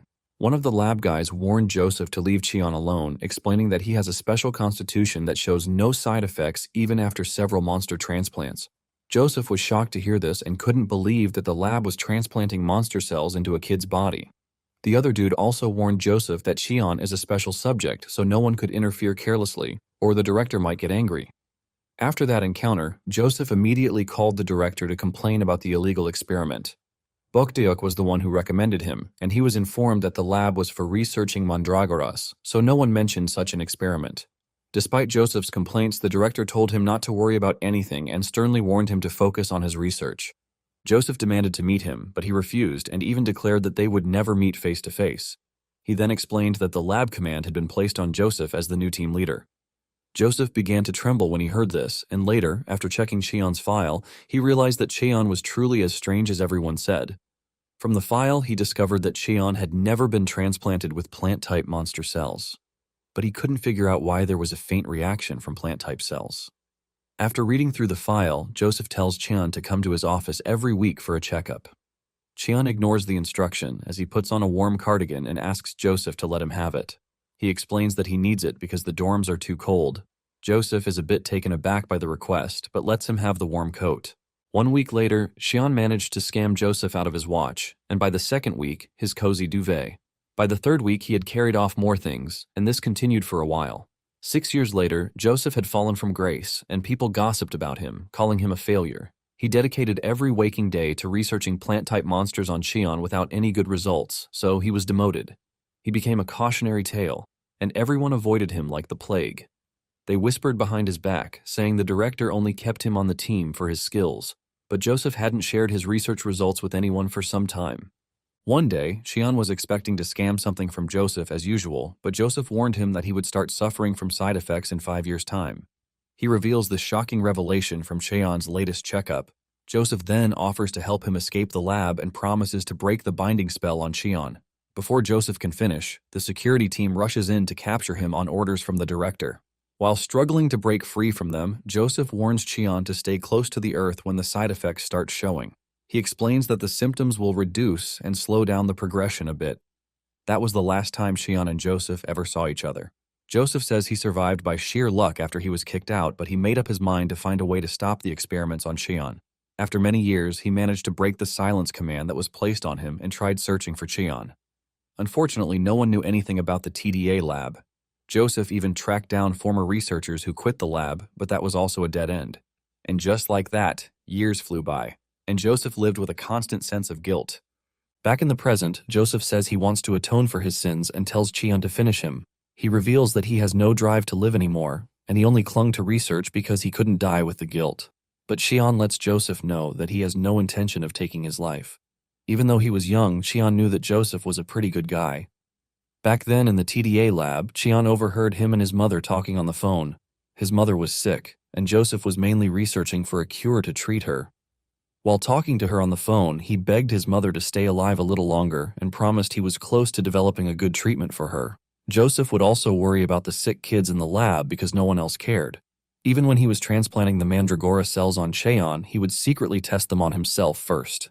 Joseph knew that Cheon didn't have side effects, but he still tested it on himself just in case. Cheon reveals that it's because of those secret tests that Joseph ended up becoming a chimera, and he got that tattoo to remind himself. Cheon then asks how Joseph knew that the side effects would start showing in 5 years. Joseph seems relieved to hear this question, as if he has been waiting just to tell Cheon the truth.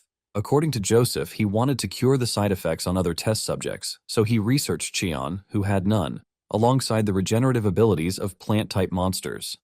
His years of research led him to one conclusion, and that is the fact that Cheon's body contains cells from the world tree. Thanks to those cells balancing everything, Cheon didn't experience any side effects. It was a mind-blowing discovery for Joseph, as he couldn't believe that world tree cells could naturally exist in a human body.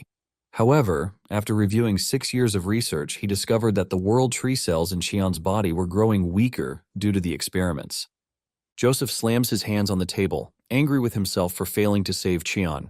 After the long story, Cheon casually responds, leaving Joseph disappointed by the mid-reaction. Cheon explains that he's not shocked since he has had so much random crap stuffed into his body, so nothing surprises him anymore. Just then, Dodak pops out of his carriage bag, surprising Joseph. Cheon ignores his reaction and asks about Joseph's unpublished research on potions that can boost mandragora abilities. Apparently, he heard about the research from Yahello. Cheon then orders Joseph to put aside the soapy sob story and immediately hand over the research. Back in the demon realm, Kisiok is busy whipping up his usual delicacies while Nari and Gu watch him. Meanwhile, at the dining table, Cheon and the others were also eager for the food. Cheon notes that the atmosphere in their little community is getting weird because of the cold weather. Yubeom then asks Cheon about the researcher, and Cheon tells them about Joseph. He mentions that the Yu siblings must have probably seen Joseph at the TDA lab, but he also lets them know that he didn't beat the guy up. Cheon wanted to hear Jia and Yubeom's opinion first, since it also concerns them.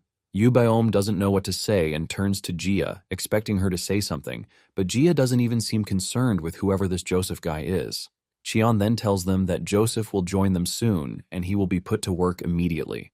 Yubeom is about to find out what type of work Cheon is making Joseph do when the smell of Kiseok's food interrupts his line of thought. Meanwhile, Kiseok has finished cooking, and like a classic restaurant chef, he happily reads out the menu for his small audience. Cheon and Yubeom's siblings have also cut their discussion short and joined the feast. Cheon wonders how to eat the strange delicacy, while Jia can't decide which one to eat first.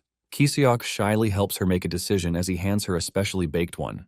Jia thanks him for the special treatment, after which she bites into the snack, and as the different tastes explode on her taste buds, Jia lights up like the 4th of July. She expresses how delicious the fish-shaped bread tastes and proceeds to try other snacks. After their delicious lunch, they settle down to drink a beverage while talking about Joseph. Yubeom is disappointed that their trap didn't catch one of the TDA higher-ups. Cheon then informs them that, according to Joseph, he has world tree cells implanted in his body. Kiseok is so shocked to hear this that he spits out his drink while Nari asks him what a world tree is. Kiseok explains that a world tree is a plant-type monster considered the source of all life energy. Apparently, it's insanely rare, and the last time it was spotted was 60 years ago. Kiseok soon turns the story into a horror moment as he further adds that the world tree is a glowing tree with fruit hanging from every branch. According to Kiseok, the tree moves slowly through mist and vanishes instantly into the light like smoke. After the tale, he stares at Cheon like a delicious meal, amazed that Cheon's body contains a legendary plant-type monster cell. Cheon ignores Kiseok as he thinks about the story and realizes that he has never seen the world tree either. Suddenly, Dodak cries out and pops out from his carriage, looking like a shriveled old potato. Cheon is confused because he just fed the little glutton a ton of mana an hour ago, but now he looks like he hasn't had mana for 1,000 years. Cheon then begins feeding him while asking Kiseok if the world tree has any special abilities. Kiseok replies that the world tree is most famous for its purification abilities. The tree also absorbs all the tainted energy in the surroundings and purifies it into clean energy before releasing it. Hearing this, Nari points out that that description fits Dodak perfectly, but Kiseok doesn't want them to jump to any conclusion since they don't even know the habitat of the world tree. Nari suggests that Dodak might turn into a world tree when it grows up, but Cheon doubts that the cutest guy in the world can turn into the world tree. Meanwhile, Joseph paid a visit to Hayul at her house. Hayul obviously doesn't give him a warm welcome, and the first thing Joseph does is apologize for what happened. However, Hayul urges him not to worry too much about what happened. She admits that she was initially disappointed, but then she heard everything that happened from Cheon. Joseph wonders what Cheon has said to her this time around, and she reveals that Cheon told her that he has been stealing a lot of stuff from him during their 6 years together. Joseph admits that Cheon did a lot because there was a time when he even took his meal coupons, which left him starving. The two make a joke about what Cheon was called back then, and after this, Hayul gets into the serious conversation of the day. She asks Joseph if he is there for the Mandragora project. Previously, Joseph had informed Cheon that he had no intention of publishing his research results at first, but since it is Cheon, Joseph is going to show him. Cheon asked him if he could make it quickly, which is why Joseph made the trip to Hayul's place. Joseph tells Hayul that they need her because one of the potions specifically requires her skills, and just as he is about to start telling Hayul that she is free to refuse, Hayul cuts in, telling him that she's going to do it. Joseph lights up in excitement when he hears this, but Hayul lets him know that there is one condition to it. She has one simple condition, and it is all about conducting research on Mandragoras in the demon realm. When Cheon is informed of this, he agrees to it, and he tells Hayul that he is going to introduce her to Kim, who is working in their lab located in the Snowy Mountains. Hayul thanks Cheon for this, but Joseph is more concerned about the lab in the Snowy Mountains, and he asks Cheon if he can go too. Cheon lets him know that he would have to apologize to his friends first before he can go. Moments later, Joseph meets Yubeom and Jia, and his heart almost jumps out of his chest because he remembers them from his time in the TDA. Joseph falls on his knees, bowing to the two and apologizing for what happened, saying they had no business being in such a shitty place in the first place. Yubeom is surprised that Joseph isn't denying what happened, but Jia is more stubborn-headed, and she mentions that Joseph's apology doesn't mean they are going to just forget what he did. However, she tells him that they are going to put forgiving him into consideration. Cheon then asks the two what they have brought, and Hyul excitedly opens their pack. She reveals that the red and green potions boost the subject's vision and stamina, while the gold is for communication. Hyul explains that the gold potion translates the subject's thoughts and emotions into text, and even though the subject won't understand them, they will understand the subject pretty clearly. Cheon is excited to try this out because he has always wondered what is going on in Dodak's mind. Cheon tells Hyul that he wants to use the gold potion first, and Hyul suggests that they prepare immediately. Hyul then prepares a bathtub, which leaves Cheon surprised. He wonders why a bathtub is needed, and before he knows it, Hyul dumps Dodak in the bathtub. Cheon asks her why she is dumping Dodak in the bathtub, and Hyul reveals that for humans and monsters, a comfortable body also helps to get a calm mind. Hyul then proceeds to pour the potion on Dodak while chanting the activation spell. This unleashes a bright golden light, and by the time it settles down, everyone is left in complete shock because Dodak's words are appearing in texts. By the way Dodak is moving and the sounds he is making, they could see how happy he is. They also realize that his usual sounds are appearing as text because the whole process was a success.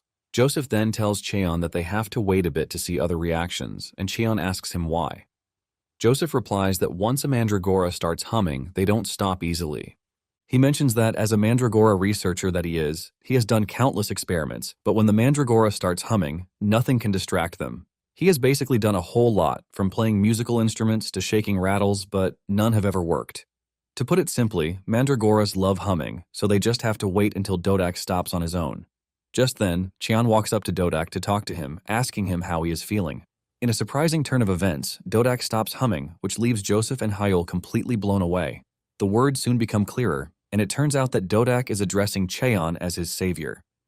Before they know it, Dodak leaps out of the bathtub with a smile on his face, saying he is going to answer his savior's call. With Dodak having the time of his life, Cheon decides to give him even more to enjoy by moisturizing him. Seeing how Dodak is carrying himself, Hyul finally understands why Dodak is a monarch. Dodak completely loses himself in the massage he is receiving from Cheon, and even though Cheon likes the whole scenario, he is not completely happy that the effect is only going to last for 10 minutes. Hyul is blown away by the whole moisturizing thing that she promises to make more once she gets back. Joseph is also impressed by how the moisturizer works, and he picks it up to check it out, but this gets Dodak mad. The scary aura and side-eye from Dodak immediately tell Joseph that he shouldn't be touching the moisturizer, and he quickly drops it. Cheon scolds him for touching what belongs to Dodak, and he turns around in disappointment. Standing in the distance, Jia and her brother can see how much fun Cheon is having. Suddenly, they notice snow falling from the sky, and this gets Cheon's attention, as it is the first snowfall he has seen in the forest zone since his resurrection. Dodak excitedly reminds Cheon that the first time he met him, it was raining back then. Later on, the snow has fully descended, and Cheon gets up to walk around that night after everyone has fallen asleep. He understands why they must have all slept because they are suffering from exhaustion from rushing the greenhouse work for the mandragoras. They also made a shelter for Blue. Cheon is not worried about the mandragoras because he is pretty sure that they are warm as it stands, but the only creature he is worried about is Blue. However, after checking on Blue's condition, he heaves a sigh of relief because he is sleeping pretty well. At the same time, Sanabi is having a good time, and Cheon predicts that he is going to wake up in 12 hours. On the other hand, the plants that are not resistant to the snow are already melting, and because he hates it when everything looks so desolate, Cheon figures out that he has to expand the house. However, he is torn between how he should build the house. Suddenly, he spots Nari in the distance, and he is surprised that she is still awake. He walks up to her, asking her if there is any problem, and she mentions that the other mandragoras are fine, but it appears that the liquid metal mandragora is having a hard time. Because he was feeling cold, Nari decided to keep him warm, and Cheon understands why the mandragora is not comfortable just like the others. It is basically because he is from the human world and must have felt left out. Cheon then points out the fact that Nari also looks really cold, even though she is busy keeping the mandragora warm. Cheon sets up a fire and then makes cocoa tea for them to drink. After taking a sip, Nari is left in complete awe about how nice the drink is, and she mentions how warm it makes her feel. Just then, Nari tells Cheon that she has something to say to him. Apparently, it is about the conversation they had earlier concerning the world tree. She then asks him if he is a chimera just like her, and the moment Cheon hears the question, he realizes that the little girl has finally noticed. Cheon then tells her that she is right, and she asks if Jia and Yubeom are also chimeras. Cheon says yes, and she proceeds to ask about Kiseok. They both laugh at this, and Cheon makes a joke about Kisiok's head, saying he might just be a chimera only in his head. Deep down, Cheon is worried about Nari, and he wonders if she's going to be okay. Nari then speaks up, talking to Cheon about how the liquid metal mandragora is not a native of the demon realm, but ended up living there after meeting friends like her. In a surprising turn of events, Nari thanks Cheon for giving her a family, and when Cheon hears this, he realizes that Nari has just solved what he was worried about. Cheon then decides to ask Nari what kind of house she would like to live in, because he is planning to expand their house, since they now have more family members. Cheon lets Nari know that her opinion matters a whole lot, and after hearing this, Nari mentions that she would like a house like the castle they went to in the amusement park, where they were able to see the fireworks. She talks about how huge the second floor was and the fact that it was so bright that she wasn't scared of the dark. Cheon hears this and admits that it is a good pick, but he knows that he is going to need sturdy materials to build the second floor. Suddenly, it dawns on him where he can get this, and he mentions that there is a place called the Bone Graveyard. Nari asks him about the Bone Graveyard, and he mentions that it is a place one reaches after passing the Rocky Mountain Zone. Basically, one can find bones from all kinds of monsters there, and even though it sounds really scary, Nari is still interested in tagging along. Deep down, Cheon contemplates leaving Sanabi behind because there is something at the graveyard that he is worried about. Nonetheless, Cheon still had Sanabi transport them to the Bone Graveyard the next morning. Upon arriving at their location, Nari talks coolly about Sanabi, saying he makes the ride so smooth that it feels like a theme park ride. Just then, Nari notices that they are standing on a cliff, and the deeper part looks really scary. She also adds that she can detect a thick acidic substance that is brewing down the cliff. Cheon confirms this, revealing that it is an acid fog that only exists in the area and it melts any living thing. However, Cheon is basically a walking cheat code, so he is immune. Cheon ties a rope around his body and he tells Nari and the others to pull the rope once he gives the signal. Nari and company assure him that they can do just that. Cheon figures out that he doesn't need to worry about them since they are pretty strong, and after convincing himself that everything is fine, he leaps down the cliff. Upon arriving at the bottom, he is met with a ton of bones lying around. He also realizes that the fog gets thicker the further he descends, but his main concern is to find something useful in there. He soon finds a monster bone that appears really sturdy, but he discards it since he needs something bigger. Suddenly, he turns around to spot a ribcage from what appears to be a giant snake-type monster. Cheon lets out a comforting smile because this is just what he wanted, and he is preparing to string it to the rope to be pulled up when he gets hit with a mental strain. Memories from his past start flashing through his head, and these are memories from when he was working for the TDA to take on missions. Surprisingly, one of the memories includes the one where he was given the command not to return after he was done with the mission. Seeing how gory everything is, Cheon starts to realize that he is getting the memory of his death. Back on the surface, Nari wonders why Cheon is taking so long to come back, but just then, she gets the signal to pull. She informs Sanabi and the squirrel, and together they get into the right position to pull. However, they soon realize that whatever it is that they are pulling is way heavier than they expected. Since it has come to this, Sanabi decides to show his strength by becoming even bigger, and as he floats into the air, pulling the bone gets much easier. Moments later, they could see the bone emerging from the cliffside, and standing on it was Cheon himself. He emerges with a smile on his face, asking the group if they are all doing okay. Cheon finally gets to see Sanabi in an even scarier form, but he is not entirely surprised since he is a disaster-class monster. Cheon suggests that they head home, and Sanabi quickly agrees to this, admitting that he really loves home. Upon arriving home, Nari wastes no time initiating a game of tag under the giant monster bone, and she makes life difficult for Kisiok by chasing him with a laser. On the other hand, Yubiom is completely surprised that the bone came from the Bone Graveyard, and Cheon mentions that he needed materials to expand the house. Apparently, Cheon also got an unexpected bonus inside the Bone Graveyard, but he plans to discuss this with Kim when he gets back. Cheon suggests that they get down to building the house, but Yubeom lets him know that he has to check on Dodak first. Cheon quickly rushes off to Dodak's place, and he is surprised when he sees his eyes completely swollen.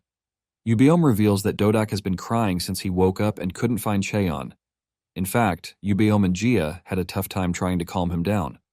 Cheon cackles when he hears this since he understands just how much they must have gone through. Just then, Cheon notices that Dodak appears to have grown even more because he now has 7 leaves. In addition, his body looks bigger, and Cheon wonders if this is a natural growth or if it is because of Joseph's potion. Suddenly, Cheon feels something totally different, and he realizes that it is a phenomenon called vision sharing. Moments later, everything becomes clearer, and Cheon asks him if he can now see clearly. Dodak answers this by leaping into Cheon's arms with a bright smile on his face. Ubiome is left in complete shock because Dodak's mood just took an entire turnaround, which is completely weird since they have been trying everything they could since morning. Cheon then informs them that Dodak can now share his vision, leaving the two dropping their jaws on the floor. Cheon lets them know that one of the potions Joseph brought shares health, and this is the red one, but the green one shares vision with him. Basically, the trigger condition for this is being in close proximity, and Cheon can finally understand that Dodak's physical growth is natural because he can't sense any traces of drugs in him. Cheon also understands that Dodak is seeing his face for the first time, and he wonders what he feels about his new eyesight. Cheon then pours more potion on him, and Dodak enjoys every moment of this. Just then, he asks Cheon why his leaves are so withered, revealing that this is the first time he's seen this. Cheon is completely confused by this, and Dodak rushes into his home. He soon returns with a lot of red berries, which he tells Cheon to eat. When Kim returns that day, he is left in complete shock when he learns that Dodak gave Cheon all the red fruits for free. Cheon scratches his head nervously, asking Kim if he looks pathetic because his hair is long. However, Cheon changes the topic, asking him if the availability of the red berries now means that they can finally remove the spells on Jia and Ubiome. Kim confirms this, revealing that everything is ready, and Dodak just lent them a hand. Kim asks if they should get started, and Cheon says yes because there is no point in wasting time. The siblings hold each other's hands, nervously hoping that everything turns out well. Kim reveals that the first thing he's going to do is extract the explosion spells from their bodies and then use a new annihilation spell to destroy them. Since the process can be dangerous, Kim tells them to keep their mana circulating to protect themselves. The two talk about how nervous they feel about the whole thing, and Kim informs them that it is time to begin. He creates a mana circle for them to stand on, and Kim does his thing. In a few minutes, Kim had successfully extracted the spells, but before he could annihilate them, the whole thing set off a big explosion that released a massive wave of energy. Cheon freaks out, asking Kim what had just happened, and Kim reveals that he successfully extracted the explosion spell, but for some reason, the annihilation spell isn't working. Kim expresses his confusion, saying he used a spell that was meant to work even on S-Class. However, the realization that the two might have actually gone past the S-Class dawns on him. Kim realizes that if this is the case, the explosion spell is going to trigger right there, and he scolds himself for not being careful about the whole thing. He blames himself for not predicting such an outcome when he is clearly an experienced alchemist, and because of this, he prepares to sacrifice himself just to get the job done. Suddenly, he sees Cheon walking to the raging energy source, and Kim asks him what the hell he is doing. Kim urges Cheon to get back because it is an alchemist's task to handle the situation, since Cheon being there will put the three of them in danger. Cheon assures Kim that he is aware of this, but he lets Kim know that he is aware of how irritable the spells are. Cheon pulls together a huge punch and he pulls in his power as he prepares to manually annihilate the spells.